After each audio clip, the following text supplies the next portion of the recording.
Searching begins, find yourself within. Take up your blade, let the fears within fade. Stories are told as the die roll. Don't be afraid, make your destiny will find you. Friends at your side, make the group with pride. Try as you might, you now live to fight. Monster nor foe can fill you with woe. Enemies in sight, it's time to roll dice. Roll for initiative. Check, please.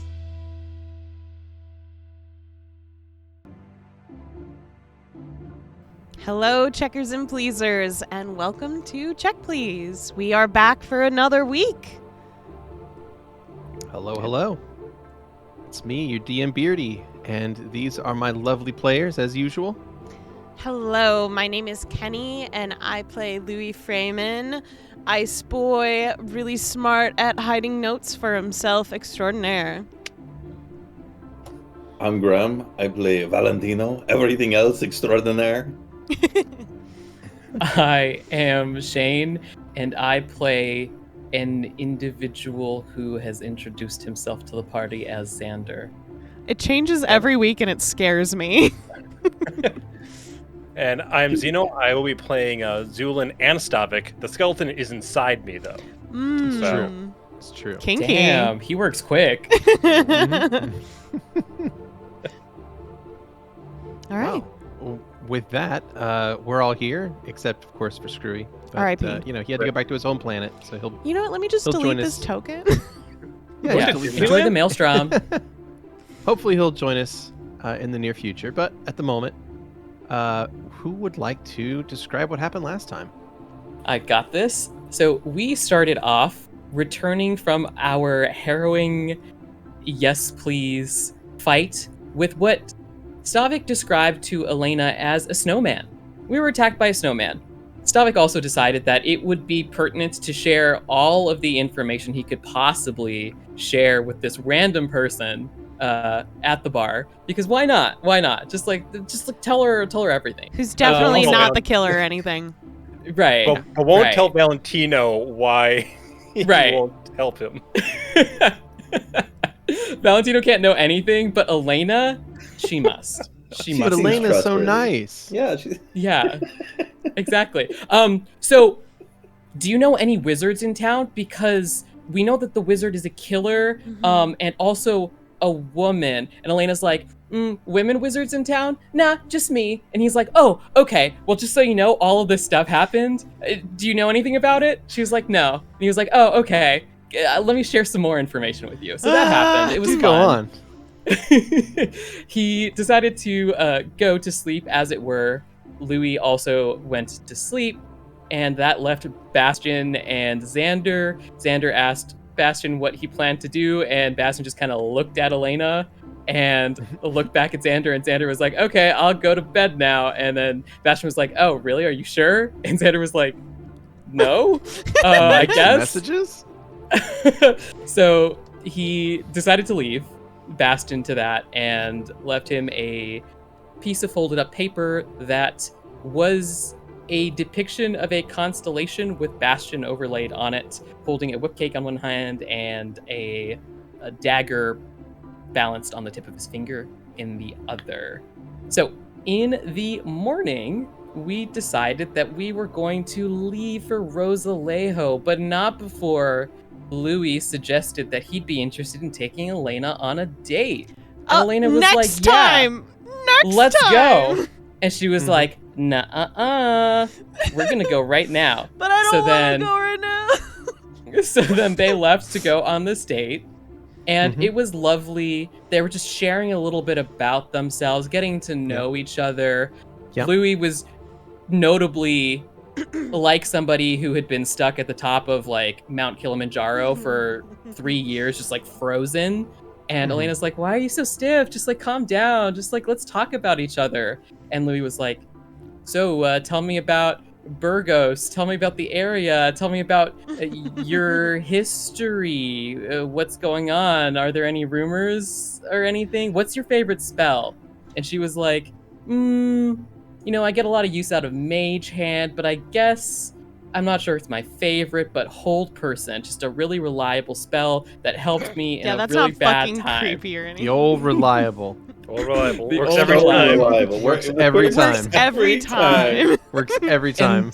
So Louie was like, you were fighting bandits that had wrappings on their faces. What were the wrappings made What out they of? look like? And she was like, cloth? Why? And he was like, oh, did you know that I fought bandits once? No. I She asked Louie to tell more about himself because she felt like she was talking too much. Okay, well, I was trying to depict this a little bit more I didn't wanna smoothly, be but we there. can do it that way. Sure. She was like, yeah, tell me a little bit more about yourself. And he was like, I fought bandits too when I was a caravaneer guard, and I got knocked unconscious, and I woke up in a tent, the leader's tent. And she was like, oh. I see. Okay. Was that okay? Or for ransom, right? Yeah. Right? Right? And he was like, and she was like, are you all right? And he was like, I don't know. Cue a little bit of awkward silence. Some attempts from Elena to salvage this conversation that did not work. And she was like, do you want to go back to your friends? And he was like, yeah.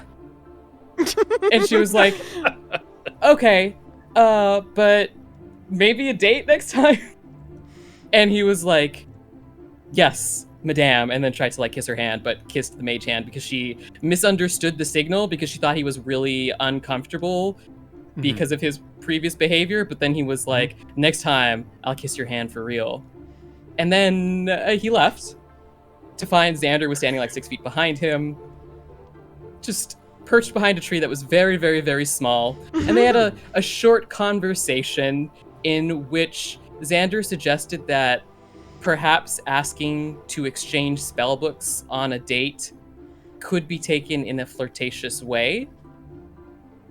He made some sassy comments. Louie was like, excuse you? And Xander was like, I don't need to be excused by you. So Louie dragged him back to the rest of the group. We decided that we would check the stables to see if Valentino was there. Potentially, he could have been killed by the killer last night. We don't know how that works. But there were no murders in town, which is great. So we decided to head off. As we head off, apparently, Valentino was lying in wait, looking to see what we would do. So he watched us from a distance on his horse as the sky began to darken and storm clouds began to form, though Stavik was unable to notice that for the entire day of travel. Oh, he's so bad at perception. In any case, while we were traveling, Louie had a... You're right. I suppose, that's fine. Louie had a conversation about his new book that he was writing, which is a prequel to the last book that everybody loved about, butterflies. It's about butterflies. It's about butterflies. Yeah. And he was like, hey, Stavik, this is my intro to my new book. Do you think that kids would like it? And Stavik proceeded to give the most savage response that you could possibly give to a writer, which is, kids are really stupid. I'm sure they'll love it. So Louie was like, oh, okay, I guess I'll just rework this. Sure, is this sentence better? You know what? I'm done with you guys. I'm gonna go right. So he did, but not before he tried to have a conversation with Bastion about his past and his experiences in his last crew. And he was like, hey, Bastion, what did you used to do? And Bastion was like, I used to steal stuff. And Louie was like, what kind of stuff? And Bastion was like, things that other people owned before I stole them. And Louie was like, okay, and where did you steal this stuff? And Bastion was like, usually in people's houses. Sometimes I like reached into their pockets. And Louie was like, so were there any particular moments from your career of thievery or individuals that stuck out to you as interesting? Do you or have any noteworthy? depth as a person? And Bastion was like, well, there are a couple of events, but they're kind of tied to some not so great memories. So maybe I'll tell you another time.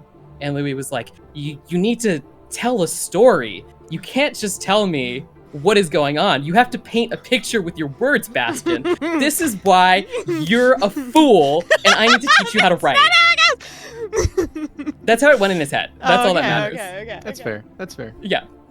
So That's how Bastion remembers it. we passed the rest of the day and eventually set up camp, at which point it was definitely looking a little bit stormy. Valentino kind of just appeared in camp right next to Xander, even though he rolled a nat 1 on his stealth check, which is great. Yep. Love that. And he was like, Xander, I hear that Stavik and you and Louie are like bonded and you're always hanging out together, and I feel like with my last interaction with him, I am now concerned about what you guys may or may not be planning related to me. And Xander was like, that's probably a misconception. Stavik has no clue what's going on ever. So whenever he says anything to you, you should probably double check it with somebody else to make sure he's not just on a completely different wavelength. And Valentino was like, oh, okay, sure, good to know.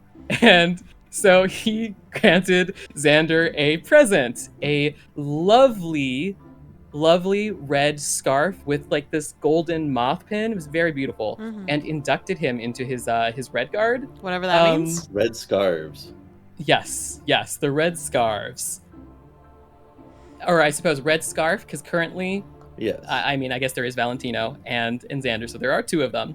At which point we went back to camp, and Stavik got his feelings hurt because Louie was like, Stavik, Xander walked off with Valentino. He came back wearing a scarf, and you asked him, where did you get the scarf from? And Stavik was like, I don't understand your question. Use deductive reasoning. And then Louie said some comments, and then Stavik was like, ow, that hurt. And Louie was like, oh, I thought we were playing. I thought this was like, like a game where we playfully tease each other. And Stavik was like, No, it's not a game. No, that really hurt. And then Louie was like, okay, you idiot. Oh, by the way, that was also a tease. And Stavik was like, okay, thank you. Thanks for confirming. I wasn't He needs sure. his handheld. My AC is for physical damage, not emotional. Only. Yeah. Very weak to emotional damage. Oh my god. In any case, at that point, it started to really start storming. Xander pulled out some earplugs for Louie to potentially use because obviously he doesn't like storms, and Louie was like, ugh, I don't want to use these. It is gross. At which point, he was like, it's fine. And then immediately, dropped his cigarette, which he was smoking. Delinquent. Proceeded to have a terrible, terrible night. Yelping every time there was lightning striking or thunderclapping.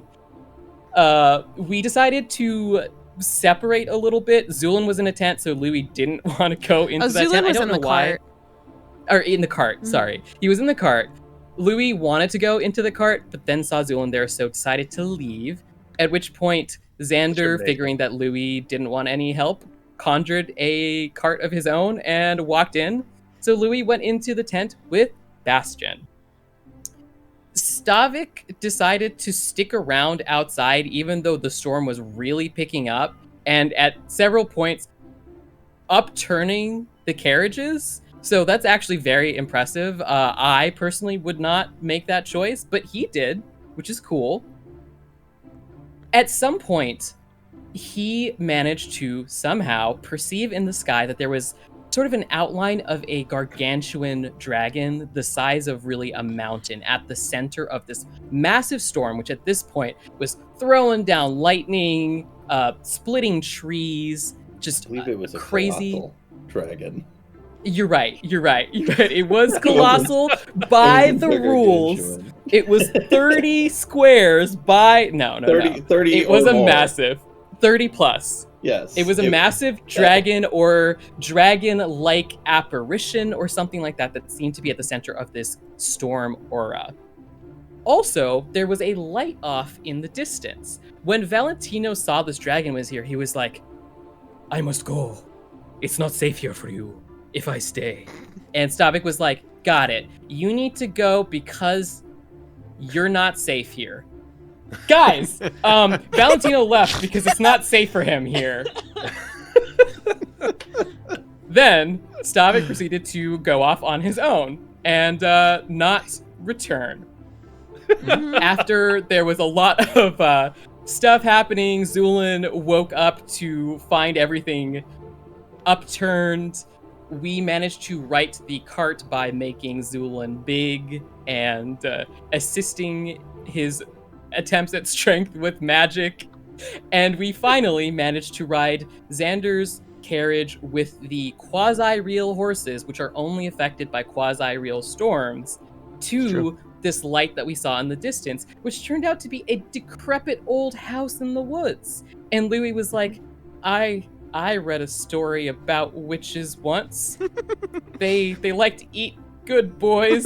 I'm a good scared. boy and I don't wanna I'm a get good eaten." boy. And Xander was like, don't worry, I'll take care of any witches. And then we opened the door, and there was not a witch, but a sweet old woman named Hattie, who invited us into her abode. And we found out she was the last living individual from the Cerula line, which, if I had a platinum piece for every time somebody tried to insist that there was a member of a noble line that was still alive after I thought that they had all died out, I would have 2 platinum pieces, which is not a lot, but it is interesting that it has happened twice. I don't know, 2 platinum pieces is kind of a lot. That's like... That's a lot. You're right, Yeah. that is kind of a lot. Shitload.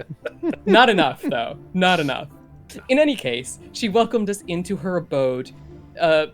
She had a toad named Frog with 2 G's and a cat, which I'm not going to name because the cat should have been named Dog, so I'll just call That's it fair. Dog for now. The cat should have been named Bastion? Dog. Bastion is not Obsessed. the most creative with that, so he just decided to, just play with this cat the whole night.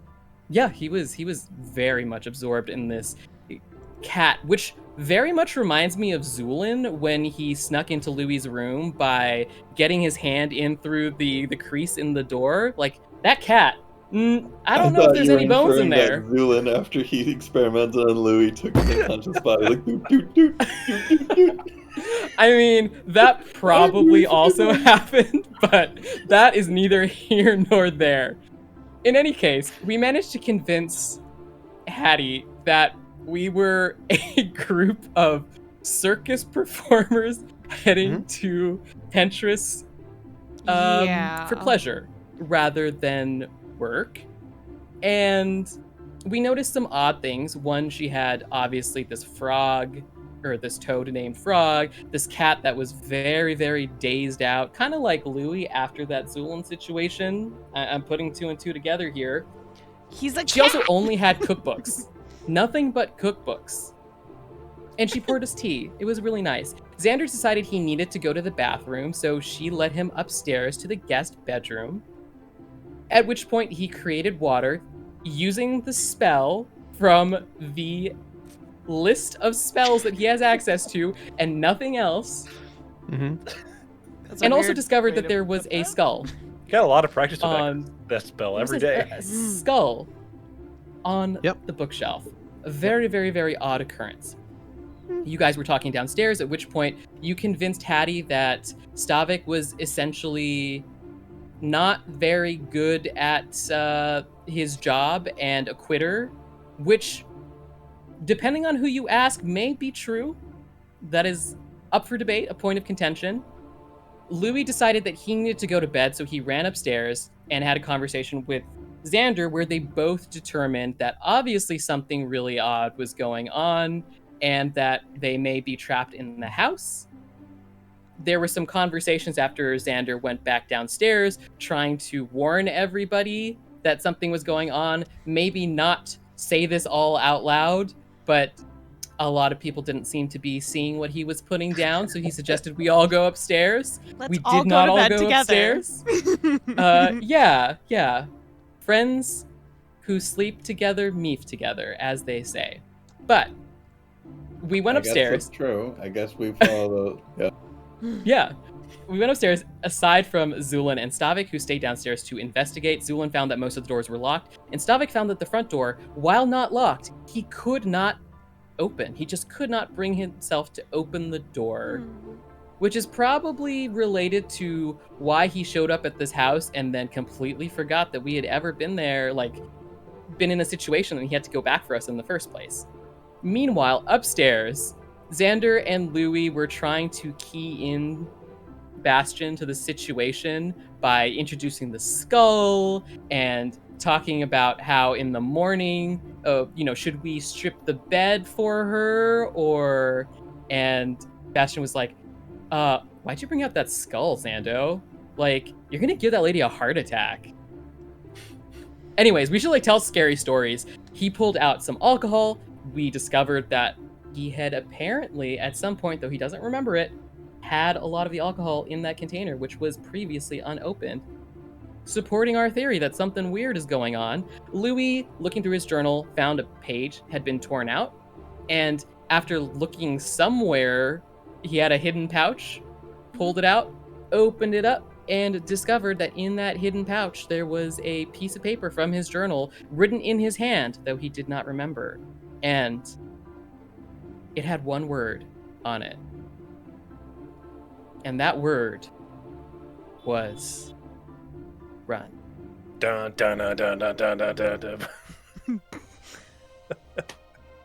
And that is where we left off. So, you all find yourselves here. It is the evening of April the 10th, actually the night of April the 10th. It's a little past 10 p.m., and the party has just come to the conclusion that something very bad is happening here. Something is very wrong going on. And, Louie, you just found that note that says, run. Does he? Still Louie running? just leans over and just shows it to Xander. Xander is staring at Louie extremely intently, and his eyes are black.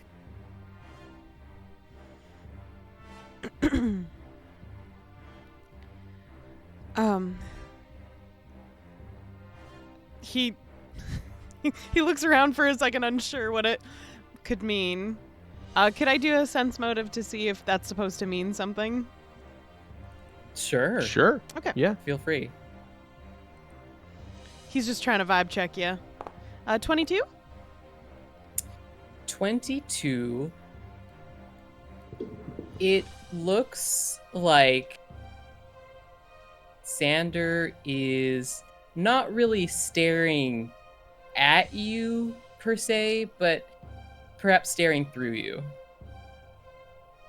Louis puts a hand on his chest and kind of, reorients his vest for a second and then turns to the others and just holds out the paper in front of him to show everyone that it says run. Valentino gets ready to start running. Well, that seems ominous. Start stretching. Do we run then? Did Stavik tell Zu'lin that the door, or did he tell all of us that the door was? He didn't tell anyone. I No. presume he's still trying it. He's just standing there staring at the handle. Sounds like you went, open that, and he's like, What I'm happens trying. is his entire body, his bones just on the ground. It does look a xylophone descending. Yeah.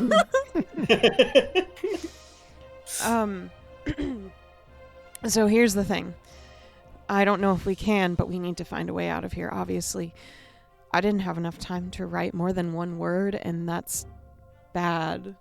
He looks over at Xander for a second to see if he's done. Xander is done, and he's kind of got a finger up to his lips. We need a game Valentino, plan. Yes. among your many skills, I've noticed that sometimes you manage to find your way into places that I would never expect to find you. It would be a shame if you accidentally found your way upstairs. Mm-hmm. We definitely shouldn't go there. Well, you'll never know. I am, as you said, I can be. Unpredictability is one of my talents. Just be careful. Does anyone Indeed. sleepwalk in this group, by the way? I guess that we've never really all been in the same room together to sleep in the same room. I cannot say that I have ever done such a thing. Louie just stares at Valentino. I'm starting sneaking. Yeah, Louie. Also, I messaged you something, Beardy. Louie is just gonna walk to the bed and sit down. So tired.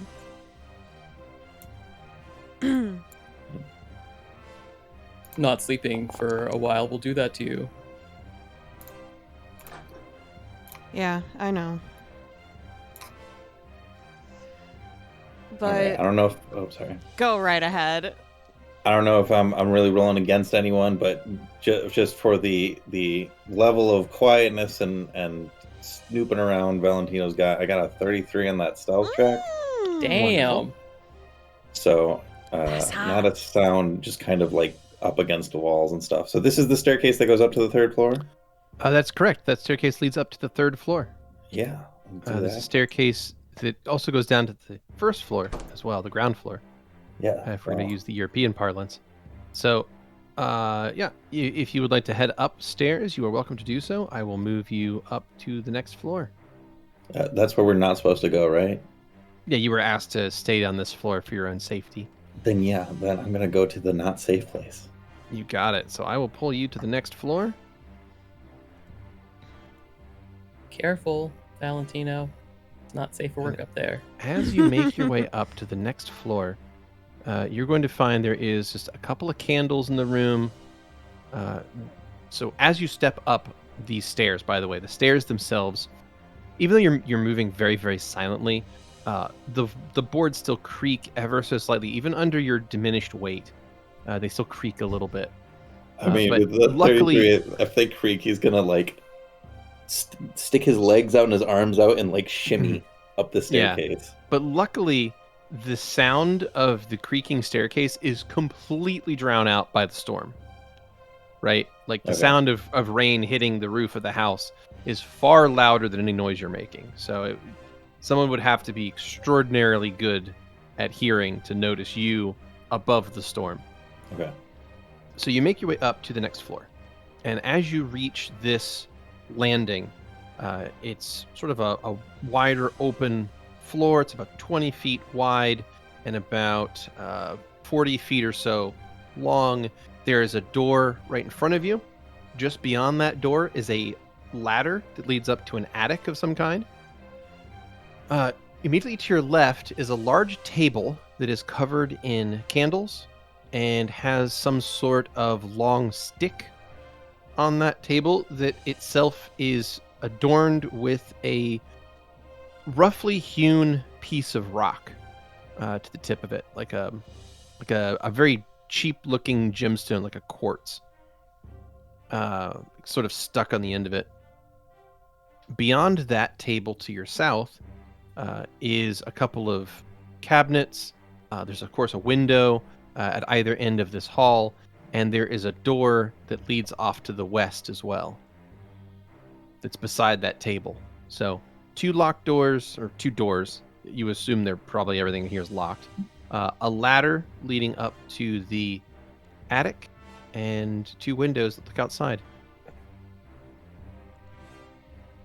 Well, first thing I'd like to do is roll perception just to see if there's any indication that anyone's observing me. You got it. That's a 17. You look around and you don't see anyone else in the room with you. You believe you're alone. Then I'd like to cast Detect Magic and see if this thing in front of me is magical. Or any of the Okay. doors. Gotcha. You cast Detect Magic, and the item before you, the staff, you believe is probably a staff of some kind on the table, is actually not magical. There's no magical aura about it. Perhaps it used to be magical at one time and is now just burned out. So nothing, no, there doesn't appear to be anything magical about it. But sweeping the area around you, your Detect Magic is going to penetrate through the walls and determine that there are some magical auras all around you, both to your east and to your west. So there appear to be magical auras beyond both of these doors. Shit. Do they have like a silhouette or anything? Do I have any kind of indication of what it is, or is it just like? You would get like school and strength if you really want the information for them. But yeah. You know, I think right now I'd love as much information as I could have. So we'll say various mixed auras. Okay. Probably enchantment, conjuration, necromancy. I'd say those three to your east. Anywhere between faint and moderate. And then you might detect a stronger conjuration aura to your west.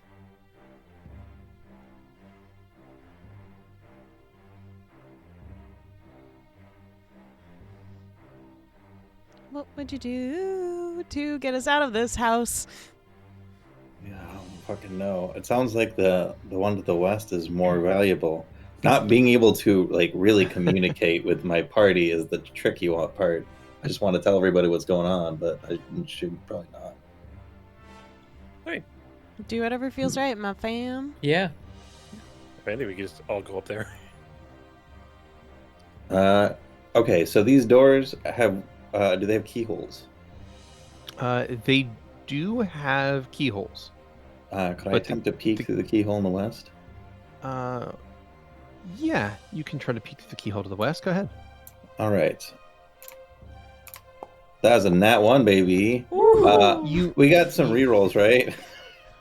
3. I believe you have We got 3 hero points. Yeah. Yeah, and they're Damn. yeah. So if you want to go ahead and activate one of your hero points and make a reroll on that, you're welcome to do so. So This many. seems like something that's not terribly consequential, though. If I fail, I think I'll have And you I'll can just live take with the it. fail if you'd like. Yeah, I'm just gonna take the fail. Okay. You squint through the keyhole and look, and you are barely able to make out the room on the other side. There's very faint light over there. But even then, just the angle of the keyhole doesn't give you much scope of the room itself anyway. But you can kind of see the back of a chair and maybe the edge of a round table and the bottom of a spiraling staircase that goes upwards. Do I see any movement from the chair or anything? No. Okay. No, you see no movement of any kind.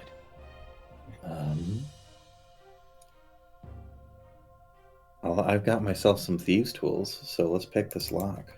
Okay. Pick that I will lock. take a disabled device to try and pick that lock. I'd like to disable your device. Excuse me. That's what Zu'lin said before going to Louie's room. That's So what Soul said 26. to Dravian. 26. Okay. You begin to. I'll just give you a second. Sorry, it's just so good. It was a good one. Reroll disable device on Petravian. No one fucks my best friend.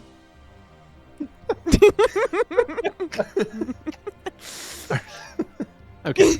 So, Valentino, you pull out your thieves' tools and you probe around in the lock for a moment until you find a sweet spot, and you manage to turn the tumblers inside one by one until the door makes that satisfying click that you wanted to hear since you started. I really did. Yeah. So you hear that satisfying click, and the door is now unlocked. If I can, I'd like to try and gently peek through before I burst in. I realize that it's not a way for the to do that with Foundry, but Yeah. Yeah, the door is a bit of a binary state thing, so yeah. it is either open or closed. So if you'd like to open the door, you're welcome to do so. Could If you I? want to try to do so stealthily, you're welcome to make a stealth check for this. I will We'll do ignore that. the loud ass door open noise. No, we will What not. is with these nat ones? Oh, All right, that one I'm gonna use a real one. no. Tasty, tasty. Okay, So- we're going to hero point that? Okay. This, I mean, part of me thinks it's probably dumb because I imagine that I'm either being magically watched or there's no one in there. Well, that's your But- call to make. I will heroically open up this door. That's how Valentino does everything. Yeah. Everything's in slow Valentino- motion for him. Valentino wakes up heroic, eats heroic, shits heroic, fights heroic, Exactly. sleeps heroic. I need someone Everything. to animate a montage of this now. All right, we're gonna use a hero point. We're doing it. Okay, so go ahead and activate your hero points. That will drop you down to 3 remaining. And then from there, you can re-roll that stealth check. All right. It's technically better. That was Technically 3. better. It is technically better. Yeah. All right. Well, I'm not burning anything else on this. Maybe forlorn anyway. And with that, I'll open up that door. All right, with that, you will open up the door. Go ahead. Go ahead and open You up got that a door. reroll from Vi. You got a reroll? You got- Oh. You got a reroll. Yay! Hey! Thank Viral you. grants you mercy. Go ahead and reroll. How Don't fuck it paladin up. of you. And then be sure to thank Vi. I thank you now. Thank you so much. And Thank you. then reroll that stealth check. All right. Now, hey, There we there we go. go. 29. All right. A 29. All right. You very silently and carefully open the door up. You hear the hinge begin to catch and start to make a noise, and you immediately stop and then tap upon the hinge a few times and sort of rub it to warm the hinge up so that whatever grease is in there, becomes less tacky. And then you resume opening the door, making no sound whatsoever. And you step into the room after having made no sound, and you see before you a room that contains a single round table. The table itself is covered in books and other oddments, notes, things like that.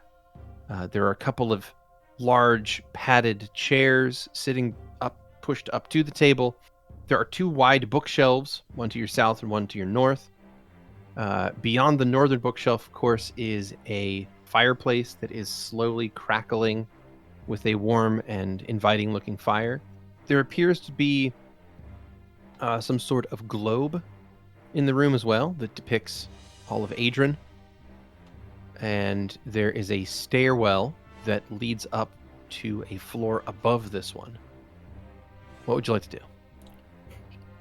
Well, while Valentino is rather courageous and overly brave, and also a rogue, I'm not Skrewy. When I see a spiral staircase in an arcane room, I'm gonna wait for everyone else to go up. But I'm gonna give his room a little investigate before I leave. Okay. I'm curious what how the books are labeled. Mhm. If with this open one, if there's anything in that I could read, and Sure. maybe it's a bit meta, but I'm curious if the globe lines up with Valentino's knowledge of the world. Wonderful. In that case, I will take a perception for the books You and then knowledge geography for the globe. that's an 18 on my perception. Mm-hmm. How would that be?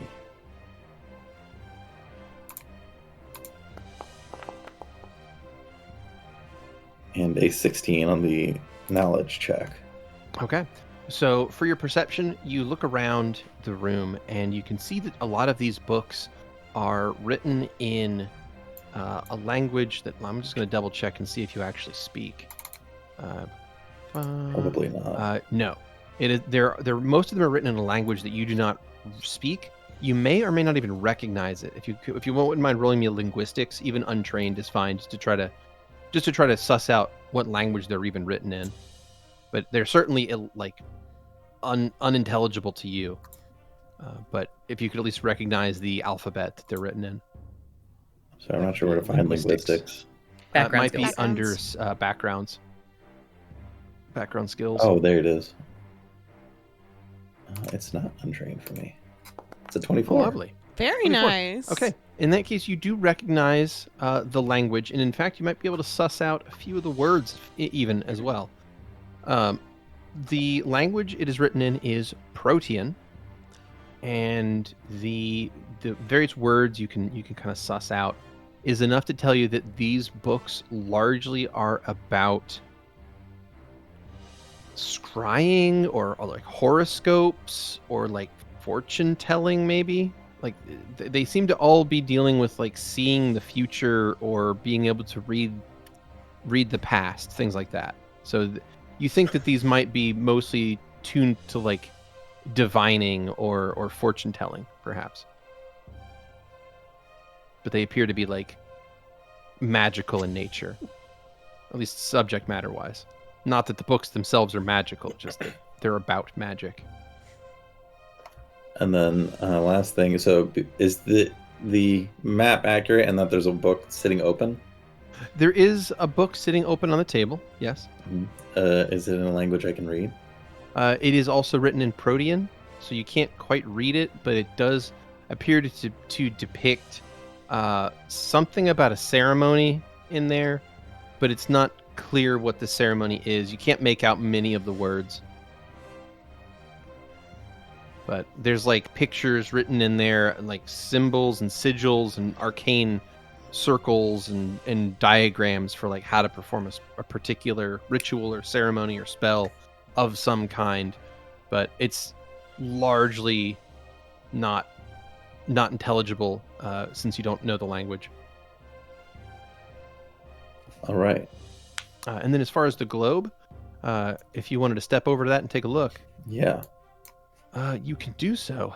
And as you look over at the globe, you see that it's built in such a way that it's kind of free spinning, so you can turn the whole thing on its axis and spin it around in kind of a 360 degree manner. It's a pretty cool item.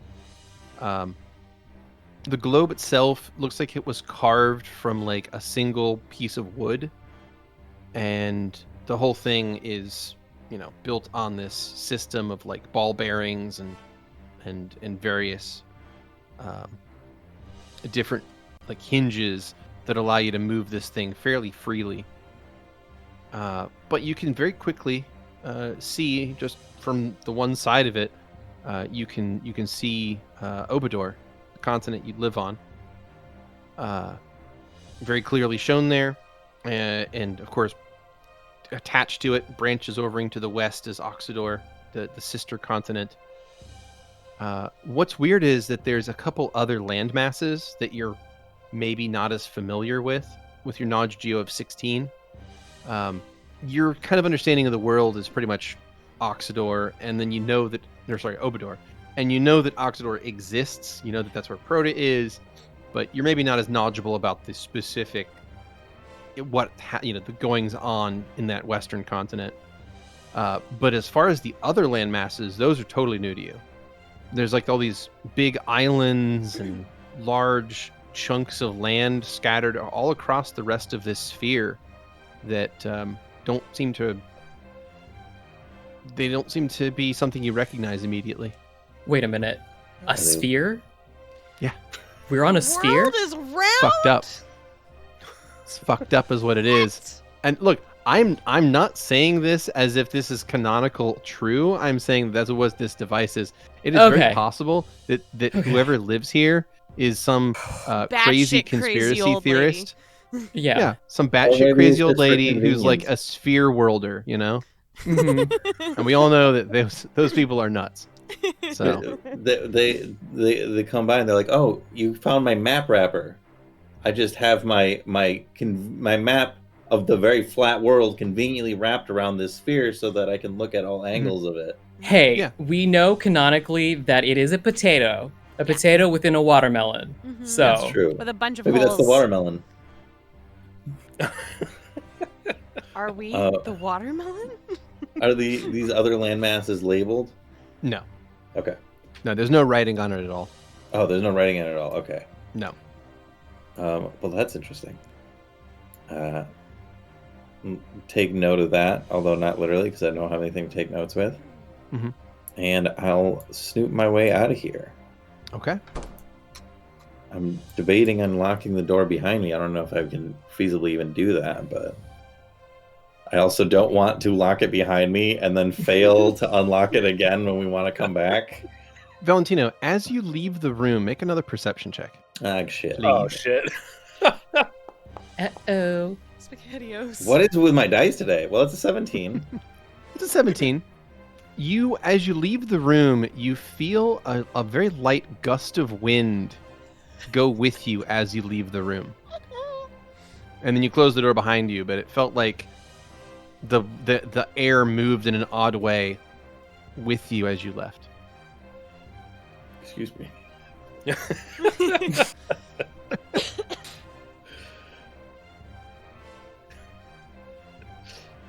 Is the other door even? You know, it is worth checking. I'm gonna see if I can peep through. Oh, this is a window here. The door is on the other side. I see. Correct. Oh, that's neat. All right. Yeah. Yeah. It's one of those window walls. So the closer you get to it, the more you see on the other side. Is it raining out there? It is raining out there. Okay. I just didn't see the little icon. Well, that's fine. I'm checking out the windows anyway. All right. I'd like to peep through the peephole of this door if I can. Attempt to. Sure. Yeah, you certainly can. Go ahead and make a perception. Just forget it. You know, if you need to ask me to roll a dice and it's not like specifically like rogue shit, we can just assume I failed it. That was another 3 on the die. It was a 3 Yeah. on the die. I mean, it's a 14 total. Well,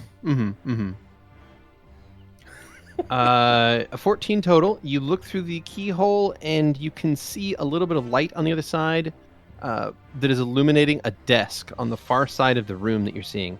It looks to be some sort of study or lab, maybe. On just the far right side of what your vision through this keyhole, you see some sort of series of glass objects that are filled with multicolored liquids. So it could be some sort of alchemy lab, maybe? Herbalist lab? But yeah, the room is currently closed. Otherwise, I think I'm gonna wait to unlock this one until I have Zu'lin with me in case unlocking these early has some sort of consequences. We come back and they've all got glypha warding on them, or all the unlocked doors do. yeah. So you turn from that locked door, Valentino, and then what would you like to do? I'm gonna go back to downstairs. Before you do that, would you mind making me one more perception check? I What? Never mind. 21. Yay! It's okay. Hey. It's okay. It's okay. Two digits on the dice, and that makes me feel better. You are above 10. No, that was a 10.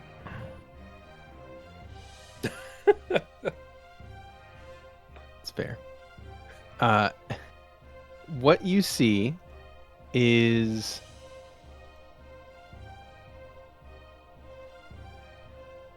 what you perceive, I should say, in this place is a very odd feeling that seems to creep up the back of your neck. You're telling me. Yeah, you get the sense that you are not alone. There is a presence in this room with you, but you can't see them. That's so romantic. Yeah, it's romantic. It's romantic. You hear a board creak in the room with you. In the room or on the stairs? In the room with you, you hear like a floorboard creak nearby. Is there a rail, like a handrail for the stairs? No. It's not OSHA compliant. Gotta write him up for that. Mm-hmm. It's for their own protection. the like guardrail on this floor? Is it a solid wall or is it like bars? It's bars.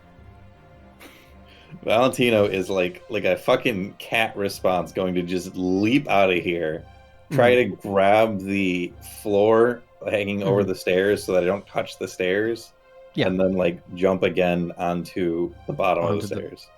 Onto the previous floor. I will take an acrobatics and a stealth check at the same time. I'm extremely happy to roll both and either of those. All right, Your strongest rolls. We don't need to know what was on the die. The important thing was that it looks really good. Yeah, it was a 5 for the podcast. And a 22. Oh. 6 for the podcast. Yeah, 5 and a 6. I love it. All right. So, Valentino, you very quickly and very fluidly rush to the south, leaping down the stairs, grabbing hold of the floor and swinging yourself so you do not touch the actual stairs themselves. And as you do that, I will pull you back to the previous map. One moment. There we go.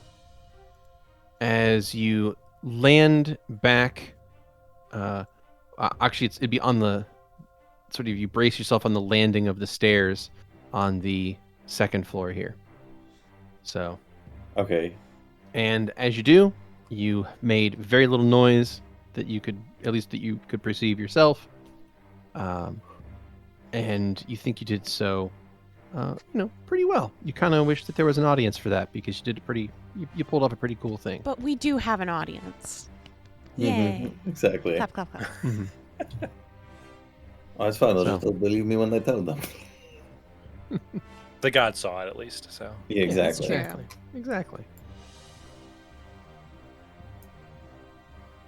And just hop over the railing. Not even so much panic now, but just Valentino's above using stairs. Yeah. And walk into the room. Valentino, you walk back into the room with the rest of the group, and you see Bastion is pacing on the east side of the room. Louie is currently showing Xander his notes from the day to double check that everything is accurate so that he can make sure to keep track of all of our movements so far. Zu'lin is also mid-speaking to whoever will listen, making note. It's also important to note that in the kitchen area, the windows did not show any rain whatsoever. Okay, good to know. Thank you. Which to me would imply some form of illusion. Okay. Maybe I drank it and didn't think about it. Maybe I opened the bottle and don't remember opening the bottle. Maybe that's what happened. Maybe this is a dream. Maybe I just need to wake up. I need to wake up. I don't think he's handling this well. Xander's gonna walk over to Bastion and just grab his shoulders. Hey. What's up? You're not dreaming. I was really hoping I was dreaming because, this doesn't make a lot of sense otherwise. And I would really rather this to be a dream because then I could, kind of, take control of the dream and dream about something funner than this. You lucid dream? Don't you? No. I mean... I don't dream, what's actually. That? What do you... What? I'm sorry. What do you mean when you say that? So that we understand the same thing. Because, No. You dream about Lucy? Because, I didn't know you knew her. Bastion, it just seemed like you knew exactly what I was saying, and now you've switched the subject. So... maybe I misheard you is all. Bro. Yeah, go ahead. The thing about dreams and reality is that though you can't necessarily always reshape reality to your will, you can take control of it. So if you don't like what's going on right now, let's change things up. Well, sure, but I was just not sure if, maybe I forgot that I maybe opened this up and just didn't remember opening it up. Maybe I drank enough of it. Yep. And maybe it's really strong and... Bastion. He already No. said yes to the Erased- first thing. Erased my memory. Anyway, Active listening. Valentino, what did you find? Yeah, are you okay? So, Valentino is going to, I'm good, and he's going to start doing some hand gestures. That there's not really like a sign language he knows or anything, but he's just like, since talking about shit downstairs caused us problems. He's 3 words. I'm Upstairs. going to do a vibe check or a linguistics. Yeah, either or. Which one do you want, Beardy? Beardy? vibe check. Okay. Vibe check. I got a 22. Aha! I got a 4. I got a nat 20. Woo! Oh! Tasty. For 26 on Xander, 26, and then yep. Bastion will get a 27. God damn. Nice. This is like golf though rules, like lowest. Yeah, lowest wins. Oh, honey. Yeah, it's Not the, when you the play less with you Shane. play it. Shane will say it's the highest number that wins. I mean, if you have less points than me at putt-putt, obviously you've lost. Yeah, that's how I putt-putt like works. to think that I'm gonna do that from now on. If I roll on that one, I'm gonna call it a hole in one. Yeah. Yeah. And alternatively, next time I go to putt putt, I'm going to keep on hitting the ball back and forth and call it an exploit. Yeah, that's true. My score is getting so high, you guys. I do that all the time. It's part of the meta, guys. It's part of Yeah. the accidents. And just make sure to piss off all the people behind you that are waiting to use the hole. Oh, fuck them. They're just jealous they didn't think of it first. We're busy doing a scavenger hunt at the same time, thank you. Mm-hmm. Well, What do we get? yeah. So, yeah. What do they determine? Well, I mean, Valentino's is doing his best to explain that upstairs there's 2 doors, one of them's locked, one of them's unlocked, and that there's someone up there who can perceive us. I don't know if he's able to communicate all that, but Louie? Yeah, and I Give it a think I think that you would be able to successfully transmit that information to Bastion and Xander based on their very high results on their sense motives. Louie, you got about half of that, and Zu'lin, you not only do you not understand what he said, you actually misinterpret it as something completely different.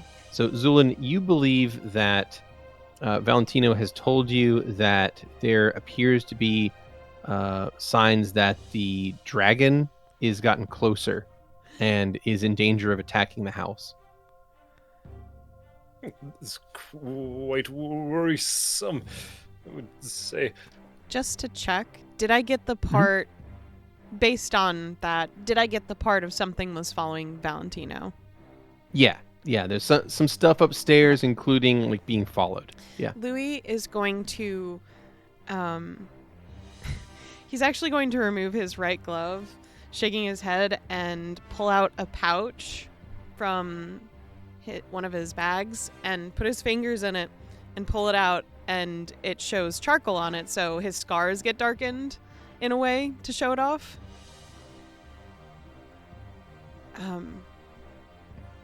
And then he'll Bastion open points up at the charcoal.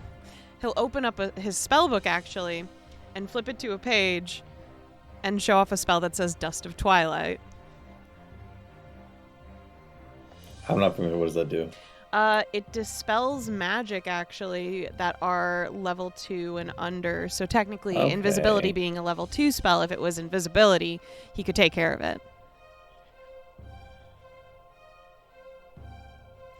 For the audience, it's a shower of iridescent black particles that clings to all light, dispels any spell of 2nd level or lower, with the light descriptor, which I believe invisibility is technically under. Invisibility does not have the Is light not. descriptor. Damn. No. Okay. I thought it Sorry. would be because it's gone. You know. All right. Yeah, no. This just extinguishes light sources. Okay. Yeah. Okay. Then he'll throw that away. Do I even? He looks through his spellbook and then just looks up and he's like, I actually don't have the normal version of that. Whoops. Xander is going to detect magic and look out the door. Okay. You detect magic and look out the door, and you don't detect anything immediately outside the door to this room. You do detect a magical aura, however, in this area here to your north. Oh, interesting. Yeah. Must be in one of the other rooms on this floor. Louie's just flipping through his spellbook at this point, looking for the right things to component out now. It's a divination aura. If Okay, it's divination. important. Yeah. Mm.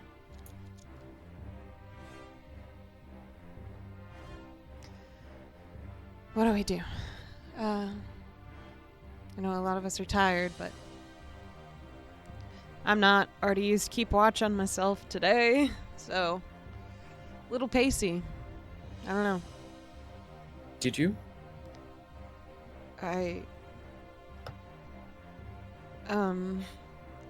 Actually, I thought I did, but Louie's gonna look at his spells. Do I still have... Just for my understanding of things, I technically used Keep Watch at camp. Uh-huh. Would I have new components for that prepared for today / spell slots back ? No, okay. No. Yes? And Louie just makes like a I'm not sure gesture. I don't fucking know.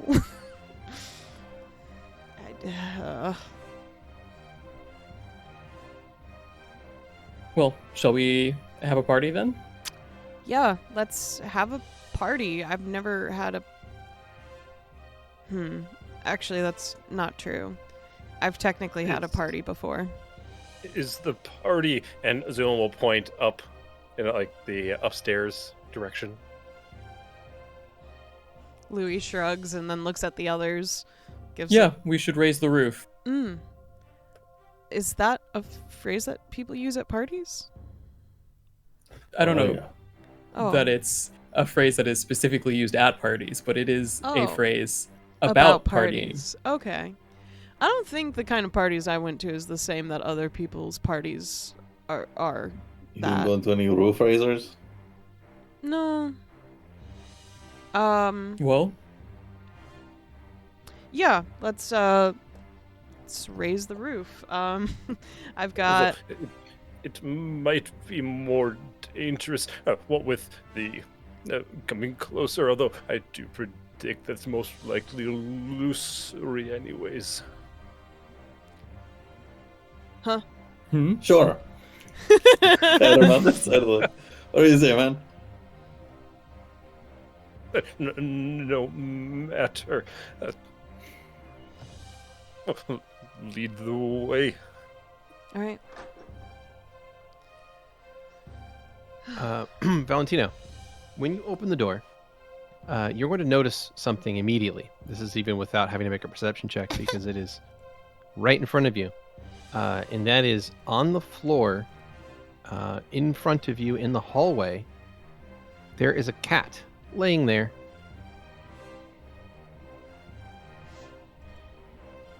It's in the same square you're in currently. Yeah, But the cat is just laying there. just laying there. Seems to have approached your door while you guys were in there talking. I'm gonna poke it, see if it just continues to lay. Continues to lay there. Seems like a very lethargic cat. Yeah. Then I'm gonna go ahead and like push it and slide it across the floor over to the other stairs and just put it on the top stair. The top stair going down. Going down, yeah. Okay, you push it to the top stair going down, and as you push it to the edge where it drops down to that first step, it just sort of goes thump. It just the whole cat just thumps down onto the step, and it just barely seems to notice or care. Give it a little pat. Its tail and just come back. swishes. Louie gets out of its line of sight and just makes like a gesture under his throat to Xander and then a shrug. Kill the cat?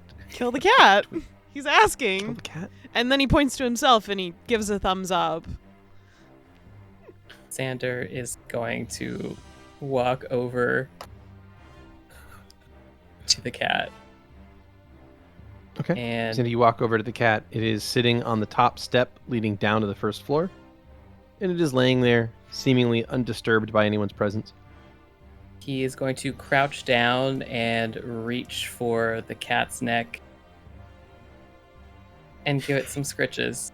It purrs And then, and does not seem to be at all bothered by your touch or presence. great. And then I would like to look into its soul, if that's a Okay. thing that I can do. Yeah.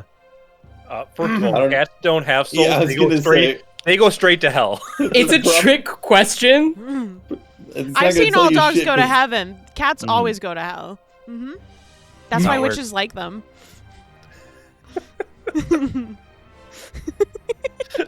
I got you, bitch. Cracked it. Atheist. Oh, zero. well, I have sent you the information requested. Xander is going to grab the cat Mhm.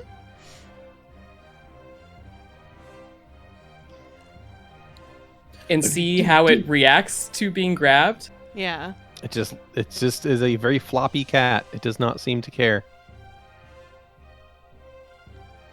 And he is going to carry it with him Mm-hmm. and then go back into this room. Okay.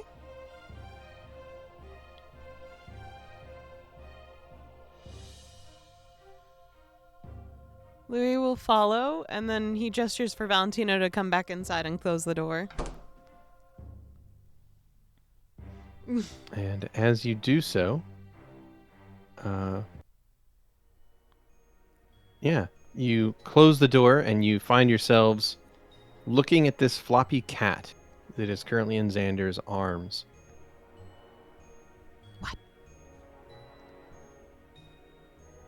You all see that Xander is looking at this cat, and his sclera are completely black. This is not a cat.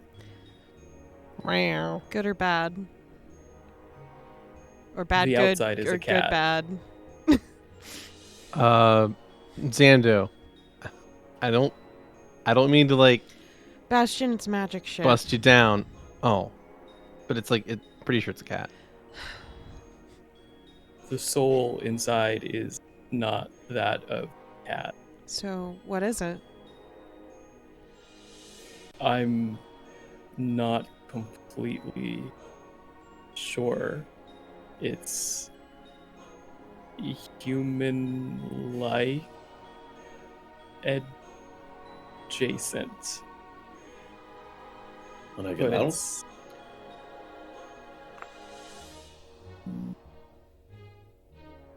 I don't think so. Is the cat reacting to this No, statement? doesn't seem to care. I would like to use detect magic and then spellcraft on the cat to thoroughly inspect it, see if it's got Okay. like a curse or You something on it. examine the cat, and the cat is thoroughly non-magical. Well, if it stole something else, then it would have to be a soul transfer, because that's not a magic enchantment on it, or I don't know about curses really, but It could be a curse. And okay, if it is, I will break it later. sounds good. Meow. Bastion, this is your buddy now. Don't let it get hurt. All right, Mr. Whiskers.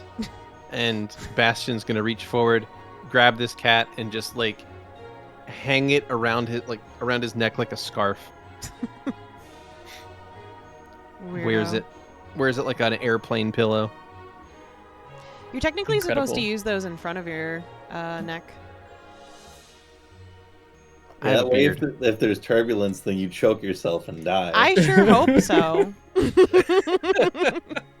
Isn't that the goal? Yeah, I want to die. Yeah. So, Well, I've got so If good your news for plane you. kills me, it doesn't count as suicide. my options with those is either I put it on and tuck the beard into the pillow, in which case it feels like someone's pulling my beard while I'm trying to sleep, or I put my beard up and tuck the thing in which case I end up looking like this. So, either way, those pillows do not work for me. All right. Anyway, What's next? We Raising party. the roof? Party. Yes. Party raising the roof. Zu'lin will open the door back up behind him. okay. My wife liked having parties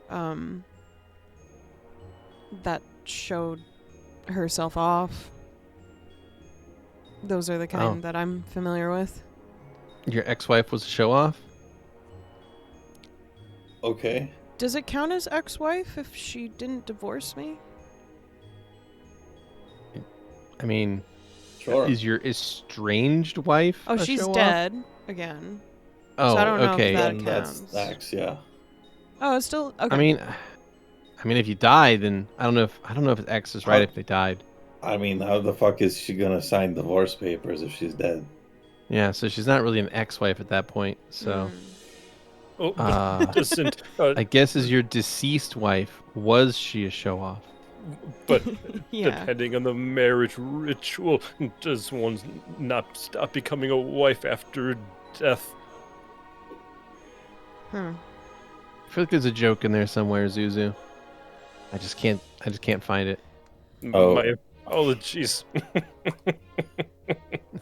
So was it a joke? No, is it something about finding wife after death? I don't know. Oh, that's terrible. There's a joke in there somewhere, like I said.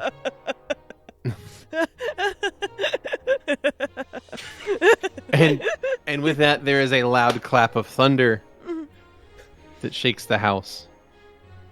And I would like everyone heading up the staircase to make a perception check. Yeah. Valentino's been like trying to get Right. people's attention to make. So he was gonna try and communicate how creaky the stairs are, and the conversation is definitely just. Right. Yeah. Xander has also been looking at everyone like, what are you guys doing?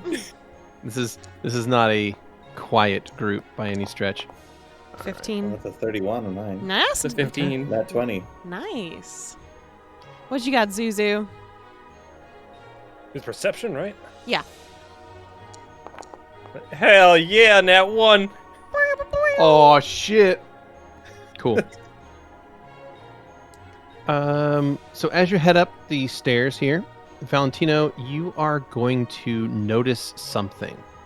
And that is at the top of the stairs, there is a rug. And the rug ends with like little tassels, little frills at the end of the rug.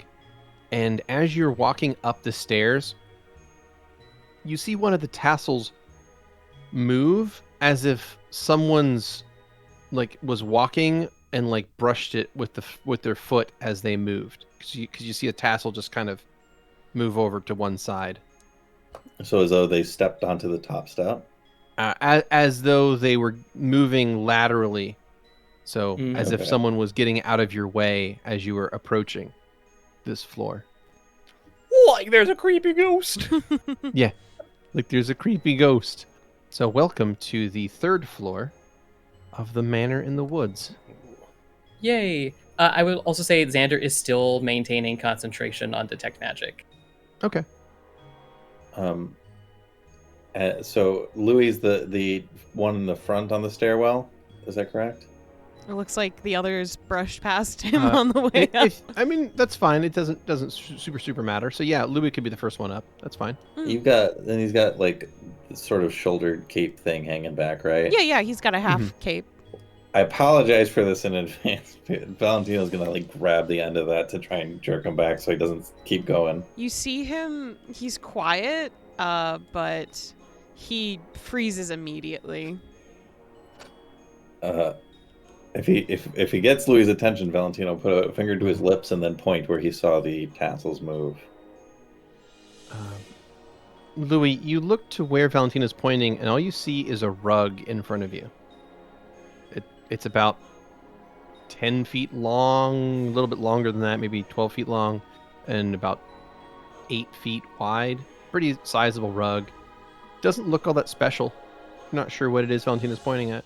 Louie, just in case, is going to boop his own nose, and like a little butterfly flies up and then kind of dissolves into his forehead as he uses detect magic. And while it's active, there's kind of like this glowing butterfly like shape around his eyes currently.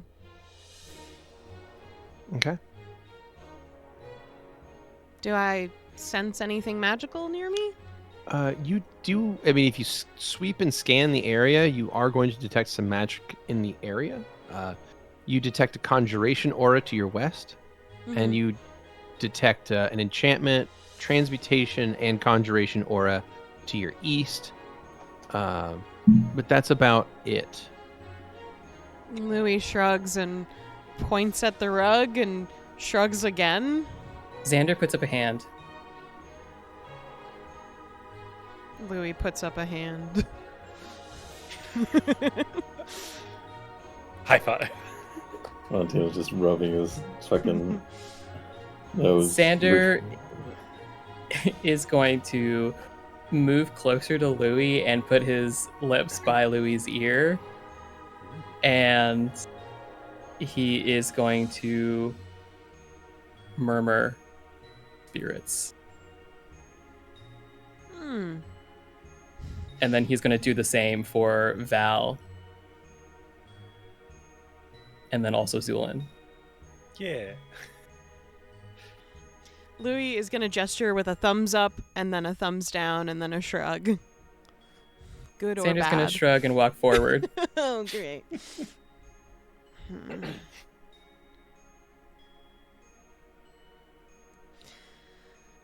Louie points at the door nearest to us by the ladder or to the one that Valentino went in that kind of had the fortune stuff, and then shrugs again at the group.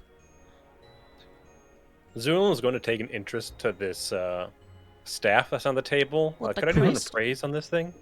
Yeah, absolutely. Oof, terrible. That's a 4. It appears to be a common valueless stick that is itself attached to a common valueless piece of quartz crystal. It seems thoroughly valueless.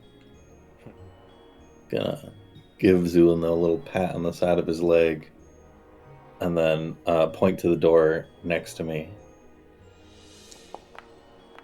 That is a 15 for my appraise. Zu'lin will walk up to this door and he's going to inspect it. Get up and down. Yeah, you look at the door. It appears to be a regular wooden door. Nothing too special about it. It does have a sturdy lock on there. But that's about all you can notice. There is a keyhole that if you peek through, you can see maybe a desk on the other side and the edge of maybe an alchemy lab. So you see like the edge of a rounded glass contraption with tubes coming out of it and some multicolored liquid. So pretty sure there's an herbalism or alchemy lab inside that room. It's a good setup. Pull up my. You can't see too much of it to judge. Oh, I'm going to try the handle. Valentino pull out his thieves' tools and like jingle them in front of Zu'lin just slightly. Zu'lin will back up a little bit and kind of gesture for Valentino to continue. I'll go ahead and try and pick this door. Did Xander get anything for his praise of the valueless garbage stick and rock? No. It is a valueless garbage stick and rock. Okay. Yep. All right, Valentino. That's a 15. You go to unlock this door, Mm-hmm. and unlike last time, there is no satisfying click as the lock is unlocked. This time there is the sickening crunch noise as something goes wrong inside that lock. Ooh. Could I get a burn a hero point? Yes. Okay, let's do that. I don't know if the description meant that it was too late. No, it's not. It's never too late unless we have fully moved on to a different scene. Oh, is it 27 better? A 27 is better, yes. Oh, Yes, I mean, that yes. is- I guess it technically is better. Yeah. Yeah, yes, it is. 27 is 12 points better than Mhm. a 15. So, what happens is you reach these thieves' tools in, and you think you found the sweet spot, and you hit it, and you realize that if you had pushed any further, you might have snapped the thieves' tools or jammed the lock and you stop yourself, move over to the next tumbler, and click that one into place instead. And when you do, you hear the satisfying click of a lock being picked. Tasty. Kind of open the door and gesture for Zu'lin to enter. You certainly can. You push the door open, and I will take a perception check from Zu'lin, You got it. as Zu'lin is the one standing in the doorway. I assume they were both are currently. Yeah, I mean, that's fair. That's going to be a 22 from Zu'lin. Okay. You look into the room, and you see some odd patterning on the floor. There appears to be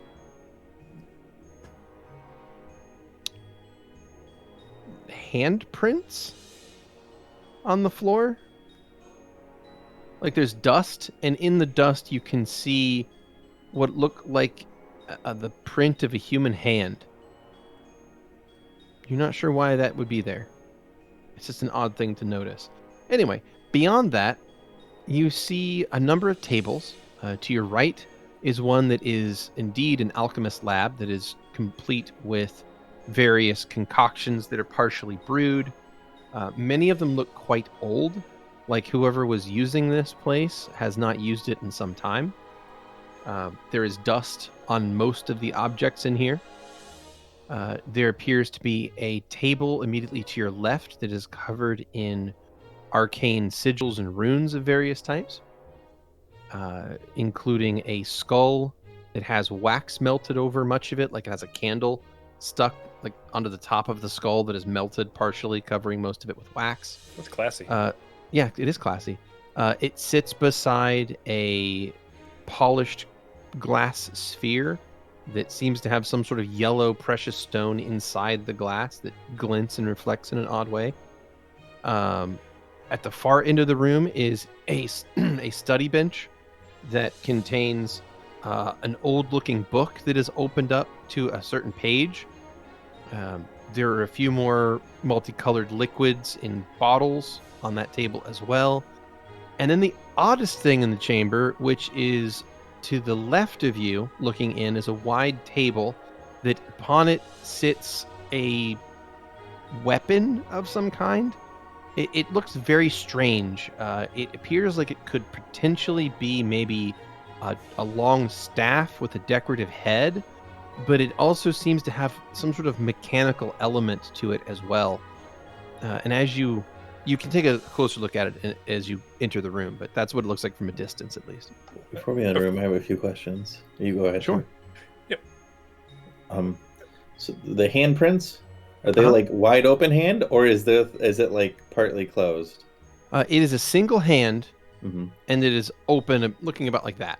But it's Okay, on the ground. It's on I the do floor. not think we're dealing with a chimpanzee then, so that's good. Yeah, no, it's a human hand, and it's on the floor of this place, which is And- a strange place to have a handprint.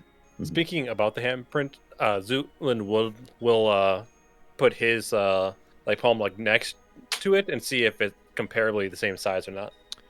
It's roughly the same size. Yeah. Xander is going to put his hand on Zu'lin's shoulder and then look to Louie and then nod over to the room. Louie will nod and gesture for Zu'lin to get out of his way. Also, I believe Valentino still has one more. Yeah, I've got a couple more questions. Oh, okay.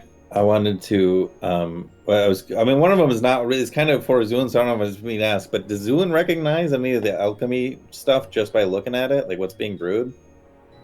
Yeah, do it. Not without examining it any closer or making a check. No. And then could I cast detect magic to see if anything? Yeah, because I saw there was an aura coming from here earlier. So I'd like to. Yeah. So you detect magic. There are a few auras on the alchemy lab, like whatever's being brewed in there is magical. Is And the then weapon magic? No. Oh. So you believe the auras are likely coming from whatever these brews are. Yeah, Zu'lin I'll will. stick with something. Zu'lin will And there is step. a conjuration aura that is coming from that yellow ball. Okay.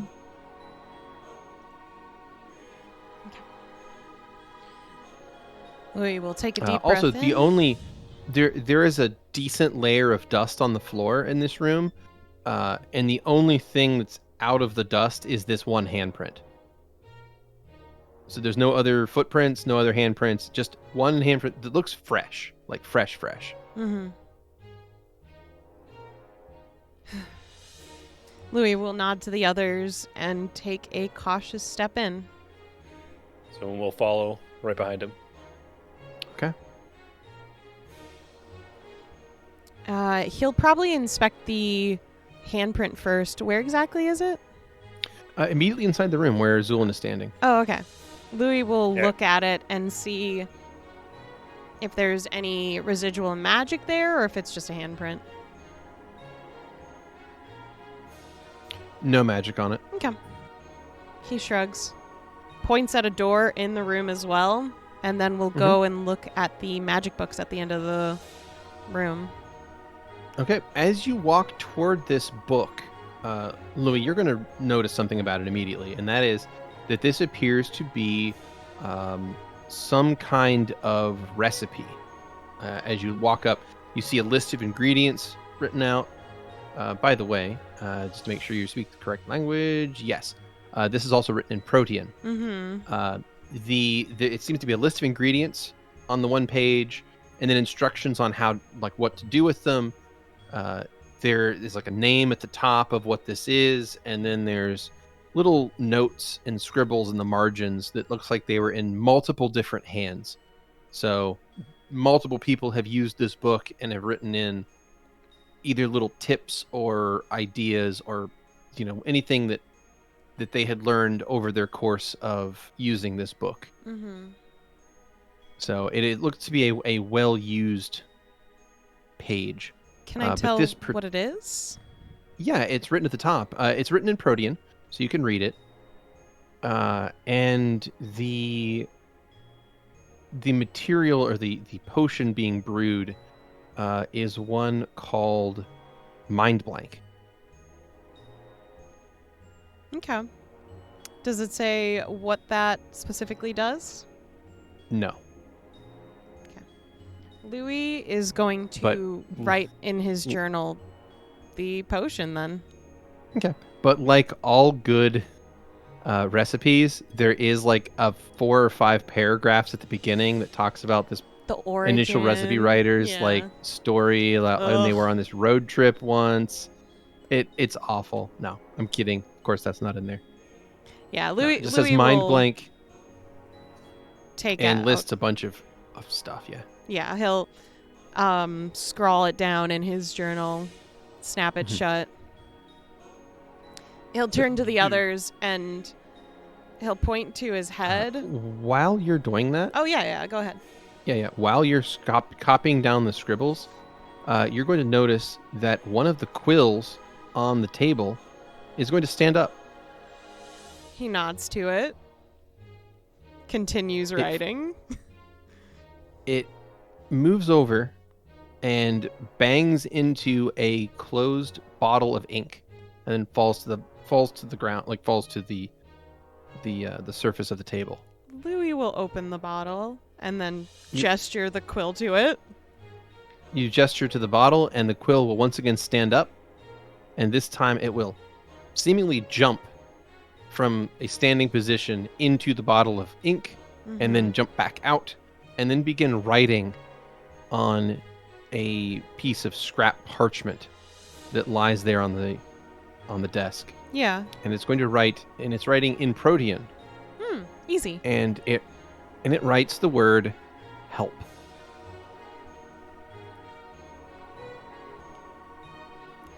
Louie, with his own quill, will write down, I'll try.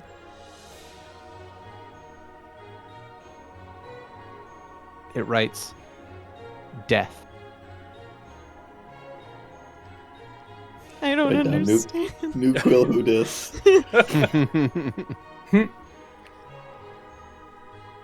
Louie moves one of his arms back and gestures to Xander, Xander will move closer. and he'll point at the writing on the scratch parchment. Hoping I can't Xander. read that today. Oh, sorry. He, in his own journal, will flip to a new page, and will write down the help with an arrow that says "not me." His "I'll try" says "me," and then "death," "not me." And then points at the paper. The quill will write the words "no hope." Louie will copy that, and then show it to Xander. Is going to pull out his talisman of Owen and drag his finger along the edge and call out the moth.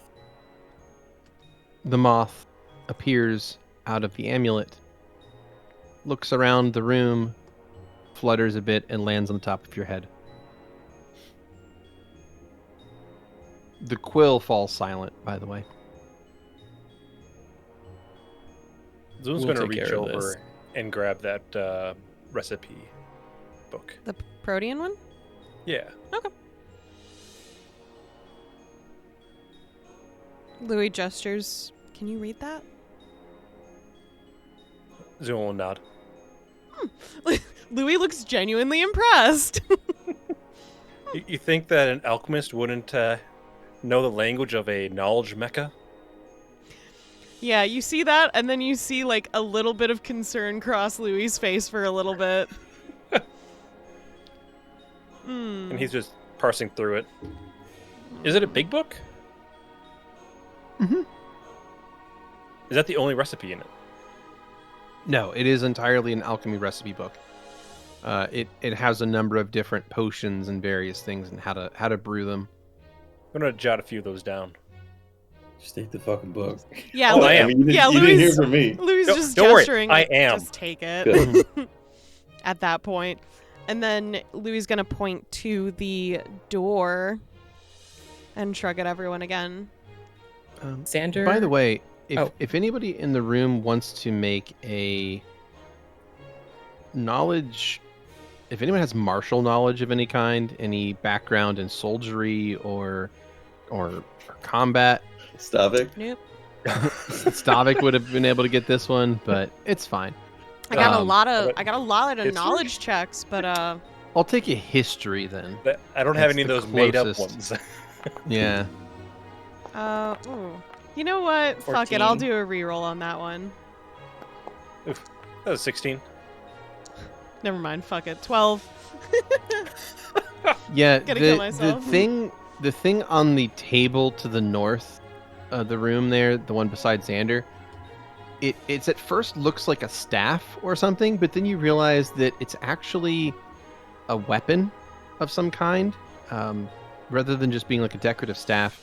The end of it, which if I can move Xander out of the way for just 1 second, the end of it appears to be some sort of mechanism that grabs hold of a person at reach and a locks catcher. onto them. It's a man catcher. Yeah. Mm-hmm. Love that. It Yeah. kind of looks like a skull, though. It does kind of look like a skull. Yeah. Could I do a spellcraft on this orb? Yes. Yes, you can. Okay. Say a Reladine manufactured man catcher. It is not Reladine Incredible. manufactured, which means it's Oof. going to be of lower quality. Yeah. Lesser. Mm-hmm. That's a 13. It is a lesser craftsmanship.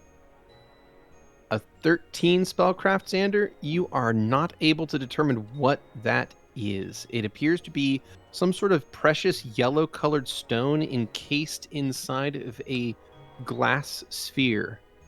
I will also check that out. It does glow with a faint to moderate conjuration aura. That was a 22. Zu'lin, a Spellcraft. 22 is going to get you closer to the mark.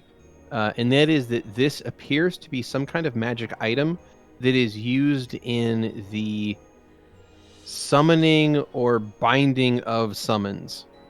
You're not sure exactly how it works or what exactly it does, but it is magical in nature and either assists in or allows a person to call something forth. From a doorway?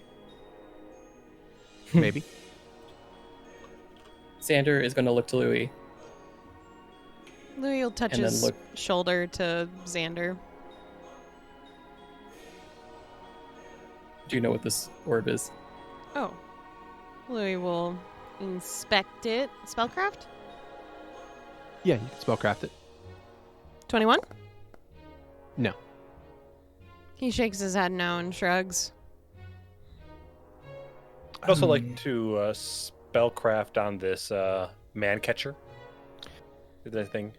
It is wasn't not magical. Oh, okay. I'll take a perception check from everyone, though, while you're all looking at the man catcher and the orb. 13. Okay. 1. Okay. Ooh, Uh, 16. Valentino, you are able to hear the sound of a quill scratching on paper. I will like snap to get attention of Louie or someone and point at it.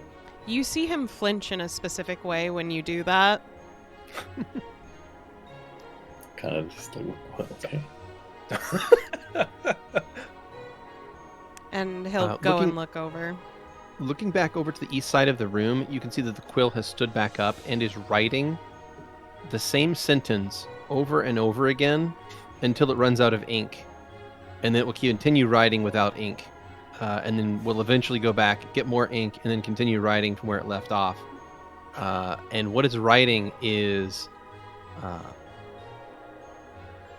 this house is cursed. And it just keeps repeating that sentence. Louie's gonna put a stopper on that ink. You put a stopper in the ink, and the quill goes back and tries to re-dip itself in the ink and can't. And after a few failed attempts, will drop to the floor. Or drop to the table, rather.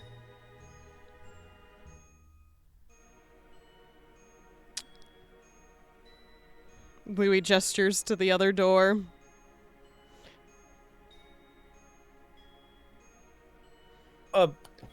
From reading about this mind blank potion, can I surmise anything about its effects? Yeah. Give me a craft alchemy. From examining the various ingredients in the process. That is a 29. Very 29. nice.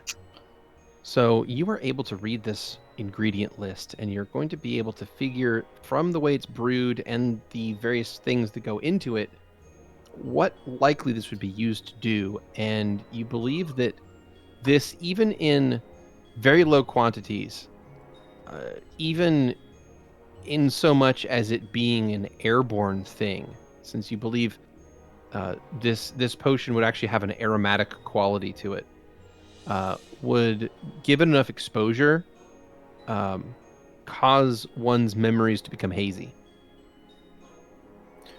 Do I believe that even a heated tea could potentially aerolize Yes. the substance? Yes, if this was put into like a hot liquid or something steaming, it most certainly would aerosolize and Vaporize? still have a lesser effect. Mhm. Yeah. Would Zu'lin's mask insulate him from this effect? It didn't. I can tell you that much. But no, Yeah. but also it's not a like graded. It just reduces. Mm-hmm. Favors it Okay. doesn't fully. Yeah. As in, I haven't spent enough money yet on it. All right. It does smell nice in there, though. Mhm. It's like incense. Usually do. Yeah, they're usually packed with flower petals or incense or whatever. Mm-hmm. That's nice. And Yeah. Zu'lin will tell his theory as well. It's most likely the tea, once it was heated, it became more of a vapor, which we could have inhaled. Makes Which sense. Which is would also, unfortunate. I didn't drink any. Nor did I, which, funny enough, was to reduce the chance of poisoning. Xander, do you want me to open that next door? No, it's probably better that I do. I can. And he'll open it. But the question remains, what, using such a potion, how this effect is in any way helpful? It'd be used to retain guests in a way. Xander, the room ahead of you is pitch dark. He will tap his earring and cast light on it. Okay. You cast a light spell upon yourself and issue forth a 30-foot dim, 15-foot bright light, and it illuminates the room ahead of you. And what you see is some kind of storage room for various seemingly important or magical goods. It's unclear exactly what all is in here just by looking at it from a distance. But one thing you are going to notice immediately is a very large polished mirror in the room. And as you take that mirror in, I would like you to please make a will save. Just Xander? Yeah, Just Xander. Okay. I'm usually pretty good at these. That's a 30. Damn. Okay. Yeah. It looks like a very large and intricately carved mirror. It seems to have, or not carved rather, worked and molded metal frame, potentially made out of probably silver. But it seems to be pretty expensive looking from here. But the rest of the room is filled with other magical looking items, more of those strange orbs, as well as a whole rack of scrolls and a few books and a very oddly shaped skull at the southern end of the room on a table. Question. Uh-huh. Does Xander feel any particular way after perusing the room? No. Okay. He'll walk in. Take a look in to cast detect magic again. You got it. Same. As you step into the room, Louie, I will also take a will save from you as well. Okay. 10. Louie, you look into the room and you take in all of these various sights, the strange arcane objects, those orbs on the left, the strange-looking skull in the south, this rack of scrolls, and your eyes drift over that mirror, and you see yourself. And your reflection looks strange. Your reflection is staring back at you, expressionless, but there are tears running down your face. Just It's not streams strange. of tears. Yeah, right? Streams of tears that are running down your cheeks. And as you see your own reflection crying back at you, but yet seemingly with no emotion whatsoever, I would like you to it is going to fill you rather with a sense of sadness that seems to be emanating from within your own heart. This feeling of hopelessness and helplessness that seems to kind of come out of nowhere, but at the same time Okay. consume your every thought as you feel a crushing despair. So no effect then? Yeah, that's normal. Yeah, right? Yeah. So, you are going to be affected by a crushing despair, which is going to basically be a -2 penalty on pretty much everything you do. So mechanically, it is going to sicken you. Mm. It's a -2 to attacks, weapon damage, saves, skill checks, and ability checks. So you feel this crushing sense of sadness that seems to issue forth from your heart, and you're not sure where it's coming from, but the more you look at your reflection, just the more fully filled with sadness you become consumed with. It's rough. Louie just kind of hugs his arms to his chest and just seems stuck there staring at it. He's absolutely silent, though. Mm-hmm. Is everything okay, Louie? He turns around and, however Louie looked tired before, I feel like is very different. Xander, you're going to notice something immediately. And that is that when Louie turns around and looks at you, Louie's reflection in the mirror does not also turn around.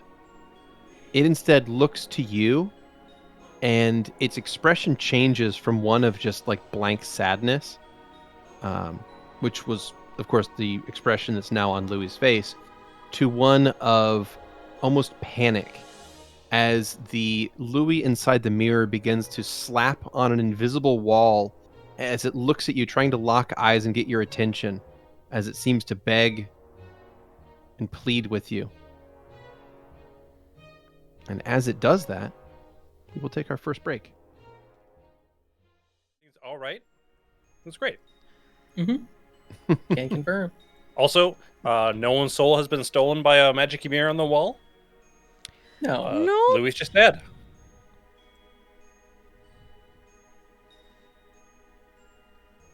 Yeah. So, Xander, what you see is Louis turned back toward you, looking a little sad. But behind you, or behind Louis, rather, is Louis' reflection, looking at you and trying to scream, and trying to bang into what appears to be the invisible wall of the mirror to get your attention. I would like to peer into Louis' soul. You peer into Louis' soul, and it appears, about as normal as normal can be, right? For Louis. For Louis. Mm-hmm. Okay. How are you doing? Seems... I don't know. I just want to leave. Louis, you notice that there appear to be tears welling up in your eyes.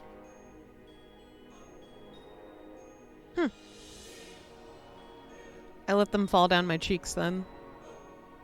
Yeah. So, Xander, Louis begins crying, standing in front of you. Xander he's not exactly going to take a step back, but he frowns a little bit at this.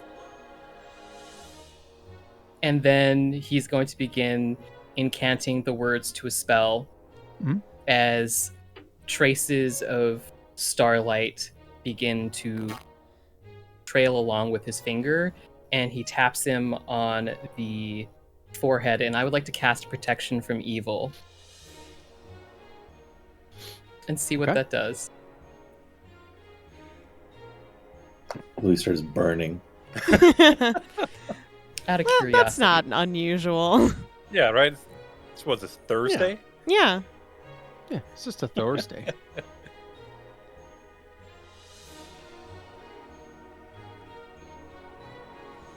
So you cast protection from evil upon Louis. Mm-hmm. And Louis, you feel a little insulated by this spell. Like you feel like a little spiritual blanket has been wrapped around you. Mm-hmm. It's like a little spiritual pick-me-up. You feel, I don't know, maybe a little bit better about the world. Feel free to make a will save. Okay. 22. Those tears, they begin to dry up in your eyes, and you feel a lot better about life. You blink a few times and maybe wipe your cheeks, and that sickened condition is going to fall off of you. Thanks. What does Mirror Louie look like? Mirror Louie has been trying to get your attention this whole time, banging on the mirror, screaming silently toward you, just desperately trying to get you to do something. Just flip him off. You're welcome, Louie. Xander's going to say, and he is going to go over and crouch down by the mirror. Okay. As you crouch down by the mirror, Louie, are you turning back toward the mirror to see? Yeah. As you do, you see Xander peering into the mirror, and you see your own reflection, but it looks like your own reflection. Mm-hmm. Just as it should. And Xander, what you notice is that as soon as Louie turns back toward the mirror, the desperate pleas for help on the face of Louie's reflection are going to be replaced by the actual reflection of Louie. Xander is going to turn to look at Louie. What? Nice mirror. And I'd like to do a spellcraft on this, please. Sure, yeah. Gonna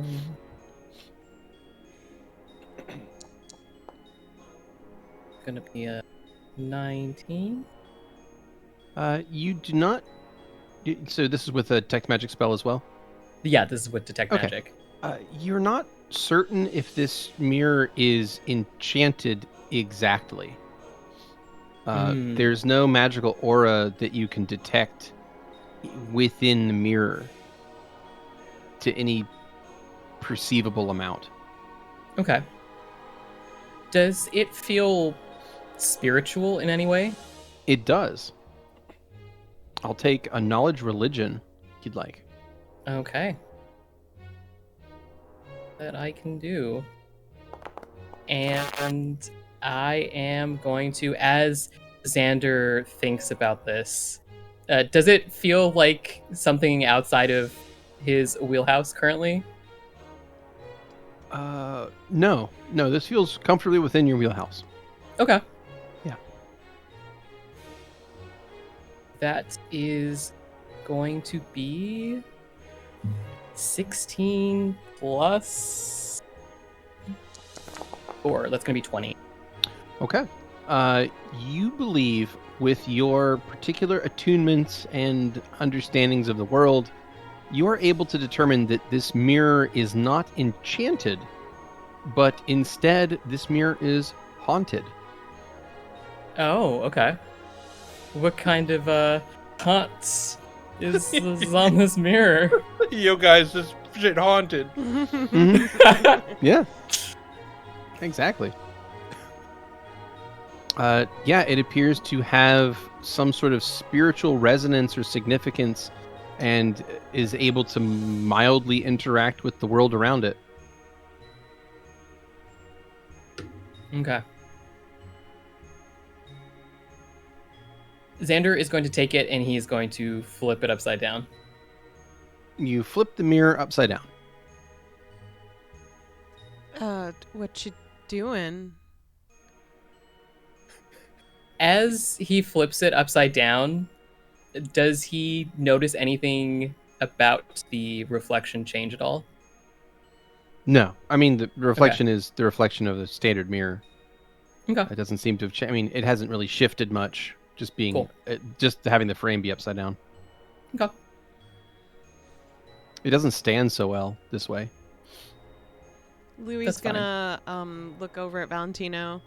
I think it's safe in here. All right. I think this is really my specialty, so I was standing watch. But Valentino, as you step into the room, please make a will save. Shit. Yeah. I mean, I knew that was coming anyway, but I don't want to metagame it. Yeah, I mean, there's no way around it, really. Valentino, you suddenly feel this unusual feeling that bubbles up inside yourself. This feeling of failure, of sadness. These are almost foreign concepts to Valentino. Not quite. Just a very long time ago. Yeah, like these are not happy feelings, but they begin to bubble up out of you as soon as you lay eyes on this mirror, and you see your own reflection is crying at you.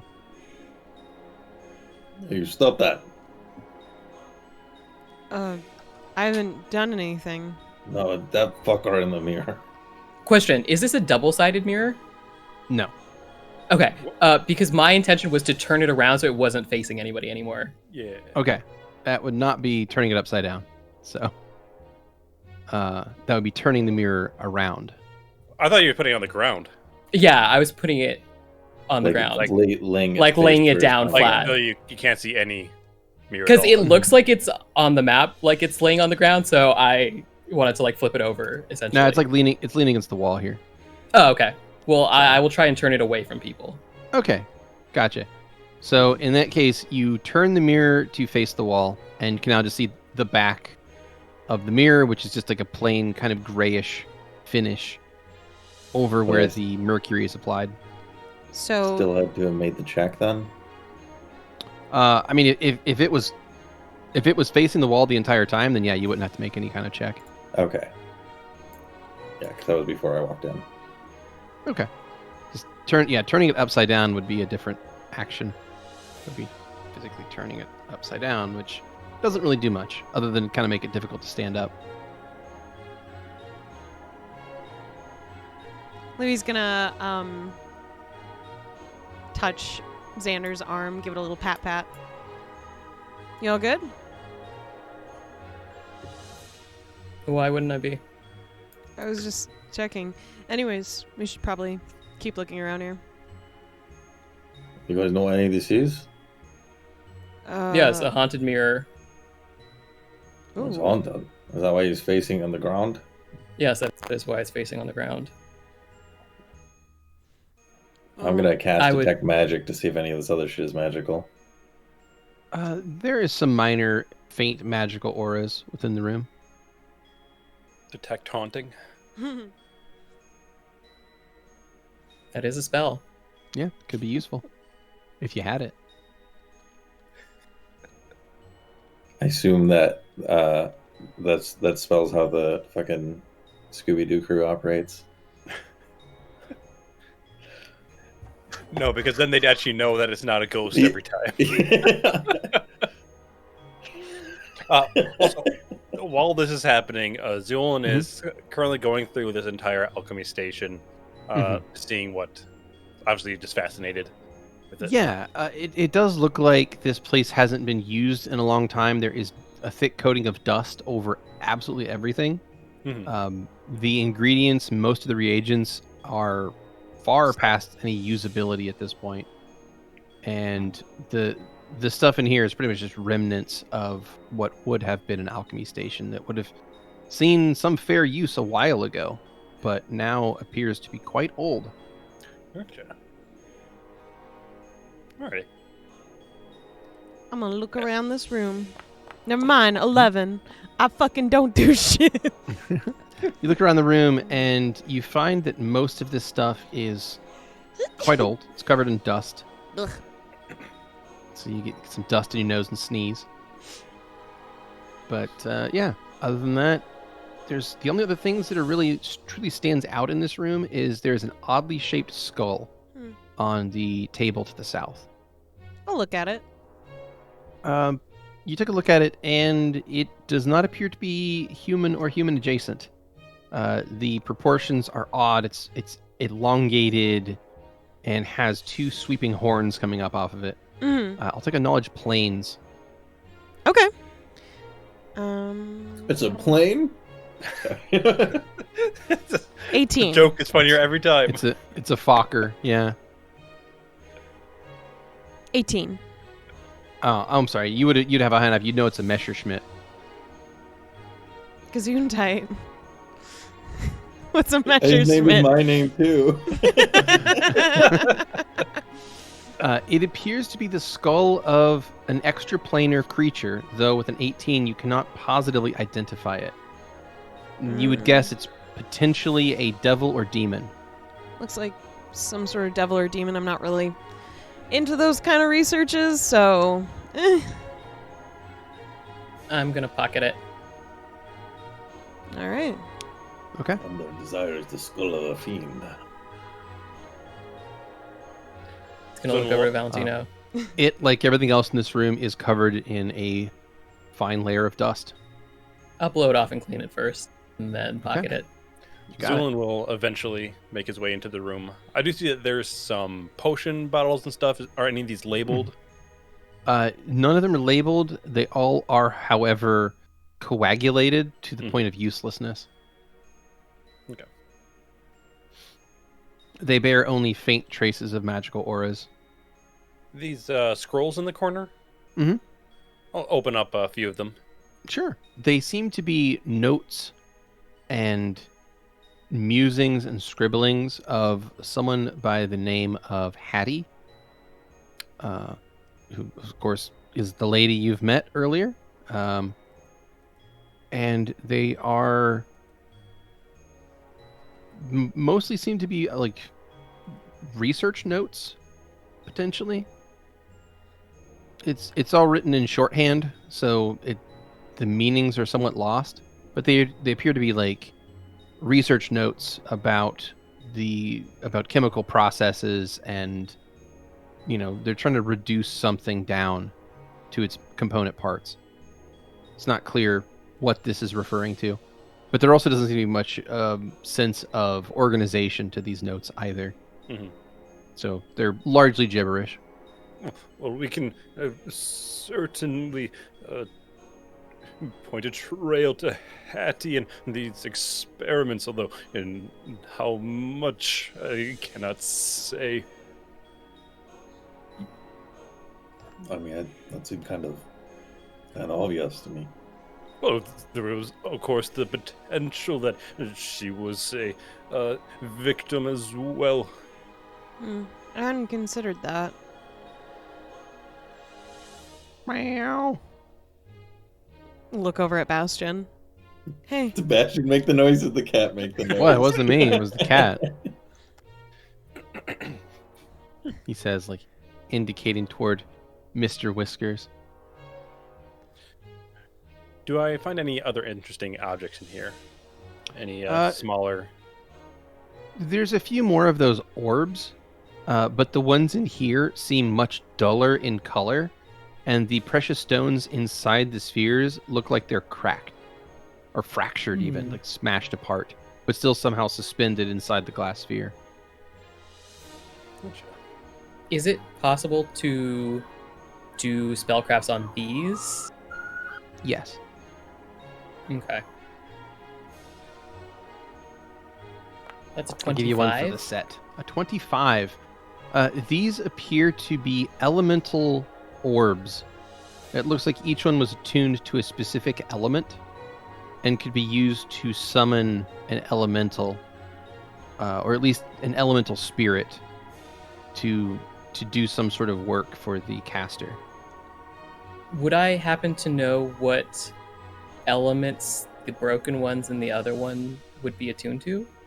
Yeah. So it looks like one of them in here is fire, one of them is earth, and one of them is air.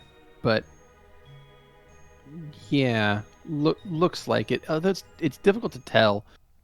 Perhaps that one's meant to be water, or perhaps that one's meant to be earth. It's unclear exactly which one is which, but you can see that you can certainly tell that one of them is attuned to fire. It's a very easy element to tell from a stone because it's red and seems to have a slight glow to it. But the other ones are a little bit strange. You're because they're all rocks inside, right? So yeah, you're not sure which one is meant to be air, which one's meant to be earth, but Just eat some, you'll be able to tell. A couple of follow-up questions. Is it clear to me, does it seem as if once you have summoned this servant, the gem cracks and then it doesn't work anymore? Is that how this operates? no. Interestingly enough, it's not. Oh, interesting. It seems to have to do with the life of that spirit.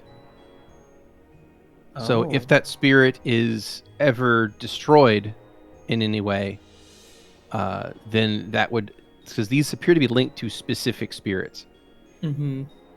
So it is linked to a specific summon, a specific creature, a specific elemental spirit, and once that elemental spirit is vanquished, then the item becomes useless and breaks. Gotcha.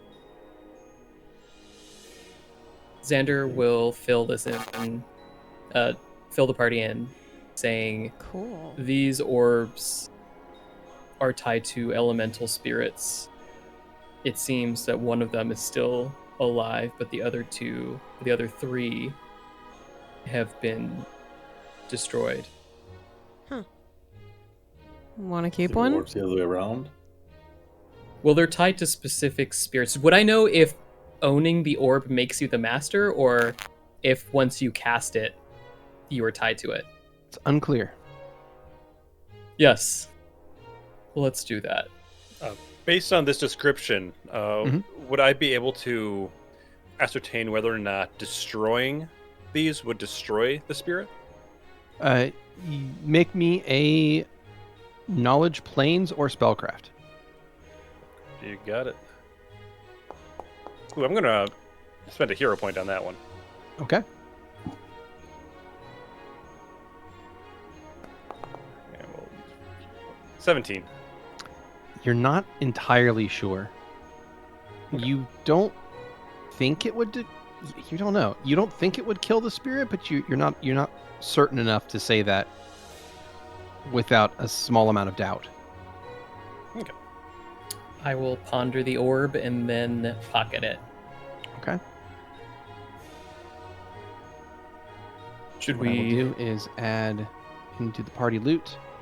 I'm going to add into the miscellaneous section. You know what? I'll just put this into your armor equipment. Call it a wondrous item. Slotless, and we'll call this elemental orb. There we go. Sweet. Should we check out the rest of this place? I don't see why not. I've looked around a bit already. So we're just talking freely now?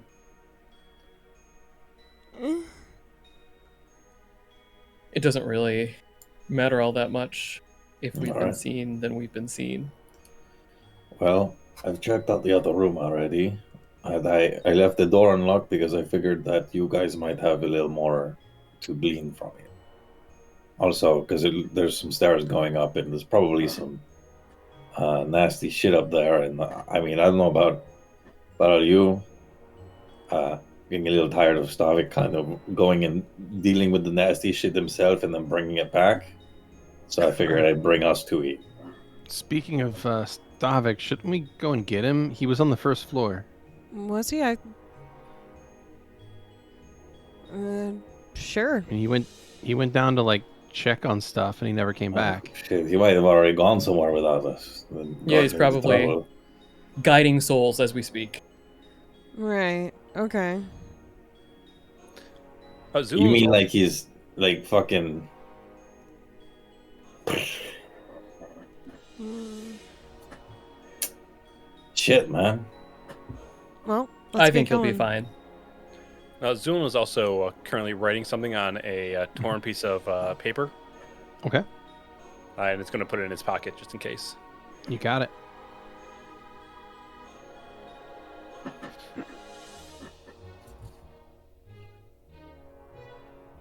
So we check the other room, or should we go collect Stavik's remains?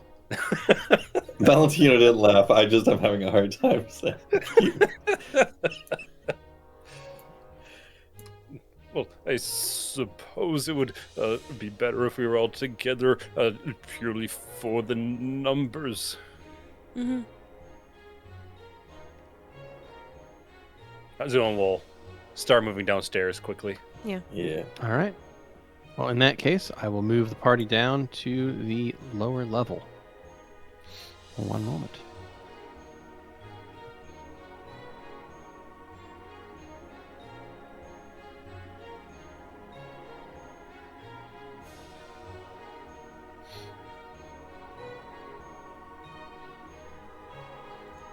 And we'll head downstairs.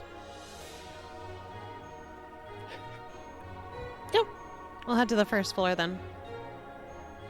All right, and you head down to the first floor, and you make it down to the first floor. Zu'lin, as you all make it down here, you do see the front door of the house is right here where you left it. The door is currently closed, and there's like a lock engaged on the door. Is it a visible lock at all, or? Yeah, it's like a deadbolt. You can latch it open if you want. So we'll try the door. Okay. You Unlatch reach forward, the- and you place your hand upon the deadbolt to unlatch it, and for some reason you can't can't will yourself to turn that, like to pull that latch to the side. It's weird. Your hand rests there, but you just can't move it to make it open. It's like there's a disconnect between your hand and your brain. Zu'lin's going to try to kick the door. Okay, you kick the door. Okay. There is a loud thump. There's noise. nothing stopping me from kicking the door. You kick the door, and it just makes a loud thump noise, and the cat that's around Bastion's neck is going to open up an eye and look at Zu'lin and go, meow. I was half expecting there to be a note on the door that says like, "Hey guys, we can just leave. Stavik." Zu'lin's going to turn around to the rest of the party. This seems to be something quite interesting. I cannot seem to fully disengage this lock or open the door in general. What, like it's stuck? No, more of a compulsion. I mean, Zu'lin What steps does that mean? Sort of thing. Zu'lin, it's just like a latch. You just grab it and you open it, and Bastion will just reach over and grab the bolt, and then his hand stops moving,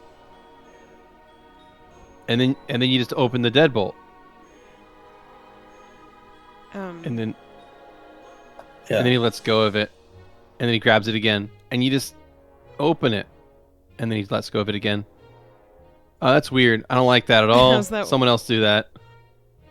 working for you? It's not. I Okay. don't like it. I'll try it. I hate it.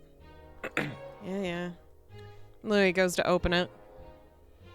Louie, you reach forward and you grab the deadbolt, and again, as soon as your hand makes contact with the deadbolt, you seem to be unable to will your arm or your hand or your wrist or any part of you to move in any way that would open it. Probably some sort of compulsion or spell on us. Who knows? I'll go I mean, with who my knows deal. if any of this is real? You guys said it wasn't a dream, and Well, I don't If think it's this a is- dream. All right, someone grab the deadbolt. Someone who's not afraid of their arm being touched. You do it. Zu'lin But will, I'm going to be doing the other side of this. Zu'lin will grab the deadbolt. All right, Valentina's gonna go over and like wrap the rope of this grappling hook like around the crook of your arm, and then Mhm. put the grappling hook on the back of my scarf, and try to walk into the other or like around the stairwell. mm-hmm.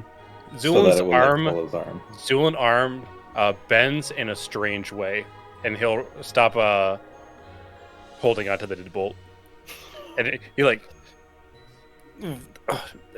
apologies, friends. Sorry, I didn't. Are you all right? Did I Bro, just is your fuck up your arm? Dude, you okay? Fucking broke your arm or some shit. That looked Holy terrible. It's just a dislocation. And Uh. Zu'lin's gonna back up a bit. I should have. I guess I should warn you. I'm like really fucking strong. So Do you need any help, friend? I should be fine. Just need to place it back in. Damn, bro. Okay. Bastion, put your hand back on the bolt. Valentino, do it. Okay. I don't know if Ashen's arm's gonna take it. Maybe we should switch roles. Yeah, maybe I don't Valentino's wanna- I don't arm's want to turn stronger. anyone's arm into fucking goop anymore. All right, Yeah, I let don't me know how just many arms try you to need to break today. push your arm then. So how high is this deadbolt? You can't reach it. All right, I'm gonna jump up and hang from it, I guess. All right, I'll try to push Valentino so it unbolts. Okay. You reach over and you find that the two of you are unable to work together in any way to move this deadbolt. Hmm. It seems like whatever compulsion is affecting one of you is affecting all of you. It's just don't only think about the door. apparent when you're trying to open this door. It Oh, seems oh. like you are being somehow compelled to not open the door. Sorry. Just don't think about the door. Just think about the pulling. Okay, I don't think that's gonna help. nothing's happening. Fuck. Another observation. I didn't know I told you earlier. And Zu'lin's going to walk over to the dining area to show Mhm. them the window. Okay. As you enter the room this time, Zu'lin, I'd like you to make a perception check. Got it. That is a 15. Wonderful. In that case, you do notice something odd, and that is that the candelabra on the dining room table in the middle of this fancy dining room Mhm. is lit, and the flames are dancing in a particularly beautiful way. Please Oh. make a will save. Fuck! You got it. Sebastian. Oh, let's see. Will save? Yeah. Nat 20, baby! Very nice. You blink a few times and put the thought out of your mind, and then go back to what you were thinking a moment before that. Anyways, yes, please, if you would observe this, the exterior of this window. Sure. Okay. Yeah, you all head into the room. Is it not raining outside of these windows? You look outside, and it appears to be not raining outside of those windows, Hmm. which is very strange, as it should be raining outside of those windows, and yet. Are these windows barred? No. But they are, like, solid. They're not like openable windows, like Correct, the yeah. upstairs ones. Correct. Oh, that could be. How thick is the glass? How big are these chairs? Normal size chairs. Hmm.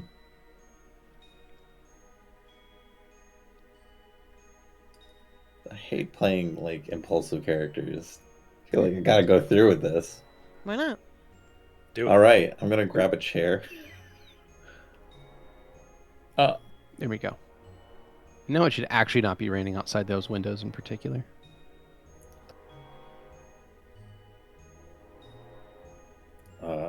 Okay. Valentino, you go to grab a chair. I'd like you to make a will save.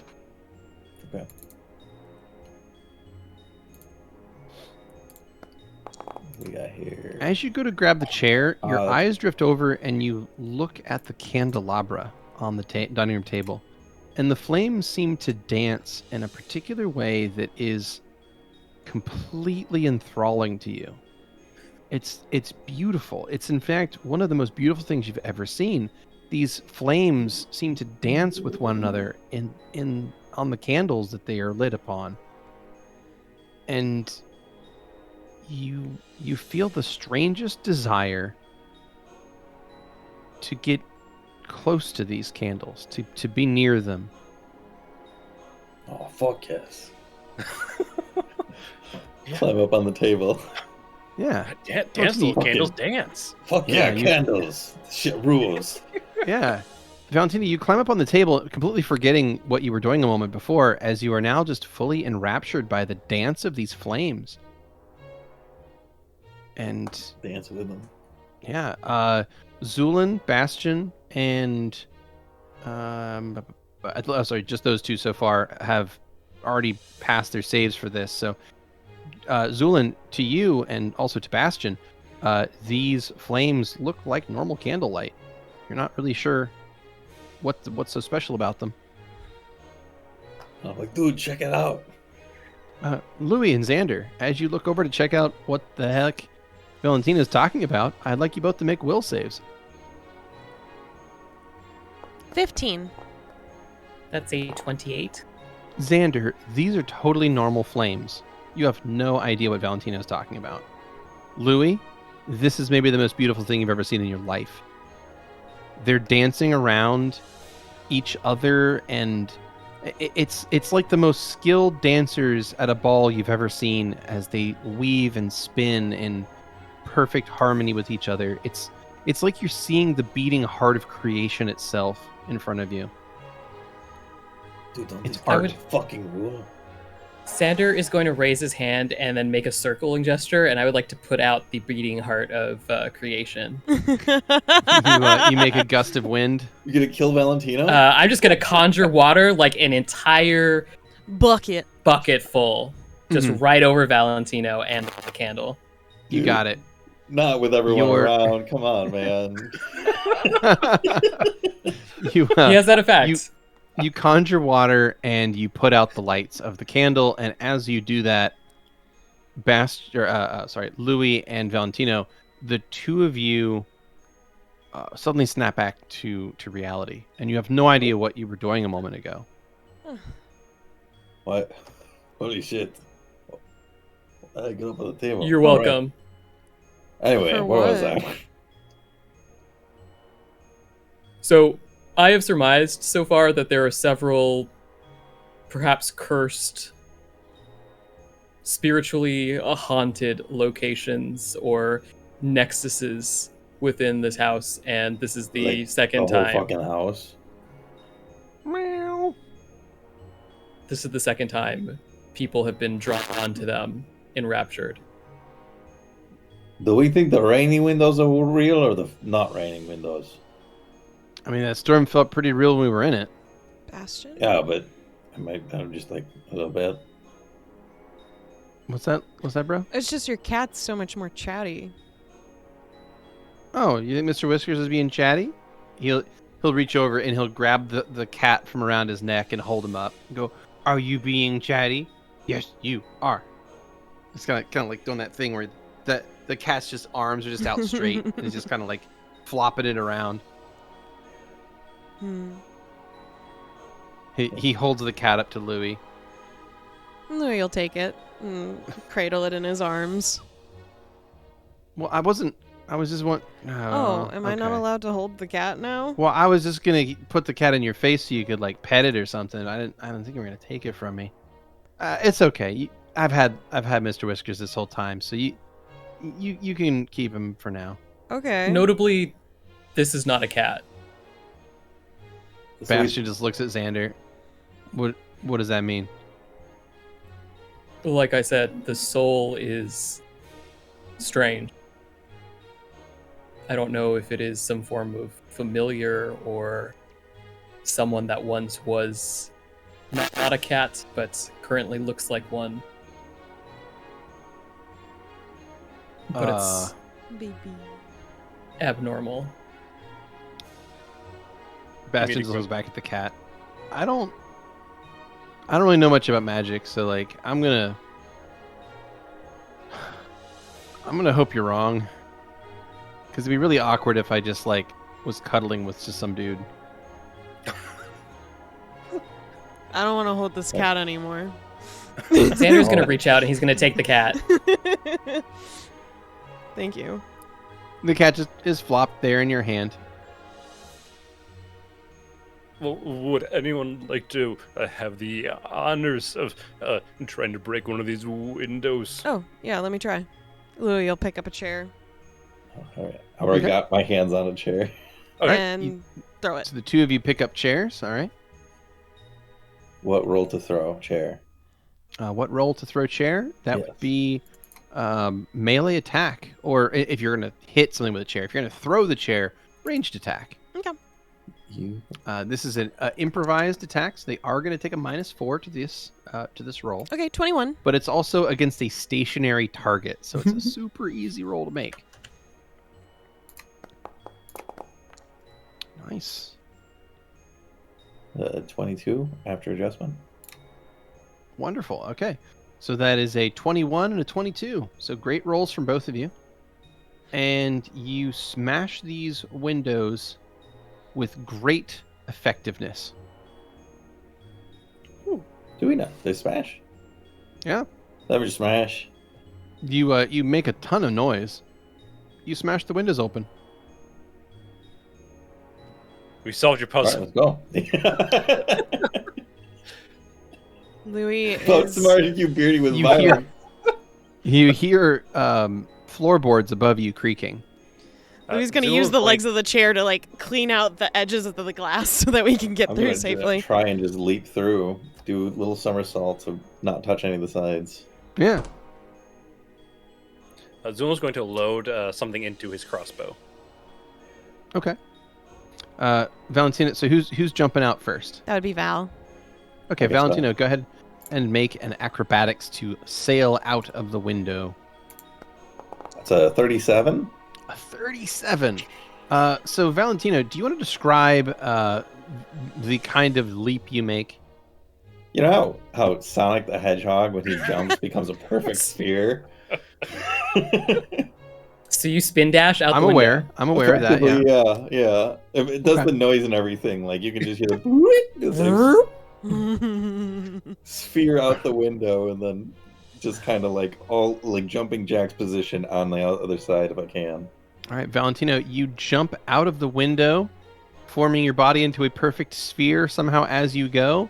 And of note is that as soon as you leave the window, Louie and Zu'lin, two of you are watching him do this. As soon as he crosses the threshold of the house, he vanishes from sight. Mm-hmm.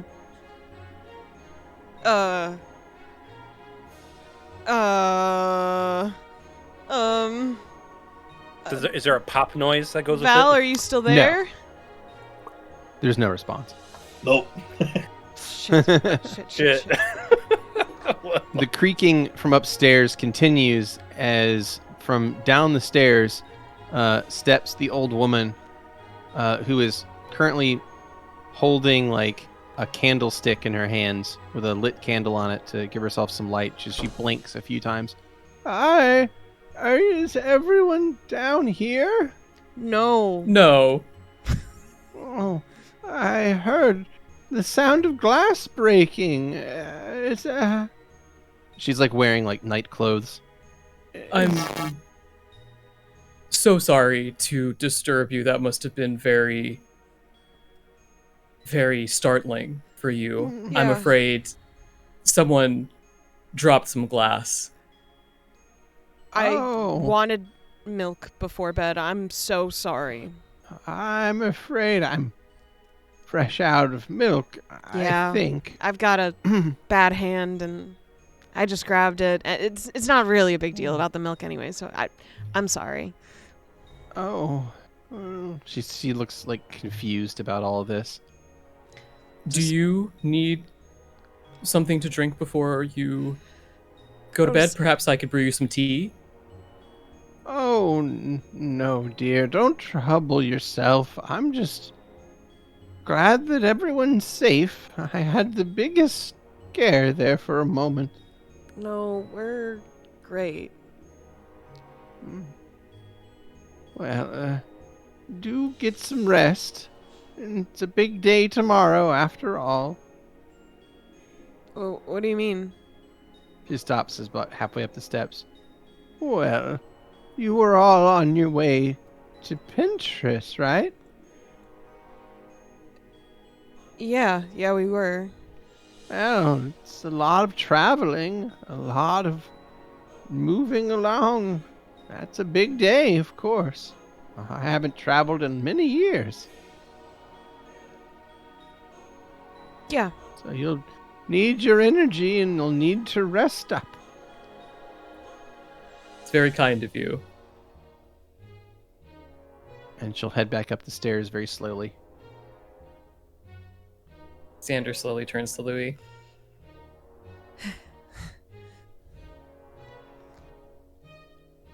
He'll quietly open the other door after a minute so that the others can be seen. So Val's gone. He just Through the kind of window? he Again. disappeared. When he went out the window, he just He said it wasn't safe for him here. I would like to walk over to this candelabra and I would like to toss it out the window. You toss the candelabra out the window and it falls to the ground outside and it just sits there. One of the candles maybe breaks in half. That's about it. Zu'lin's going to exit the room and is going to go up the stairs and check inside the bedroom. Okay.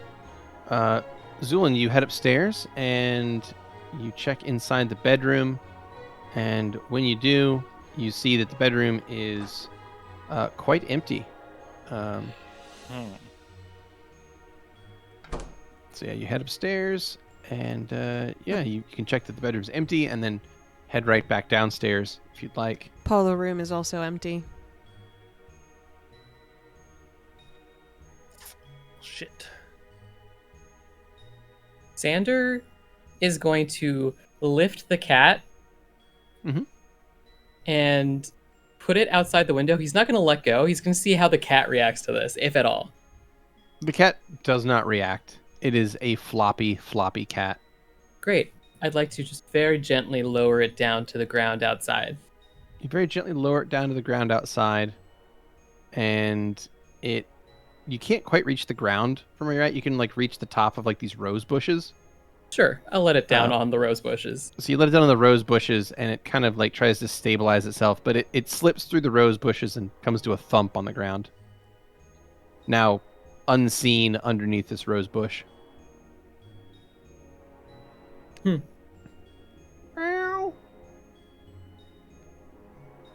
Also, while Zu'lin is by himself, he's going to pull up his sleeve and inject himself with something. You got it. So the cat is going to jump back up onto the windowsill from outside and look at you. I'll scritch it. It purrs. I don't Will, know. what do you say? Me or the cat? Open question. Meow, meow, meow, meow. Anyways, actually, I don't know where Valentino is, and I'm kind of freaked out a little bit, but at least Bastion can open doors so we can keep looking. Or we can go out the window with him. True. I mean, he went somewhere, right? It's true. I'll do it. Valentino's corpse is just outside the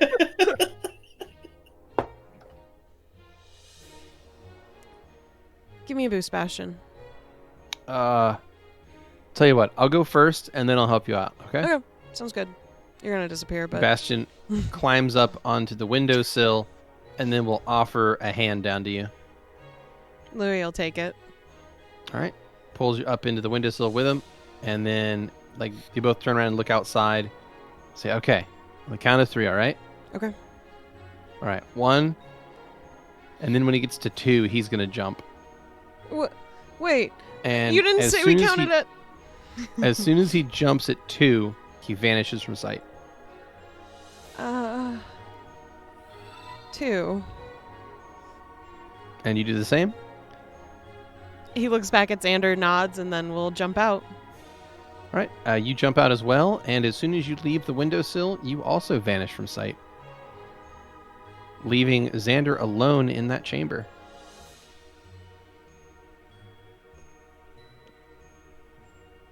Do I feel any weird spiritual presence in this room? Yes. Centered around... Oh, sorry, you threw the candelabra outside. No. Yeah. No, Okay. you do not.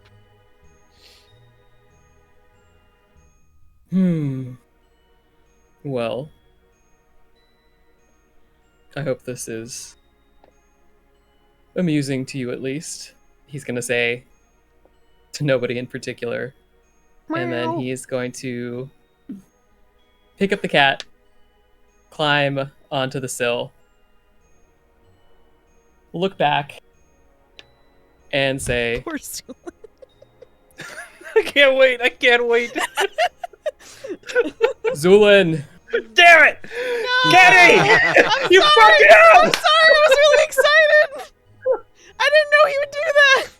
Damn it!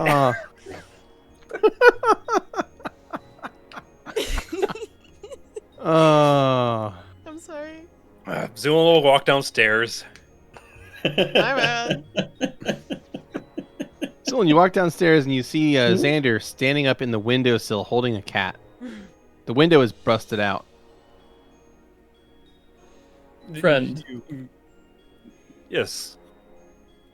All of our companions are gone. They've all exited through this window. Would you like to join me?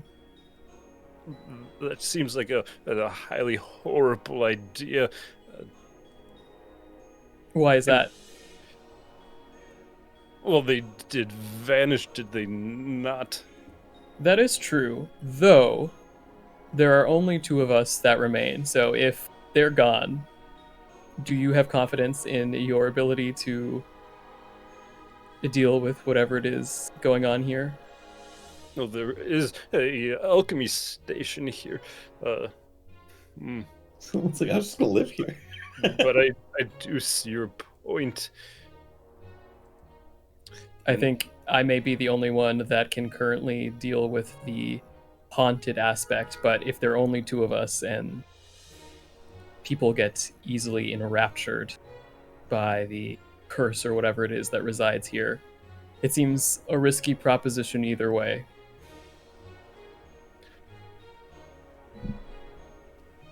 Understood. I suppose in that case there's not much of a choice then.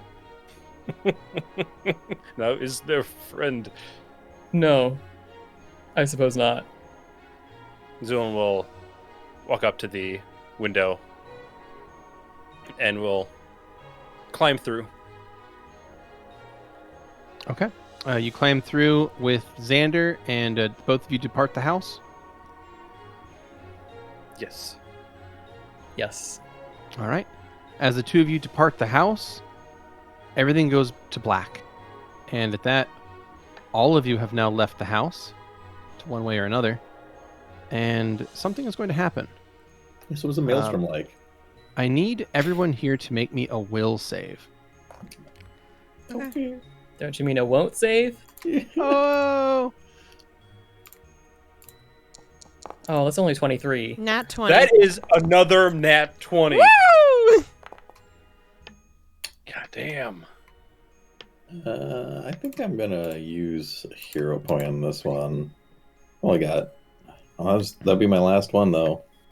Mm-hmm.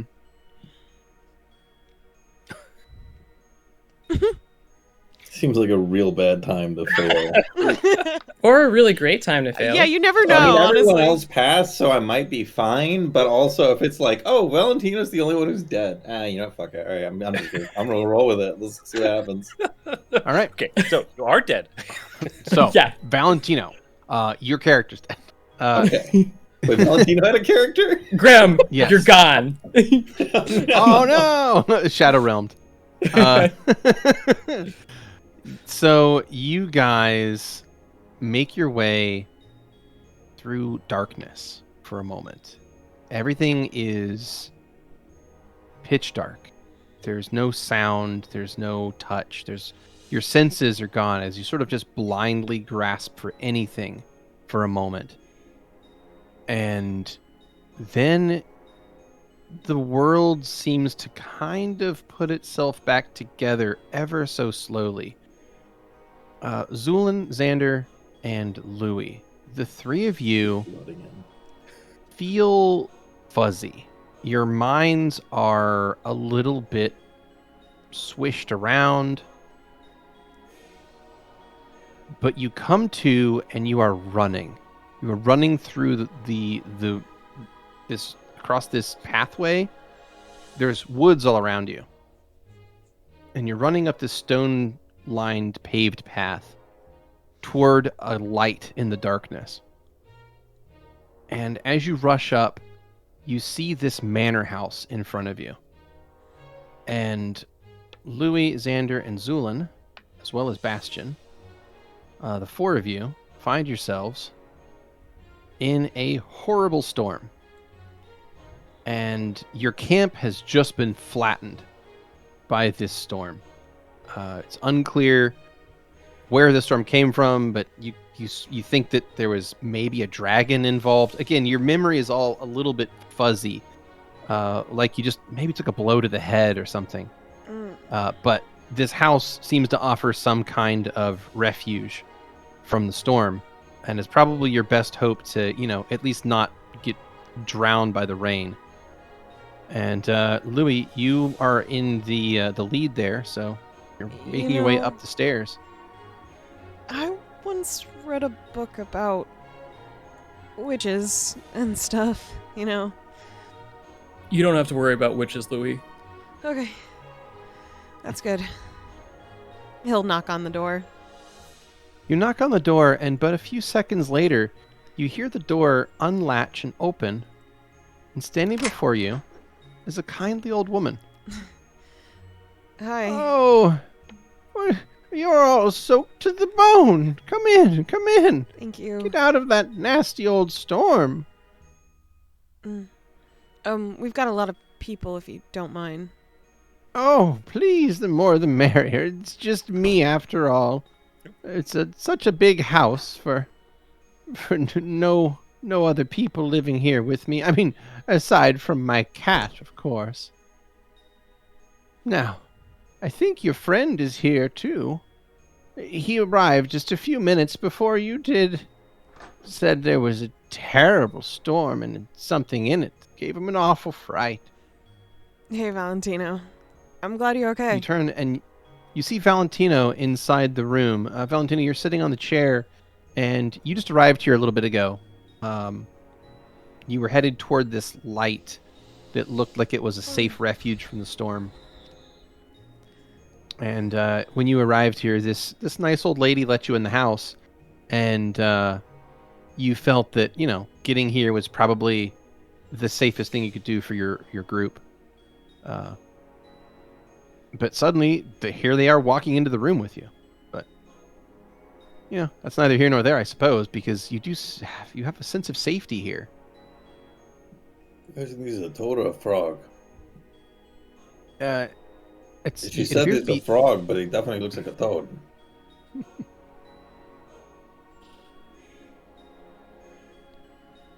Zu'lin will go up to Hattie and say, "Thank you for your hospitality, friend." Oh, of course, of course. I'll go and fetch us some tea to warm you all up. It looks awfully cold out there. Zu'lin will enter the room. You enter the room and you find a comfortable-looking study. Upon the table is a toad that is laying on a book and a cat sitting in a chair. Bastion immediately sees this cat and says, "Oh, sweet!" Goes up and starts petting it and realizes that this cat is a floppy cat and will pick this cat up and begin playing with it.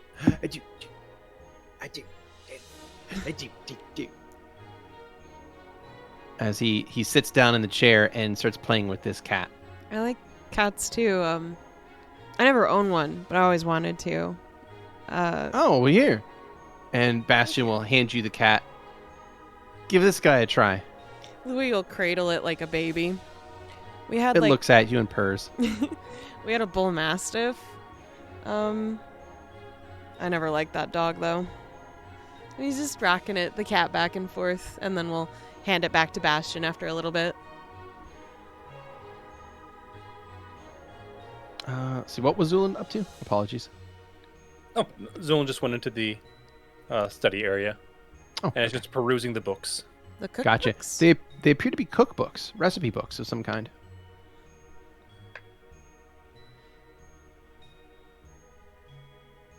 And I guess Zu'lin's just waiting for. Actually- Zu'lin, Louie, and Xander, the three of you recall something fuzzy, and that is that there should be someone else here. Where's Stavik? I thought he was with you. No, he sorry, went- one Oh, sorry. Valentino. Sorry, just Valentino. That name seems very unfamiliar to you at first. Oh, okay. Cool. But after a moment, you realize that that's a name that you should know. If you'd like to make a will save, we'll see if you Sure. can call. We'll see. Yeah.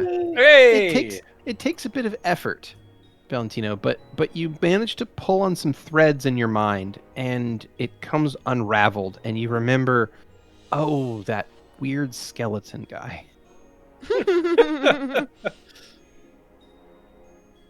Yeah, I thought he was with you. Oh, did Do we remember where we last saw him? How much do you remember of him? Yeah, you remember that he ran off in the storm. He rode off. He went off to get help or something, or he was on scouting duty. It's unclear, but yeah, he wasn't with the rest of you when you got here. But if He'd already Steve gone wasn't on with ahead. you and he wasn't with me, Yeah, he followed after you soon after. Yeah. The door opens to the north, and in will walk this kindly old woman, carrying a tray of teas, as well as a little bowl of sugar and a little cup of cream. She sets it down in the center of the table, and then we'll take one of the chairs. Well, it's been so long since I've had guests. I have some nice tea here. Please, have a cup. I brought sugar, and I had a little bit of cream left over. not to be rude, but have you seen our guy Steve? Stavik. Stavik? Stavik. Right, yeah, that sounds right. Okay. Jeez, I'm Val. afraid not.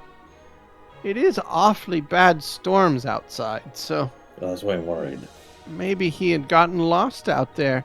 I gonna do go hope look he for him. finds us soon. Do you mind if I look from the window upstairs just to see if I can see him on the path?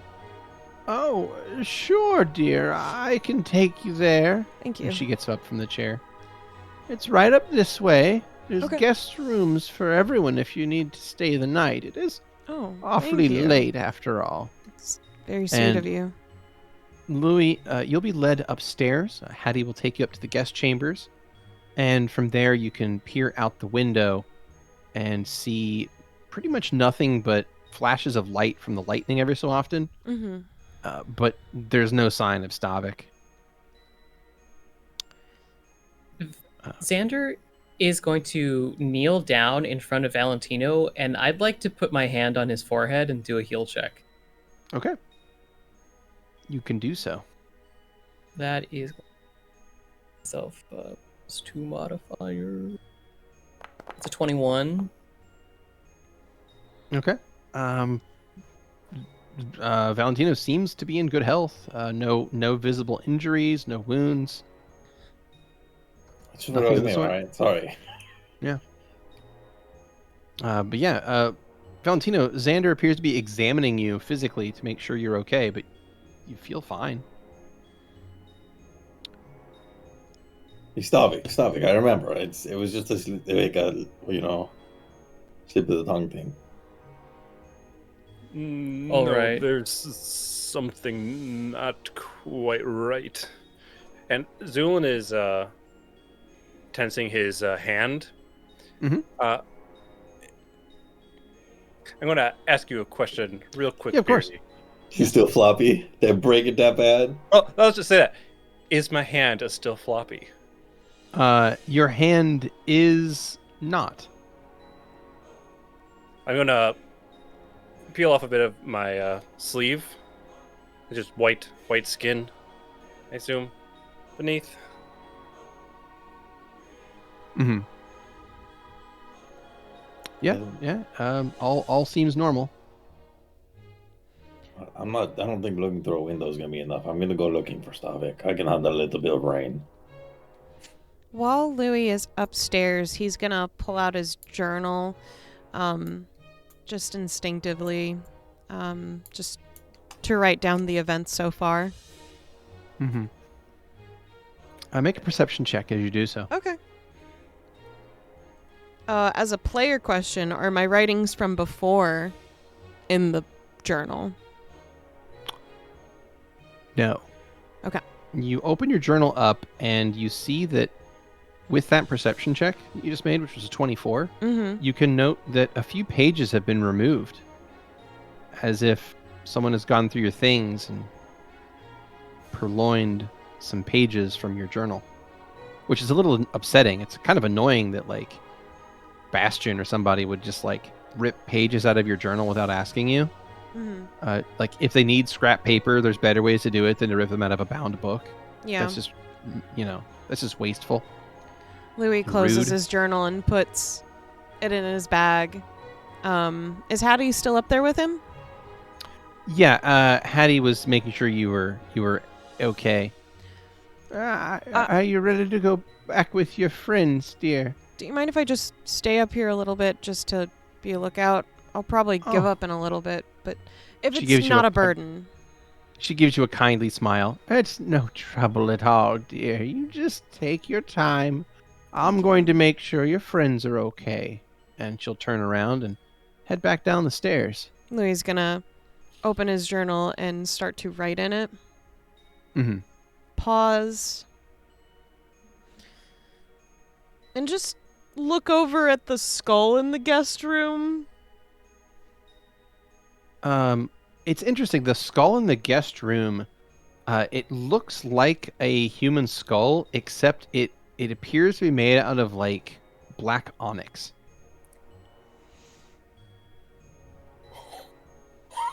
Louie's gonna stand up and pick it up and kind of look it over with his hands. Sorry, Skrewy, you can't actually go with today's game. Shit.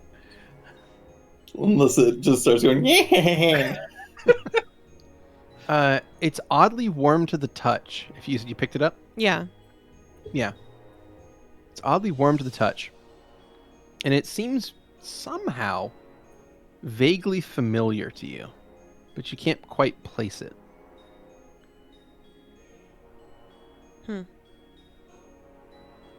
Louie's gonna put it back down and give it a nice little pat on the top of the cranium skull area. Mhm. And he's gonna turn around and just instinctively start to look at his inner pockets, see if there's anything in there that's off. He's looking for his missing pages just to see if, for some reason, it's on him. In his pouches, in his clothing, whatever. In the meantime, Zu'lin is going to check his supplies, and I assume we'll note that he is missing one of his medical syringes. And I would like to also open up my journal, which my journal is encrypted.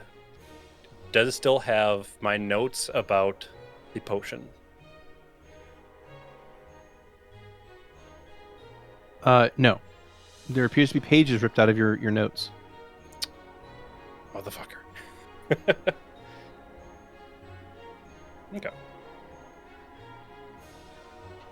Louie is going to be standing in the guest room. Then he's going to look over at some sort of object on the wall or a bookshelf or something and just knock it over. You knock over something on the bookshelf? Just something large enough to make a noise downstairs. Okay. So Hattie heads back downstairs to check on everyone. And I'm trying to get the door open. you trying to get the door open? Yeah. You seem to be having trouble getting the door to open. You're not sure if you just don't understand how the lock mechanism works or what. But it just doesn't seem to budge for you. Well, then Henny comes down. Excuse me, Oh. something's weird with his door. I can't get the door open. Oh, you need to use the door, dear. Yes, Is there we've got the something friend missing. I outside want to you go. need? Yeah, I've Of got to make sure course. that our friend's okay. Oh, I'm sure your friend will get here soon enough. But I it's don't awfully want to. dangerous out in that storm. I'll be fine in this storm. A little rain's not going to hurt me. If you're sure, dear, okay. And she'll walk up and she'll slide the bolt open and open the door for you. There you go, dear. Thank you. Just be careful out there. The storm can be awfully dangerous. I'll be back shortly, I imagine. I hope to see you soon, dear. And Valentino will head out to look for Stavik. All right, you head out to look for Stavik in the storm. What I will ask of you is, could you make me a perception check plus a survival check? and we'll see what happens. Also, write me a new character.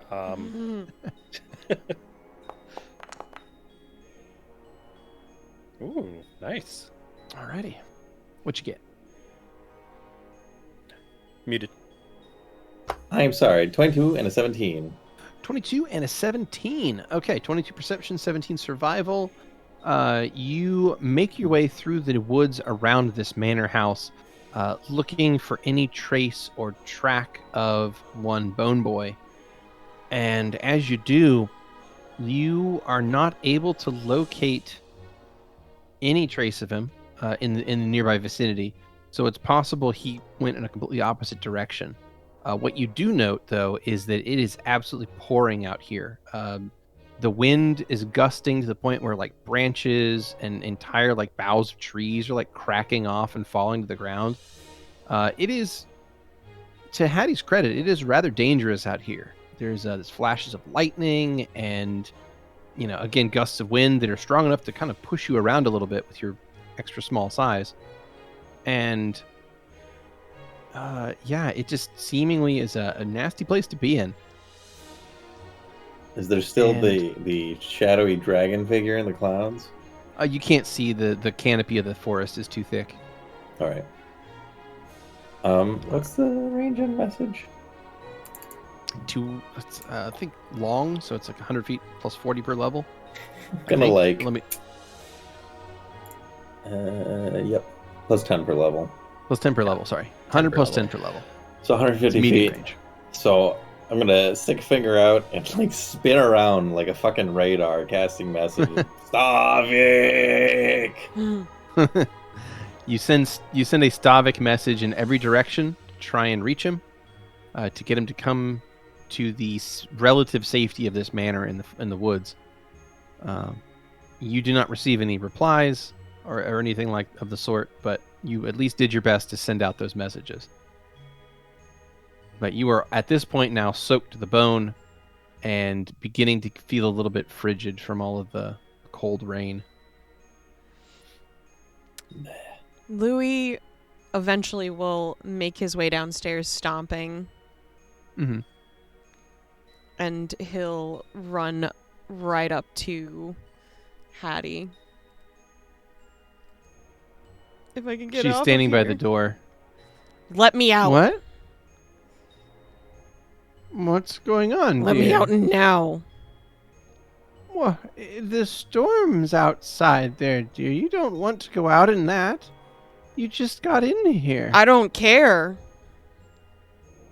Oh. Louie, what's the matter? It's quiet here. I would like to step closer and tell Hattie, my friend wants to be let out. Could you please let him out? Fine, but it's awfully dangerous outside. I did warn you. If you change your mind, you can always come back. And she'll open the door and step out of your way and give you a kindly smile. Louie looks to Xander and holds out his hand. Come with me. What about the others? We'll bring them. Everyone, Yes. What? What's up? it appears that it's time for us to leave. Why? We just got here and it's like not raining on us inside this house. That's... And there's tea. I don't fucking care. Louie steps out. What the hell is going on? Zuma will turn to Hattie. My sincere apologies. Oh, I just hope you're all right out there. It's awfully dangerous with the storm the way it is. Valentino, you make your way back toward the house, and you arrive on scene at about that point. You see Louie standing on the front step of the building, getting just poured on. He's not out here. I don't care. And Louie will look back in the building like he's waiting for something. Come on. Bastion's standing there holding Mr. Whiskers. What is going on? We just got here. We have to go. Why? We can at least wait till morning, and maybe it'll stop raining by then. Please, I'm begging you. Just give us one moment, and Zu'lin will wave for them to come out into the storm. Okay, and Bastion goes to put the cat down, and the cat will look at him and meow, and then he'll step outside into the rain and be like, ugh, God, we were just out of this. What is this all about? Yeah, it's wet as fuck out here. I don't care. Really? Yeah. Why? Come on, Xander. Xander is looking around, and Beardy, Mhm. I'm going to try and look around and see if I can pinpoint anything odd about this based on Louie's behavior. Do I feel anything strange? Louis seems to be in some sort of panic, if that helps. Okay. I'm so sorry for our sudden departure, but my friend doesn't do so well in enclosed spaces. It's all right, dears. Just be careful, and if you do change your minds, I'll be right here. Mm-hmm. That's nice. And Louie will grab Xander's arm and just start pushing in a way that he wants to, like, run, and then he'll let go and start to jog ahead of everyone. You got it. Okay. And then... So you guys... Granny inside. Mm. Fuck, shit. And he's waiting for people to catch up to him while he's running. Mhm. Yeah. Friend, what did you see? Page is missing. Out of journal. Had a note to self. Said run. We gotta go. So now we're running? We gotta leave. All right. All right. Did you find your Stavik? No. What if he's back in that? What if we're leaving him behind? Well, I don't know. We have to go. Please. Okay, I mean, we're going, but, like, where are we going to? Our camp got flattened. I don't know. North, south, east, or west. Anything that's not here. Okay, all right, fine, let's go. Well, Pendra's is north. If it's where we're going, Then we we'll might go as well north. keep going. Okay. So your group begins to travel to the north through the storm. As you do, the rain and the claps of thunder are such that it's like the sky is coming down on top of you. Branches are dropping from trees. There's like little bits of leaves everywhere that are falling down from all of the gusts of wind and the various other happenings. There's strikes of lightning on some of the trees nearby, and just massive claps of thunder as the thunderstorm just does not seem to relent at all. The tree canopy here, though, is quite thick, and you don't really ever get a good look at the storm itself. Mm-hmm. And eventually, your group is going to be headed through this Oh, no. part of the woods. And you find in the distance what appears to be a steady light against the storm. Uh-huh. Your camp has been flattened, and you need a place to stay. Uh-huh. And all of you approach this light in the distance. And you see a manor house appear before you as you get closer and closer to the steady light that hangs there ahead of the storm. And you get a sense of hope as you see this place, because it looks like a place you could actually get some shelter and maybe a good night's sleep. Yeah, Oh, fast. I am soaked. Oh, man. Oh, this place It's a little run down, but it's still standing. I least. guess. Oh, I don't know. I used to read stories about witches? Yeah. Yeah, I've got a weird feeling you were going to say that too. You don't have to worry about witches, Louie. Thanks, I know. You're always there for me?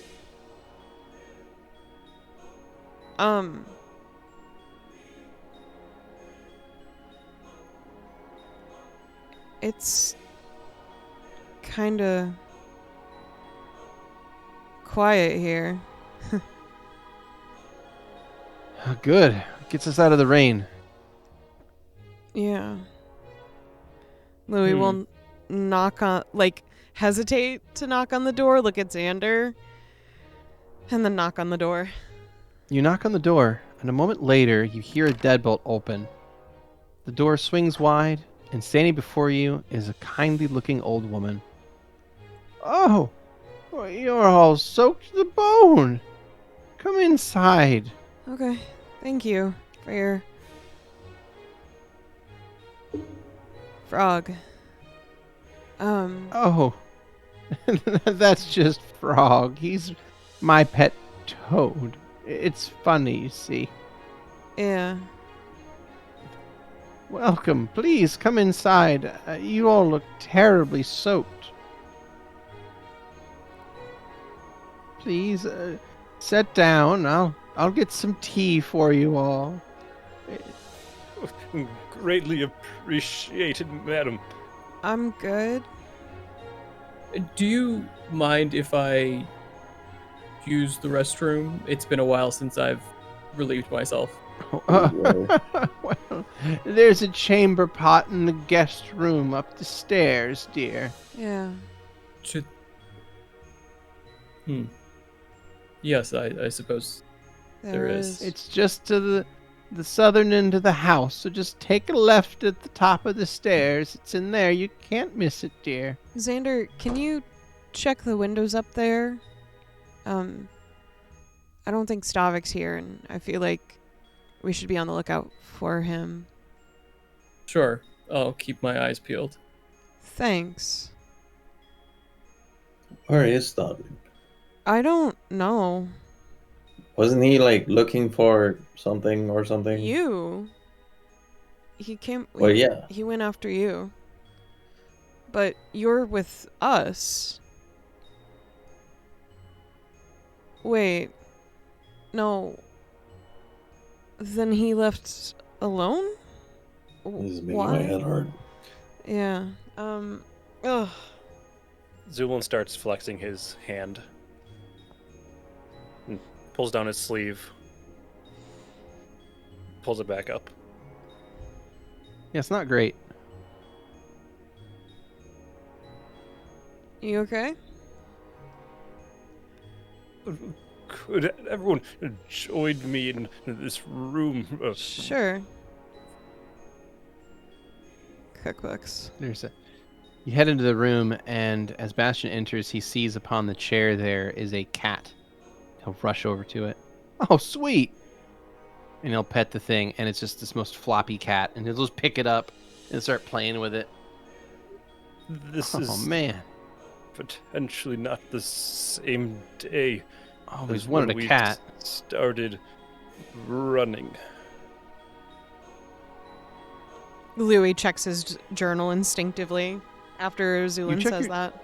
You check your journal instinctively. Make a perception check, please. Okay. 11. Your journal seems normal. Hmm. There's no missing. It's not like you have days in there written that you don't account for. You just. Louie shrugs. Zu'lin will also be checking his journal. Anyways, yeah, I'm getting a weird sense of deja vu, I guess. The normal kind, not the dream kind, because I don't dream. What's making you say all this, Zula? I take a scheduled medication every week or so. I had 10 syringes before, and now I have 9, and my heart palpitations are as if I had taken them more recently. I see. Well, that's weird. I'm gonna go check on Xander, okay? I'll be right back. I don't know what's going on, but I have a weird gut feeling, I guess. Louie will go up the stairs to where he instinctively seems to know the guest room is. You head up the stairs, and yeah, you have this weird sense of deja vu. You make your way up to the second floor, where you will find Xander there. Go ahead and pull the two of you to that map. One moment.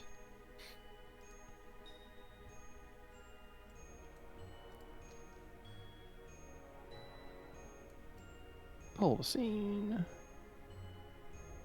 Pull the scene and pull the scene. There you go. Okay, that should be the people on the right scene there. Louie, you find in this room is Xander, who may or may not be making water. Louie would have knocked on the door first, politely.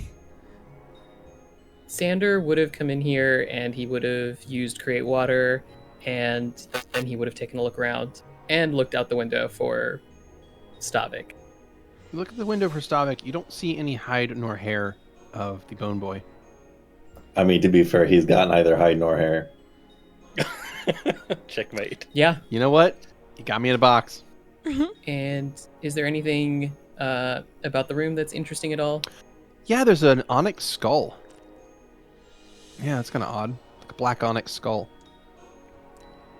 Seems oddly familiar to you. Okay.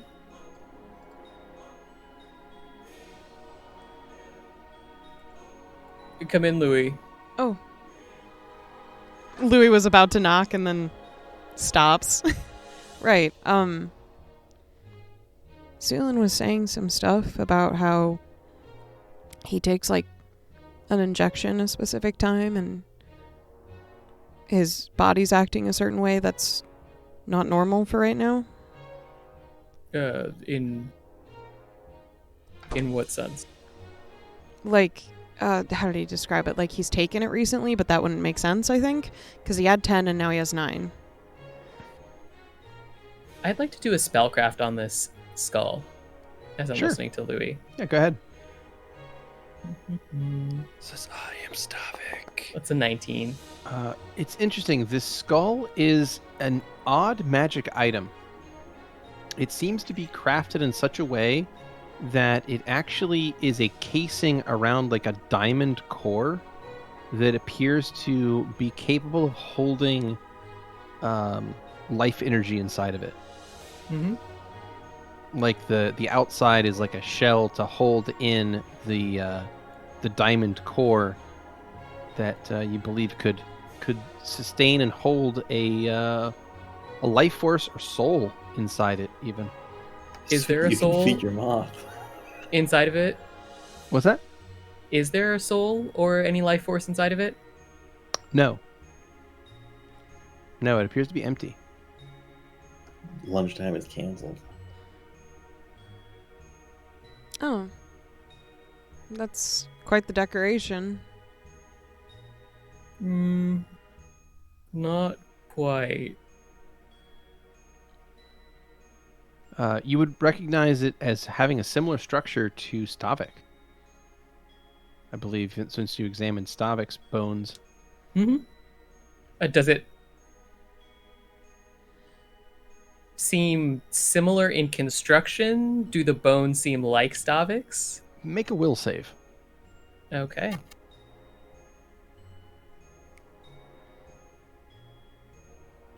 That is going to be only an 18. That's still enough. It's a success. That Okay. is Stavik's skull. Xander going to walk past Louie. Chat, are we cooked? Xander. You see as he walks past, his eyes are black. Oh no. All right. Louie will you run both after head him. back to the first floor. I'll pull you back to the correct map here. Pull the scene. Pull the scene. And pull the scene. There we go. All right. You all make your way back to the first floor of the building. There you are.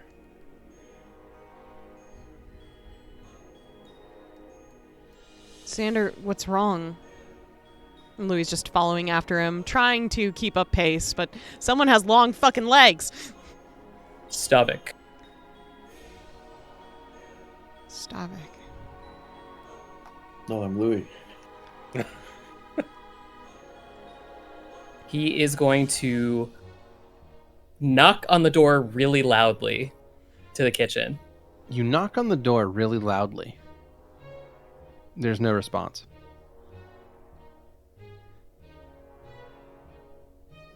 Xander is going to immediately pull out his halberd, and he's going to turn it into scythe form. Okay. Here's Xander. And then I would like lady to on the other side of the kitchen, like, try and open the door. You try and open the door, and it appears to be locked. Ma'am, No answer. Xander turns to the rest of you, and he's smiling, but his sclera are black. Do any of you happen to know where our lovely host is? Is she still down here? She said she was getting us tea or something. Cool. I think she had a heart attack in the kitchen. Can someone open it for us? Shit, really? Louie nods to All right. Xander. Do you want this one? Oh, no, you got it. Are you sure, Val? I mean, I don't care. you are kind of like the expert. You did all those other rooms? I've done tons of locks before. I Right. do, but sure, yeah, I've got this.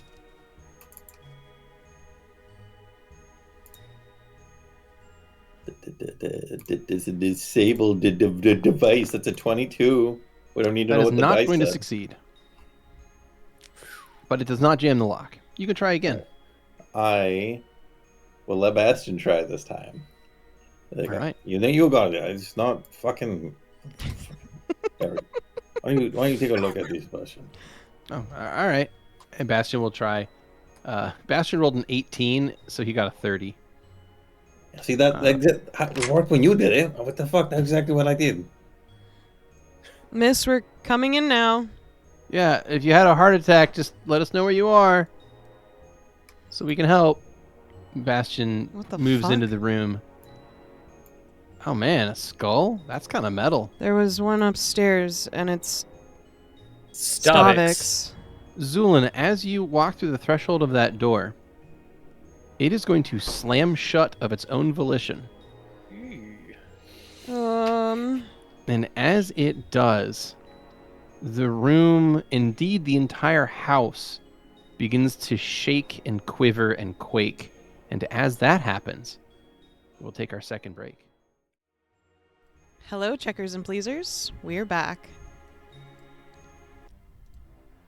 And the house Are got flipped. indeed. So, what is happening is that the house has begun to shake and shudder as a sustained thunderclap that just refuses to stop fills this entire area. And Spamming the soundboard. yeah, a sustained thunderclap is just going to continue rocking it. You're not sure at some point if it's an earthquake or if it's the storm somehow reaching some kind of insane crescendo. But what is going to happen is the lot of you are going to be thrown off balance, and you all get thrown a little bit to your east. And as you are thrown into that room, appearing to your west are going to be two figures. Uh-oh. The first figure is one of Stavik. Oh,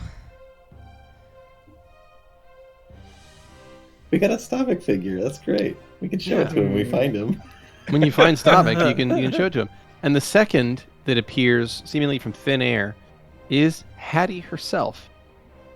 She still has that kindly smile upon her face. Stavik, you're okay. Oh, dearies. You've made this ever so interesting over these last few days. Why, I haven't had this much fun with guests in many years. You're just like little worms getting into everything you can. But all good things must end, you know, and I've gotten just about as much out of you as I can, so my Worms would- good friend here is going to help me put you all in the ground. What? Isn't that right, my dear? She says to Stavik. Stavik, Yes. this old woman, this Hattie lady, is your absolute best friend in the entire world, and you would do anything for her. You would kill for her. In fact, You will. In fact, you kind of want to. You kind of want to kill for her. And she's going to point you to the east, toward these fools, these interlopers, these defilers of her sacred and beautiful little home.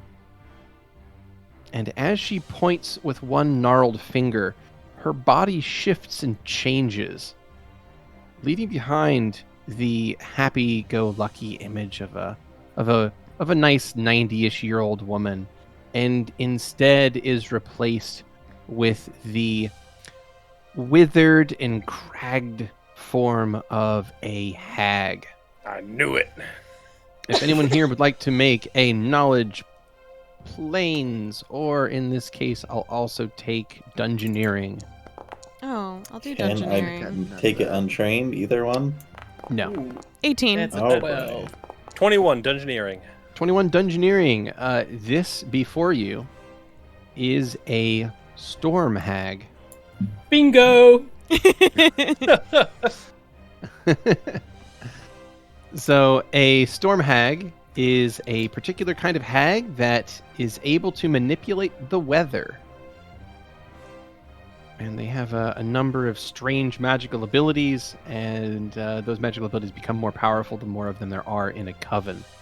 This one, however, seems to be living alone, and has somehow seized control of the mind of Stavik, and is going to use said control in an effort to destroy all of you. So, without any further ado, let us roll initiatives. That's very interesting. I want to point at this hag before we start fighting and say, we are like worms. It's worms with a Y, not with an O. Nice, Xander. That is a nat 20, which is very on brand. I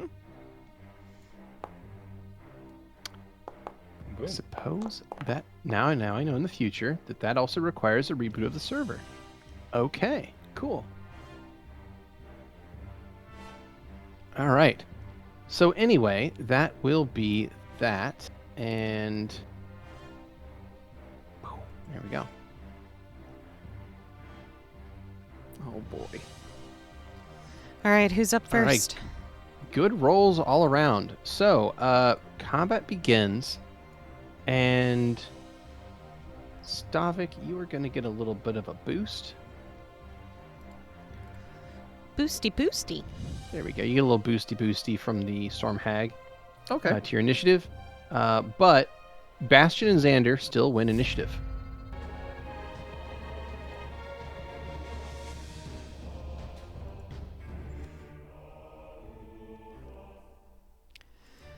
Okay. There we go. All right, Bastion is up, and Bastion is going to say, wait, does that mean we have to fight Stavik?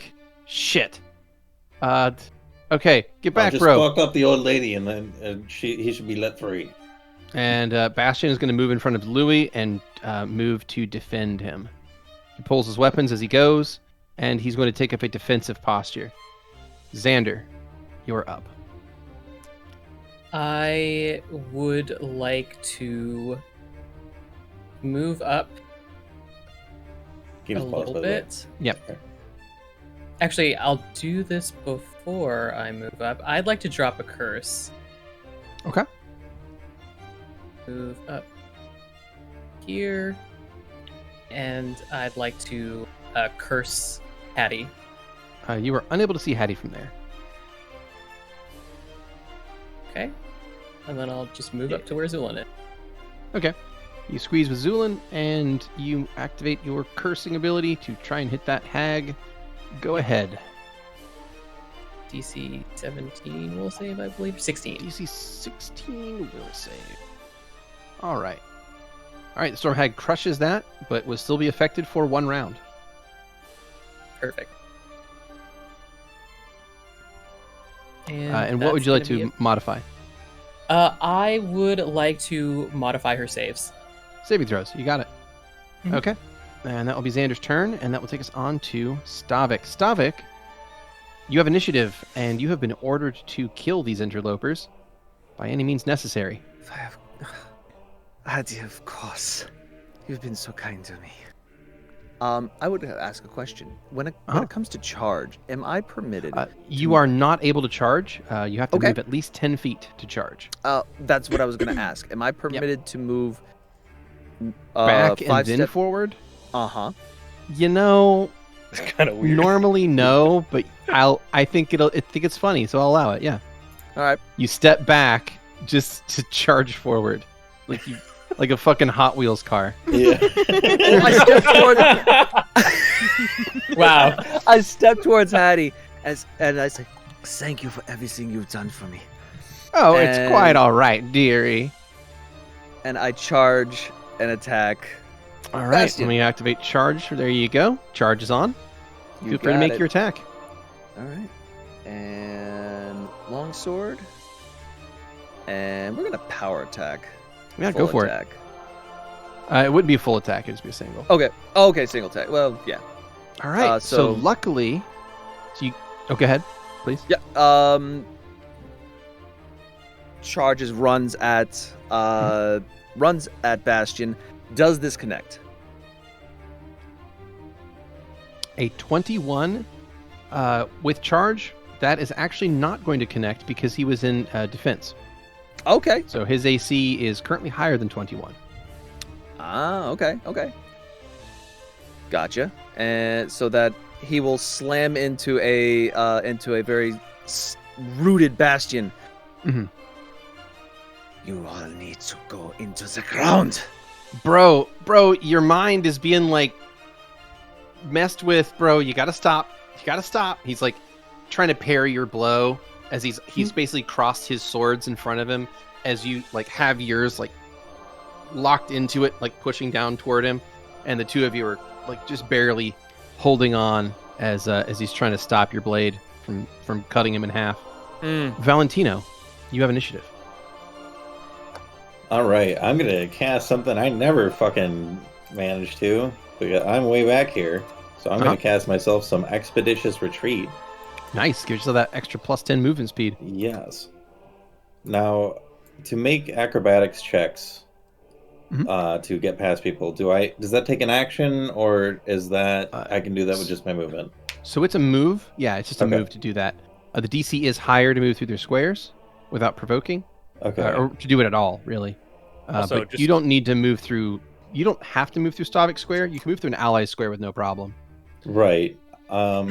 Also, just want to mention, as a reminder, that you currently do not have mage armor on. Yeah, I know. Just so you know. Okay. I was gonna cast it earlier, and I was like, it's not in character. He's not worried.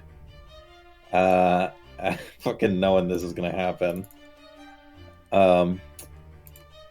So I'm thinking, what the fuck is my speed now? Then let's see. So your speed is +10. So your speed is now currently, I believe. It says it's plus 30 Sorry, from it should the be thing. 50. Rather, I apologize. Yeah. Let's see.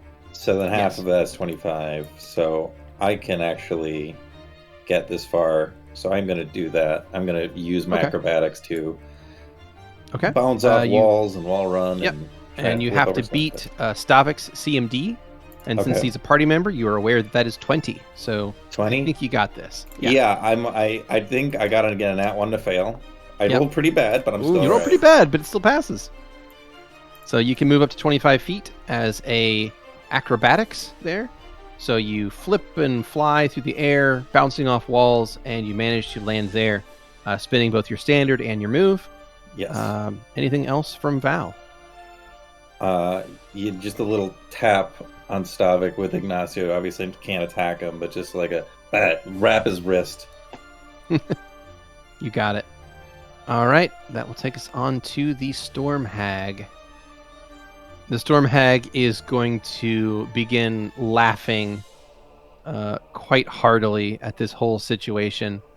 And what she is going to do, firstly, is she is going to cast her hand forward, fingers out, and arcing from them is going to be a bolt of lightning. Yeah. And that Right bolt in of line. lightning is going to travel in a straight line right through the party. Damn, I ended the right spot. Jesus You Christ. did. Yeah. Oof. I was thinking, man, I wish I could have flanked him, and now I'm so glad I didn't. So I need a reflex save from everyone, including Stavik. Mm-hmm. It's a 17. That is going to 11. fail. Oh, sorry, 17 pass. My apologies. 17 passes. 17's 22. good. 22's good. 11. 11 fails. 16? 16 passes. Okay. And I'll So roll she for just Bastion. blasts Stavik back with a bolt of Yeah. lightning. Pretty much. She don't Pretty give a much. fuck. Yeah, no, not She's at all. like, When "No, that happens, Bam. Oh, she just blasted me. Yes. Does that affect his? Not at all. Okay. You just keep doing what you're doing, baby girl. Don't worry about Everyone it. You got else sees Stavik getting shot and is like, oh shit, we should jump. So that is going to be 16 damage to everyone else and 32 damage to Stavik as this lightning bolt passes through almost the entire party. That is the Storm Hag's turn, and that will take us on to Zu'lin. all right. Zu'lin was originally aiming a shot at Bastion, but seeing Valentino go Mhm. past, is going to reorient his shot as he Okay. has placed a infusion of shield. Oh, lovely. Okay. So let's see. Thank you. So you just need to make a ranged attack here and hit Val. Where we at? There we are. Is that within point blank, I believe, right? Yeah, Oh, you're within how far point away? blank, so you'll get a +1 to that. So As a 10. that is exactly what you needed to hit. Fuck yeah. Wait. I'm sorry, he's small. Oh. You needed an 11 to hit him. Is that right? I'm going to reroll. Yep. Okay. Yeah, his touch AC is 11. Even if he's willing, touch AC is 11. So Sorry. yeah, if you want to go ahead and throw out a hero point and then toss a reroll, see if you can get higher than. Hey, there we go. 18. Okay. Cool. All right, I'll get So rid of hero that point. is going to hit Val, and Valentino, you're going to be affected by a shield spell. I'll go ahead and add that buff to you. That rules. Boom. Thank you. Yep. Okay, shield spell goes, and that is 1 minute duration per level. So, good stuff indeed.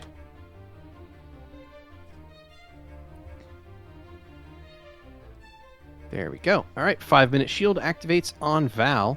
And anything else from Zu'lin? Zu'lin is also going to move to the side.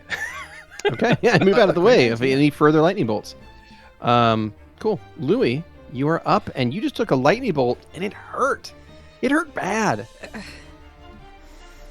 Louie is going to aim at the hag, conduct, kind of pulling from the air, a line where a bunch of trails of butterflies kind of appear and disappear through it. He clasps his hand and sends out a snowball bolt into the hag. Okay, go ahead. Wait, let me make sure I'm targeting her. Okay. Alrighty. That is- a 15 touch. Oh, go ahead. I'm She sorry. has reduced AC, was it, or It was Saving saves. throws. saves? Yeah. Okay. Yeah. 15. So there is no touch. saving throw for this particular spell. 15 touch is enough to land the shot. However, I do need you to make a caster level check. Okay. Because Storm Hags have spell resistance. That's a 23. 23 will pass. So you penetrate spell resistance, and I said that because I knew you would laugh. And the Storm Hag is struck by this snowball for 21 points of cold damage, and that is going to be a nice big old chunk of her hit points. Okay. Louie's gonna look back at Xander. Are you okay? She's now injured. Xander doesn't even seem to be paying attention to this. He's just staring at her, and his eyes are black. Louie nods, just for a moment puts his hand on Xander's chest, just to, in his own way, reassure him, and then step out of the way like Zu'lin. Hide behind a wall. Yeah. Oh, No more of that lightning bolts, please. Not another one. Louie's just touching his gut where the strike went through him. And that's Okay. my turn. Cool. Bastion is up. And Bastion's going to look to Val to try to determine what Val's plan is. Is it to flank and take down Stavik, or is it to To get flank the around hag. Stavik and go after the hag? Okay. Yeah, he said at the beginning to just ignore Stav and go for the hag. Okay. Well, in that case, Bastion is going to look at Stavik and say, "Hey, Bone Boy, fuck you. Come and get me." And he's going to roll an Intimidate as a standard action. Okay. He is, I believe, going to pass. Let me just double check the DC for that. That is going to be 10 plus 5 plus 1. DC is 16, so yeah, he gets a 25 on that. So he's actually going to be enough to shake you for 2 rounds. God So- damn. All right. Yeah, Intimidate's broken. So he is going to intimidate you with the standard action, and then as a move action, he's going to acrobatics away from you to try and get closer to the hag, of which he is going to succeed as he moves 15 feet, launching himself up onto the table and getting up here closer to the storm hag herself. And he succeeded on his acrobatics, so you do not get any AOs, and he was taunting you as he went. So that is going to be his turn. That will take us on to Xander. Xander, at the beginning of your turn, I have a quick question. Whom are you life-linked to? I am not lifelink to anyone anymore. Lovely. All right. I'll go ahead Damn, and that remove would have been a lifelink. bad time. Yeah, we're going to remove lifelink from Louie then, and you may go with your turn. I would like to drop a suppression curse on her. Okay. So she has to make a DC 16 will saving throw with the penalty from before. I don't know what that means, but it sounds devastating for this bitch. Okay, gotcha. Alrighty, we'll save. Oh, hell yeah. Okay. Yeah, we'll take that. So that is not good on her part. Let's Yeah, So- so fucking what go. you're going to see is Xander is just going to reach forward, and right in front of her, a golden spectral version of Xander is going to appear, and he's just going to grab her by the throat and squeeze, and he's going to explode into a shower of stars and then form a ring that kind of becomes a choker around her neck. Oh my god. That's a And then I would like to chant Mhm. to extend everything, and I'll take a 5-foot step. Louie Okay. gives him a thumbs up. Actually, I'll squeeze with Zu'lin. Okay. All right, you're now squeezing with Zu'lin, and that will end your turn. Stavik, you are up, and you are still So- ordered to put these fools in the ground. So with shaken, what does that? What? It's already effect built does that onto your have? character now. It just Okay. effectively is a -2 penalty to attacks, saves, skill checks, and ability checks. Actually, if you mouse over it in the top right, you'll see what it does. Spiffy. Yeah. Spiffy. Okay, so since I saw Bastion go towards my good friend, Yeah, he is going to 5-foot step and attack. you got it. He is no longer total defensing, so he's a much easier target this round. So go for it.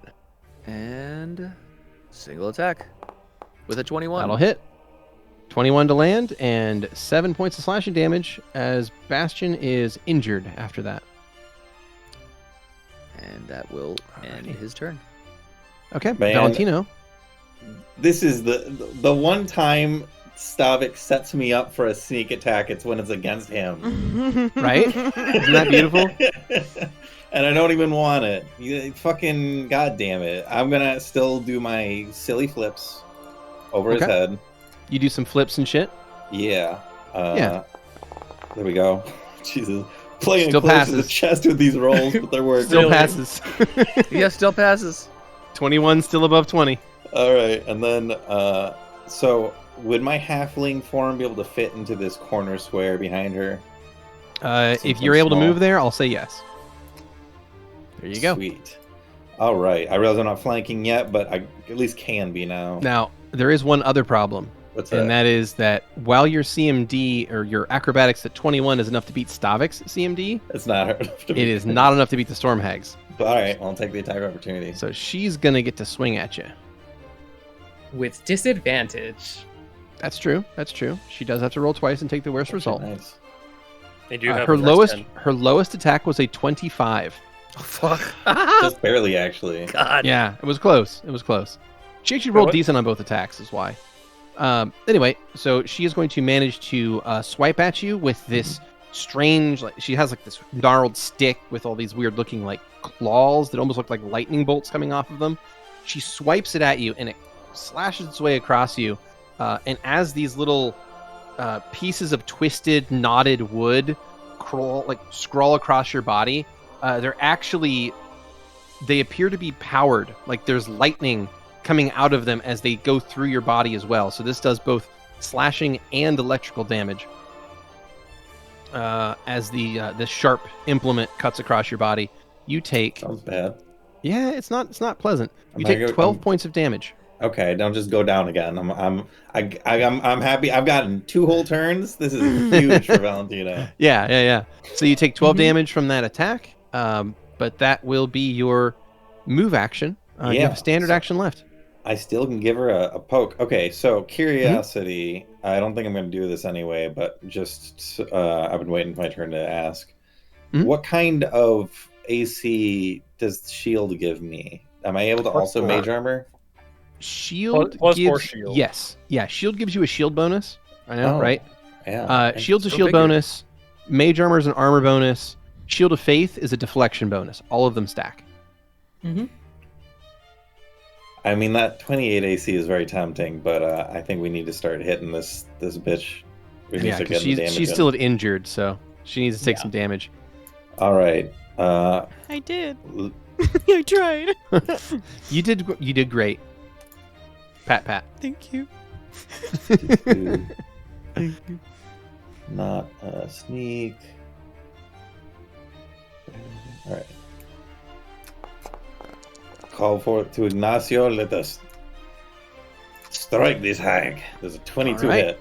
22 does. 22 lands, and you strike for 8 points of piercing damage. Take that, you fiend.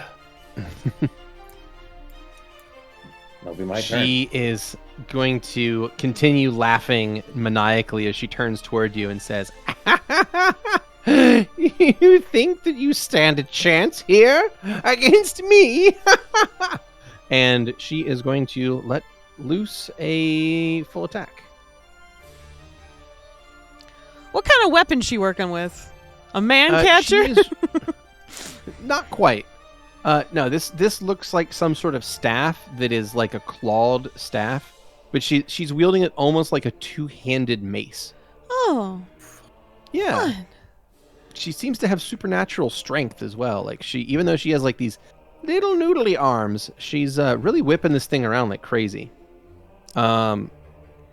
So of her attacks, she gets a 26 and a 28, but I need to re-roll those because she has Yes, you disadvantage. do. Oh, okay. It's for the third Oh. rolls. On Here's everything the rerolls. she does. And her re-rolls are a 15 and a 21. So both of her hits become misses. You're welcome. Bless you. Bless Otherwise, you. she would have done 22 points of damage total if she'd hit. Nothing. That's fine. I can see. Yeah. Yeah. All right. So that is her turn, and that will take us on to Zu'lin. Zu'lin, you're currently squeezing. What would you like to do?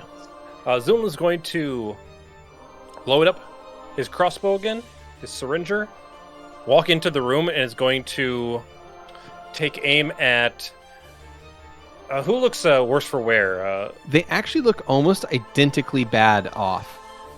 They're both pretty messed up. Right.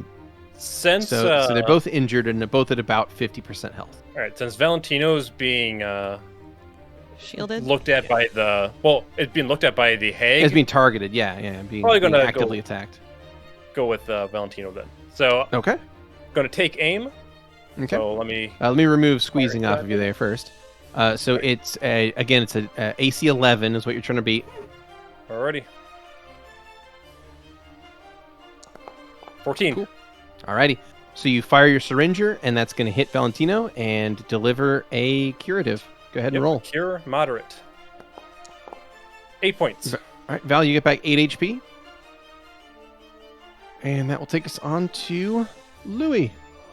Thank much, Lee. Thank you. Louie is going to step into view.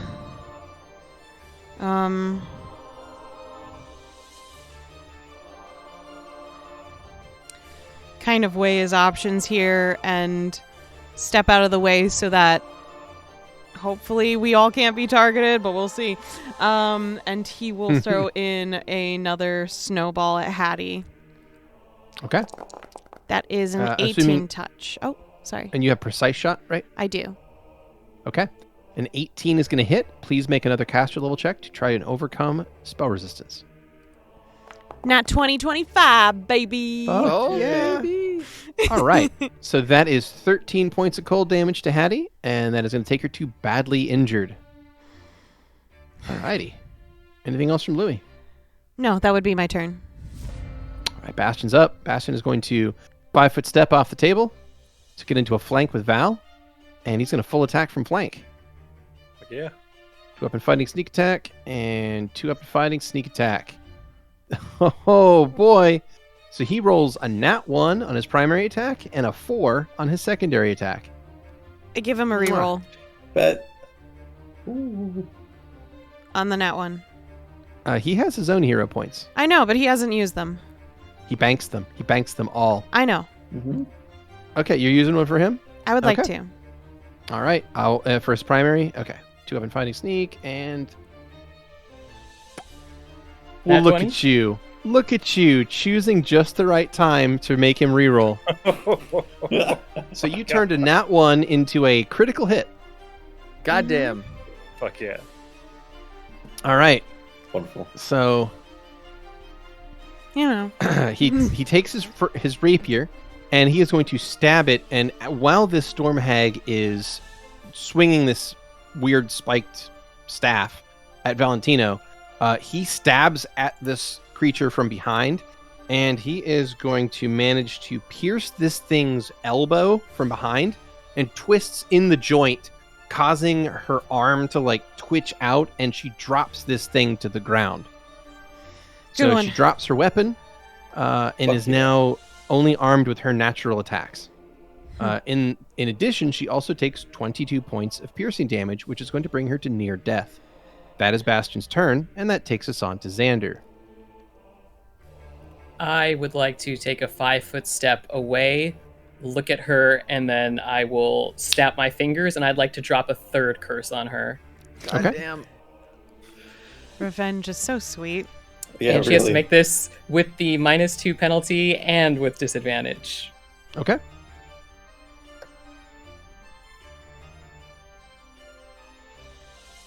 Thank you, action economy. Alrighty. Let's see. And this is against AC. I think she already has this curse on her. Does she not? I thought think it was this the one- saving throws. Yes, it was for saving throws. Can you lay the same curse Yes. a second time? Oh, interesting. Okay. You could I choose a thought- different one, as long as it's a different effect each time. Interesting. Okay. I guess I've never seen it used that way. All right. In that case, you said the AC? Yes. Okay. Done and done. And then assuming chant. Yes. So as Xander does this, he snaps his fingers, and the collar around her neck is going to kind of expand, and these golden cracks are going to appear all over her. Okay. And that'll take us on to Stavik. Yay! All right, jeez. No, I not watched. yay. Yeah, what do you mean? Look at yay? me. Get in here. Y'all are hurting Save my her. friend. Yeah, save her. She's near death. Who, Stavik, who you're Baba my Yaga only over here? hope. Yeah.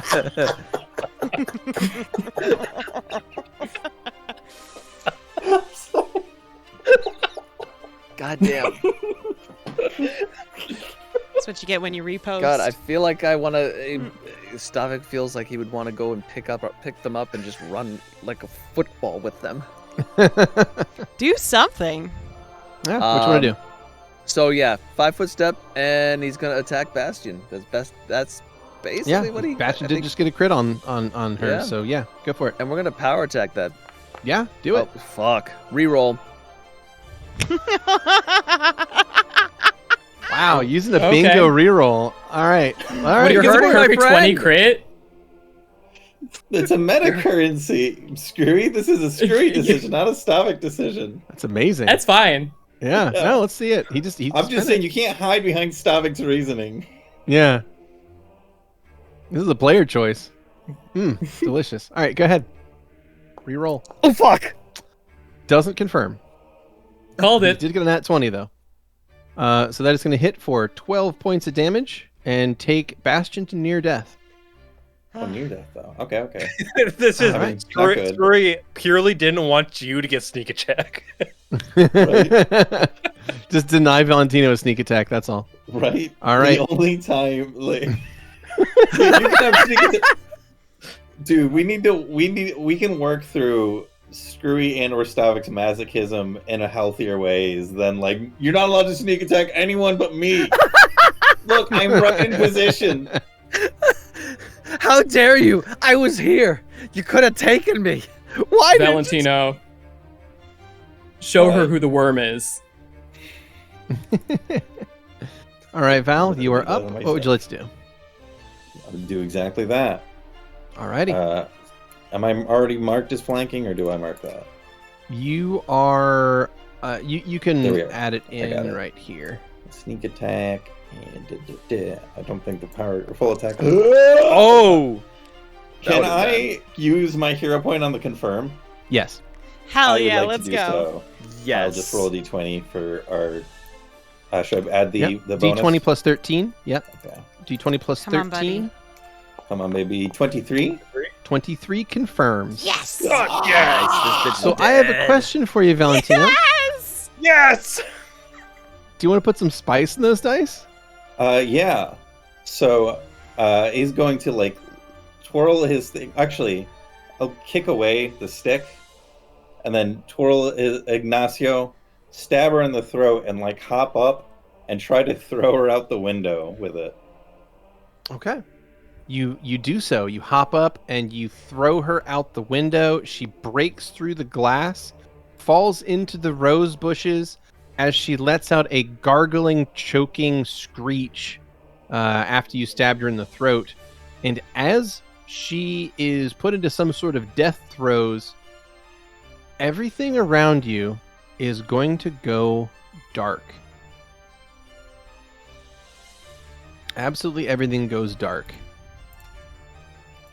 And there is the sound of storms and thunder and just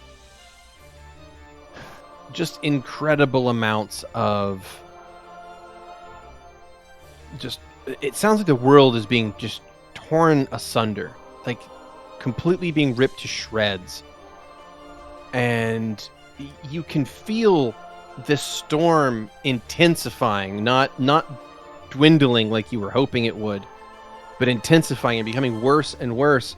And then there is a sickening, splitting sensation.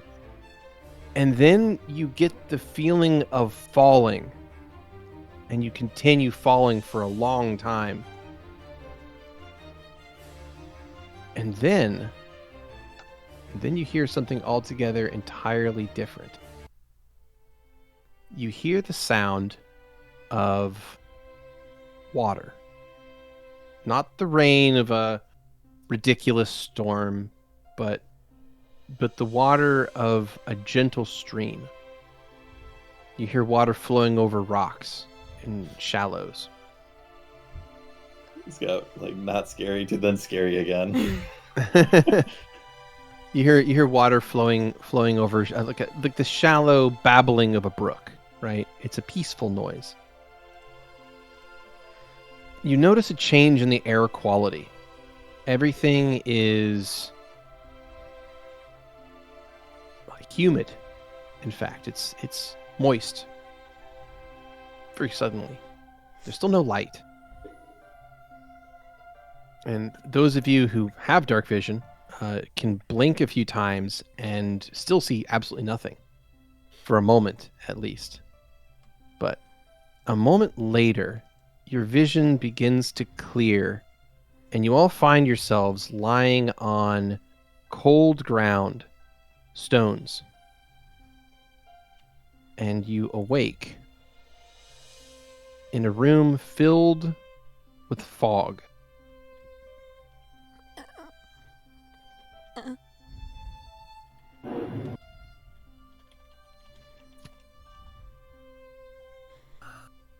I would like to turn on my lantern. Yeah, I'd like to cast light. You cast light. One moment. And Zu'lin, you light up your lantern.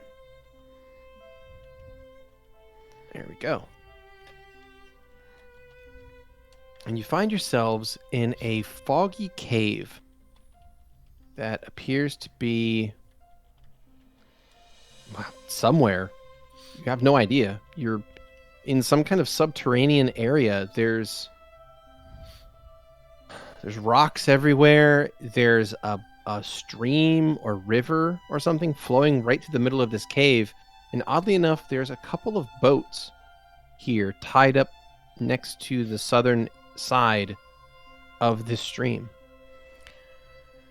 How much of the house do we remember? You remember everything. Could you fill us in the one section that we may have forgotten? Certainly. You remember heading to this strange house, being given shelter by a kindly-looking old woman. You recall feeling odd and ill at ease about the whole thing. You remember finding a few clues that seemingly you left yourselves. And then you remember cycling through it a few times, and then eventually this creature becoming tired of your constant worming and attacking you. And you remember the combat there with the storm hag. You remember waking up here. Now your head's a little bit fuzzy, but you remember everything that your characters just experienced. Yeah. I'm sorry. And Louie's going to curl in where he's laying down, kind of holding his arms to his stomach as he does. I feel like I got struck by a fucking lightning bolt. We did. Oh. Holy shit. Bastion's like crawling around on the floor. Oh. You guys not able to move? It's because it's considered that we're still in combat. The other combat didn't end. The combat never ended. Yeah. Hold on. I'll clean that right up. The two sisters in the coven float down from the sky. God. Yeah, right. Wait, where the fuck is Stavik? Stavik's here. He's just outside of your vision. He's Okay. up here. Gotcha. Oh, we're your friends now, Stavik. What the fuck? What's happened? You got puppeted. I don't know, but it's better than that house. Is it? I mean, we're in the cave. The house was nice except for the whole fucking forgetting everything and doing it over and over part. I did like that cat though. It wasn't a Can we cat. go back and get the cat? Who was it? What? I think that was Steve. I remember something about Steve. Steve the cat? No, that All was right, let's go get Stavik. him. You couldn't say Stavik's name. I couldn't fucking remember who he was. You forgot him. Are Is you okay? Our journal still torn? Yes. Yeah. Everything is as you remember it. So Screeching from Zu'lin. Stavik pulls himself using this column next to him to a standing position.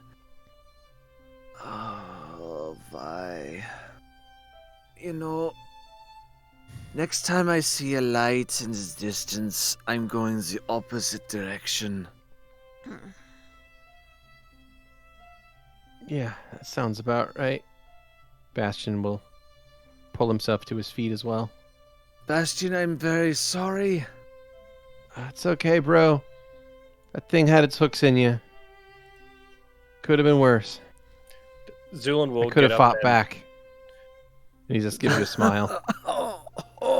Zu'lin will get up and then kneel next to Louie. Are you all right, friend? I'm better. I'm glad we're out of there. And things are better. Whatever you got me with then there, Zu'lin. Thanks for that. That was a game changer. Yes, a shielding potion actually utilizes a bit of magic, which is slightly strange for my concoctions. Must be why it mixed with my blood so well. Yes, that must be it. Oh, though you know, if you were to give me more samples, maybe I could make something that fits your purposes even more. Not today, my friend. We'll have to find a way to contain it safely. I'm not sure such a force exists, but if we find one, I'll let you know. I'd like to do a. I'd like to do a perception check. Where the like of the water actually that's below us, because showing up. Not where like you need to roll. I think you can perceive bolts- it. True. I'd like to look into this. Take a step closer and look down into this water.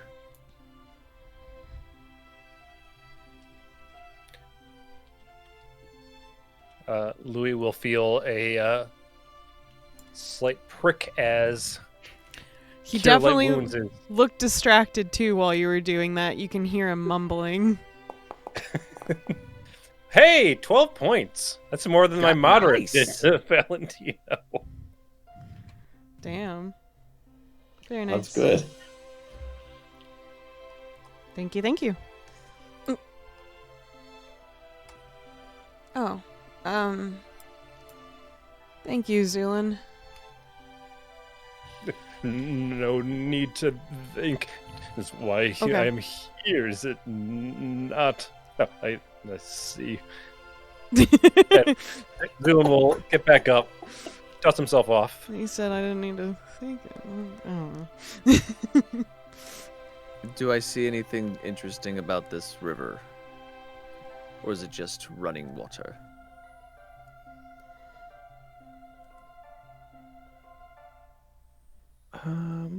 Yeah, they appear to be. Appears to be some sort of underground river, but it's quite shallow. It's more like a babbling brook or stream than anything else. Could I make a check to get an idea of where this is, roughly? Like, type of rock, or, I don't know, fucking whatever. I was guessing survival, but I don't know what you feel appropriate. So I would take either like knowledge Geography, knowledge maybe? nature, knowledge Yeah. geography possibly, or dungeoneering. Any of those might work. Can I roll them untrained? No. Oh, well then, okay. Zu'lin will also stick Bastion for 13 healing. Oh, bro. I could hug you, bro. Thanks. Oh, man. Oh, I feel like I got the shit kicked out of me. It's a 16 for dungeoneering, probably not good enough. Yeah, you're somewhere underground, but you're not sure how deep or where. If I look up, what do I see? 1 You see a cave ceiling, but more than that, you see a bank of fog that seems unrelenting. It fills this room and makes this entire place feel very humid. And are things that weren't on our person with us or here? What's that?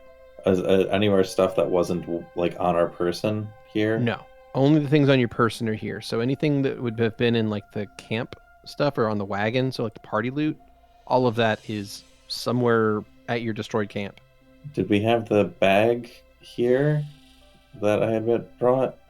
I brought it the first time we came in, but it wasn't there when we came back in. The bag of pizza? The bag of scarves. Yes. Oh, yeah, but you can have that. That's fine. Okay. Can I check out these vines that seem to be growing on the ground? By the way, I got sure. a 28 to my roll. $28 yeah. dungeoneering. Okay.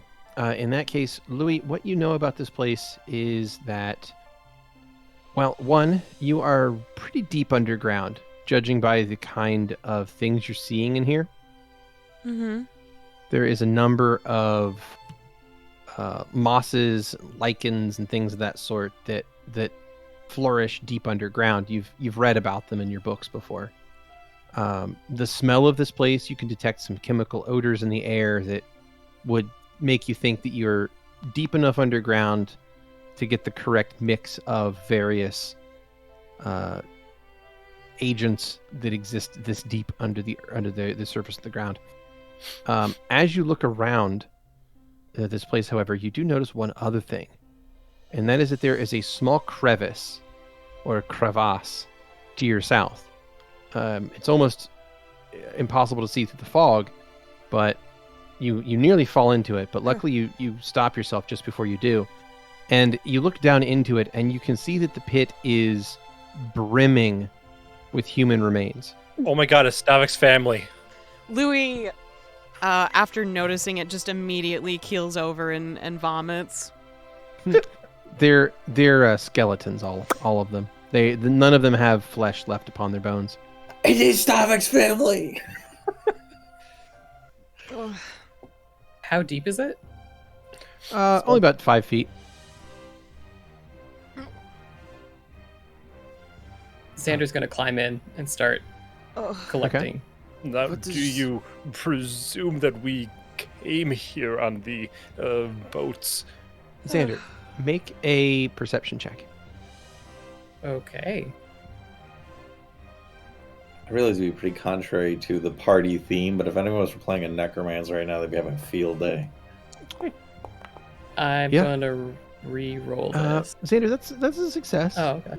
You're fine. So what you notice down there is that every one of these skeletons has been chewed on. There are teeth marks on every one of these bodies. Okay. Inhuman teeth marks, right? Yeah. Okay. Yeah, very powerful jaws, big bite marks. Okay. Many Xander's of just the gonna bones get have to been work. snapped apart. Yeah. Should I make my way across? Should I try to swim? Bro, You- it's shallow, Hey. dude. Just walk across. Oh, okay. Stavik will It's step about ankle down. deep. Oh, there you go. Oh, really? He'll Yeah. make his way across.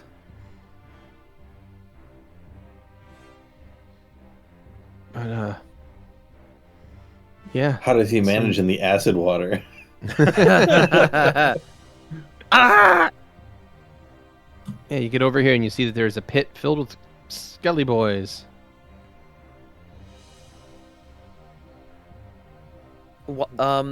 Question. While Mhm. Stavik was on the shelf, was he perceiving what was going on, or No. was it just okay? Nope. You were in darkness. Does he remember what happened to him? Not especially, no. Oh, so like he remembers usual. He remembers being fed a lovely carafe of tea, but that's about it.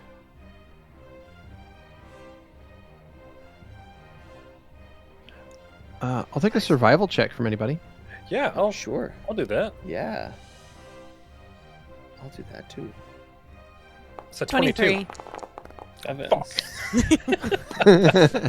I can't roll Louie. that high. Fuck it. Yeah. Louis, you see one other thing of note, and that is that there are some tracks here that crisscross this room, and the tracks appear to be bipedal hooves. What? So a two-legged hoofed creature. And did And she the have hooves? the hoof prints are rather large. The what? Did she have hooves? The hag? No. Okay, Nope. I didn't think so, but Um, rather large, two bipedal. Oh, that's not good. what kind of Yeah. things have big hooves and only stand on two legs? What, like a minotaur? Is that a thing? Themes. Oh, Oh yeah, that's a thing. It's not really a thing of my study, so. Oh. Was anything in my studies? I I'll mean, take a look at the footprints. Can I do like a dungeoneering check on it? Yeah, exactly. The engineering check. Yes. Oh, terrible. 13. I'll do one too. That's a 29. Nice. Xander and Zu'lin, the two of you look at this, and you can both work together and determine that this is almost certainly Minotaur hooves. Let's go the other way. What's a minotaur? They crisscross this room. It seems like that this creature hunts through here relatively often. Do I know anything about the kind of like ecology of habitats that minotaurs Yeah. live in? With a 29, you absolutely do. You know that minotaurs have a uncanny knack for knowing exactly where they are. They're incapable of becoming lost.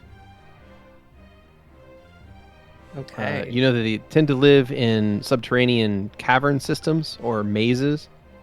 In a dungeon, they often are left in mazes to be guardians because they enjoy that sort of thing because they always know where they are, so they keep a perfect map of their surroundings in their head at all times. They have like the most keen spatial awareness of any living creature, and yeah, these guys are dangerous hunters, and they typically like to consume the flesh of the living. Oftentimes while they're still Phew, alive. I'm fine. So there's good news and bad news. Okay. The good news is that we are unlikely to be suffering the negative effects from a storm anytime soon. And the bad news is that minotaurs traditionally have a supernatural sense of direction, so we could be in a subterranean maze that is nearly unnavigable. Okay. I would like everyone to make a perception check. Oh, goody. think the minotaur is anywhere nearby? 23? 10. 21. So as soon as Val asks that question, there is an echoing roar in the distance that goes through this cave that you're in. It's dampened slightly by the fog, but Bastion, Xander, and Stavik, the three of you can very clearly make out this roar as being the combination of a human's voice and something sounding like a very angry bull. What was So it's that? like, ah. That would be a minotaur. I'm pretty sure All that's what you are. right. So we should Do take we... a defensive position, or Probably or an ambush or something. All right. This is great, though. Louie, in what direction is the call coming from? inside the house? Yeah. It seems to. It seems to echo through the room, though you believe it likely came from the southwest. Okay. Louie's gonna kind of make himself in the center of the group / more to the north just in case. Mm-hmm. If it's coming at us, then at least let's be prepared. Is everyone ready? Zu'lin's going to stick himself with a heal. Okay. Some heals I'm come out prepared. here. Xander's pulling out the wand to cure light wounds and smacking Yep. people. Pop, pop, pop, pop. Zu'lin, do you need any assistance? Who's your Wait. targets there, Xander? Those are for myself. Okay. Yes, if you have any to spare. Of course. And I'll drop a couple on him. That is 4 to start. And 5. Let me know if you need more. That should be fine. Bastian, we should find ambush positions across from each other. Sure. And he's Alright, going to good. get behind a rock and crouch. Then I guess I'm going to go into the hole, lop the grappling hook over the southwestern edge, Mhm. and get ready to pull myself up. Xander will raise his hands and begin murmuring words under his breath in preparation. Yep. Louie is going to prepare an ice bolt barrage for when it gets in range. Stavik is going to get behind this boulder and ready in action if it passes by to attack. Okay. It's supposed to come from what, the south? I South, think the maybe. southwest, yeah, Okay. potentially. All right. So you guys get into some hunkered down positions and try to hold on. And as you do, there is another blasting roar that seems to shake the very cavern. And you can hear the sound of hoof steps echoing and getting closer and closer to you. Oh yeah, I'll get some mage armor going while we're not in combat. Ah, Yeah. Alrighty. You hear this thing's roar. It is a mix of fury and anger and drive. And it is bone chilling. I need a will save from everyone. Okay.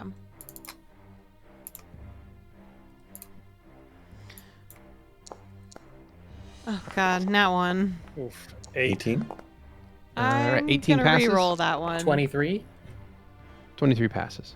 I'm 14? gonna reroll mine too. 14 fails. Yeah, fuck it.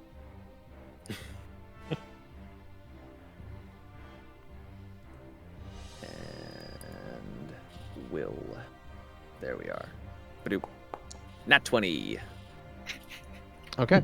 So Bastion, Zu'lin, and Louie are all shaken. Valentino with your 18, you pass. And Stavik with your nat 20, you pass as well. All right. So the Val's pumped. cre- He's hyped to fight this thing. stepping into the area, moving into the somewhat thick fog, being able to just be barely visible at the edge of your vision, is a creature that looks to be some strange, horrific combination of bull and human.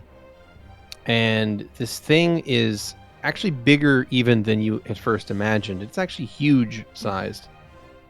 It wields in each of its hands a two-handed battle axe. So it is armed with very large weapons. It has enormous hooked horns that sweep up and twist into these wicked-looking points. and someone has it or someone rather, I guess it probably did, also wrapped its horns in some sort of barbed metal wire. And it steps forward, snorting into the air as it moves into the room. Stavik, this creature is like, I don't know, 8 times your size. Jesus. As it starts to move into the room. It's Wait, He's a big height-wise boy. or mass wise, actually might be bigger than Okay. 8 times. that's like Uh, fucking yeah, colossal fucking. it is huge. Yeah, so it's like 20-ish feet tall, 24 feet tall, somewhere like that. Yeah, this thing's real big. Barely fits in the cave.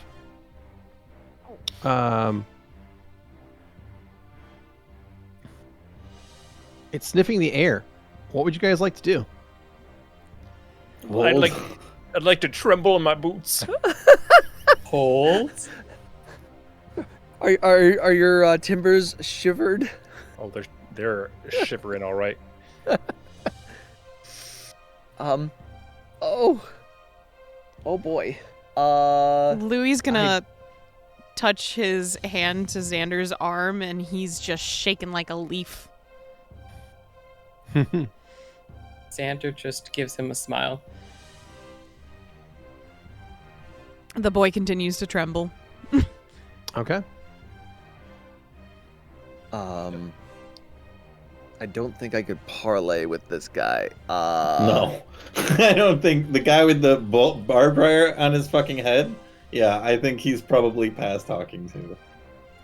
Xander is gonna just raise his hand just very, very, very, very slowly. Got it.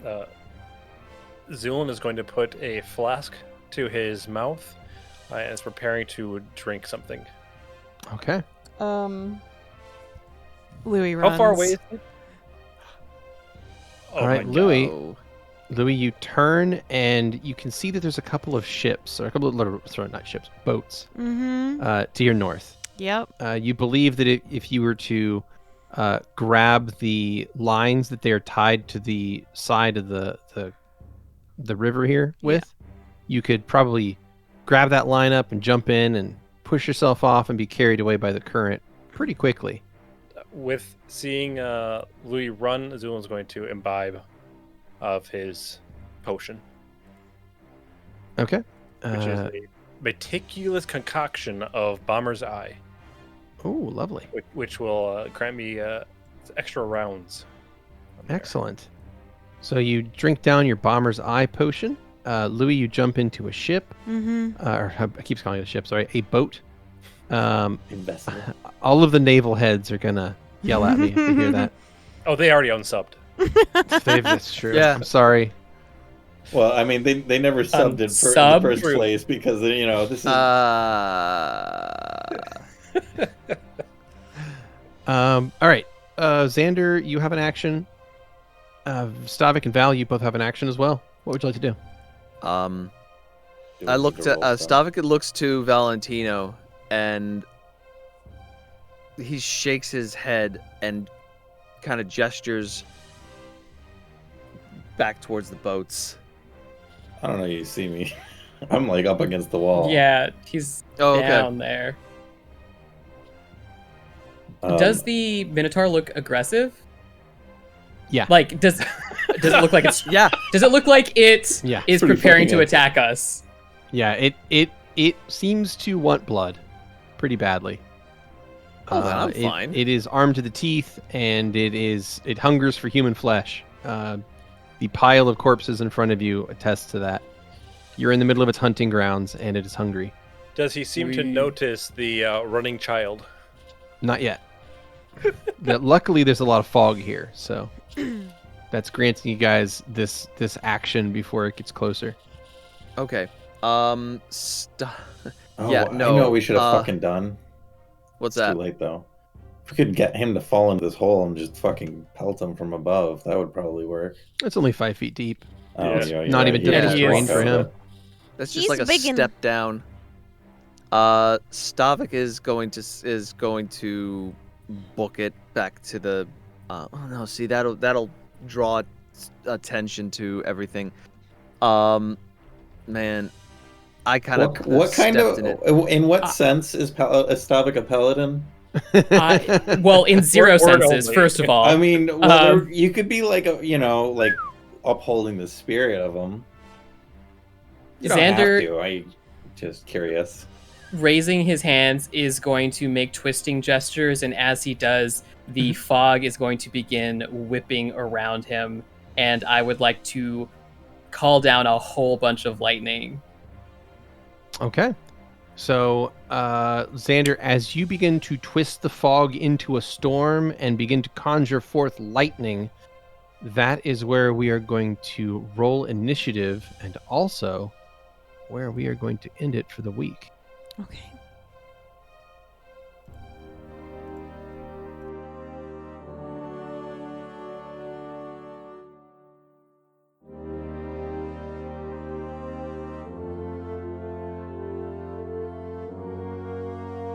Thanks for listening.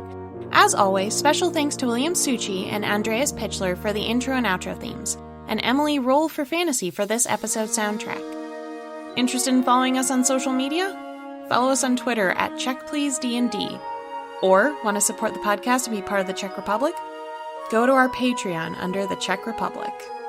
Until next time.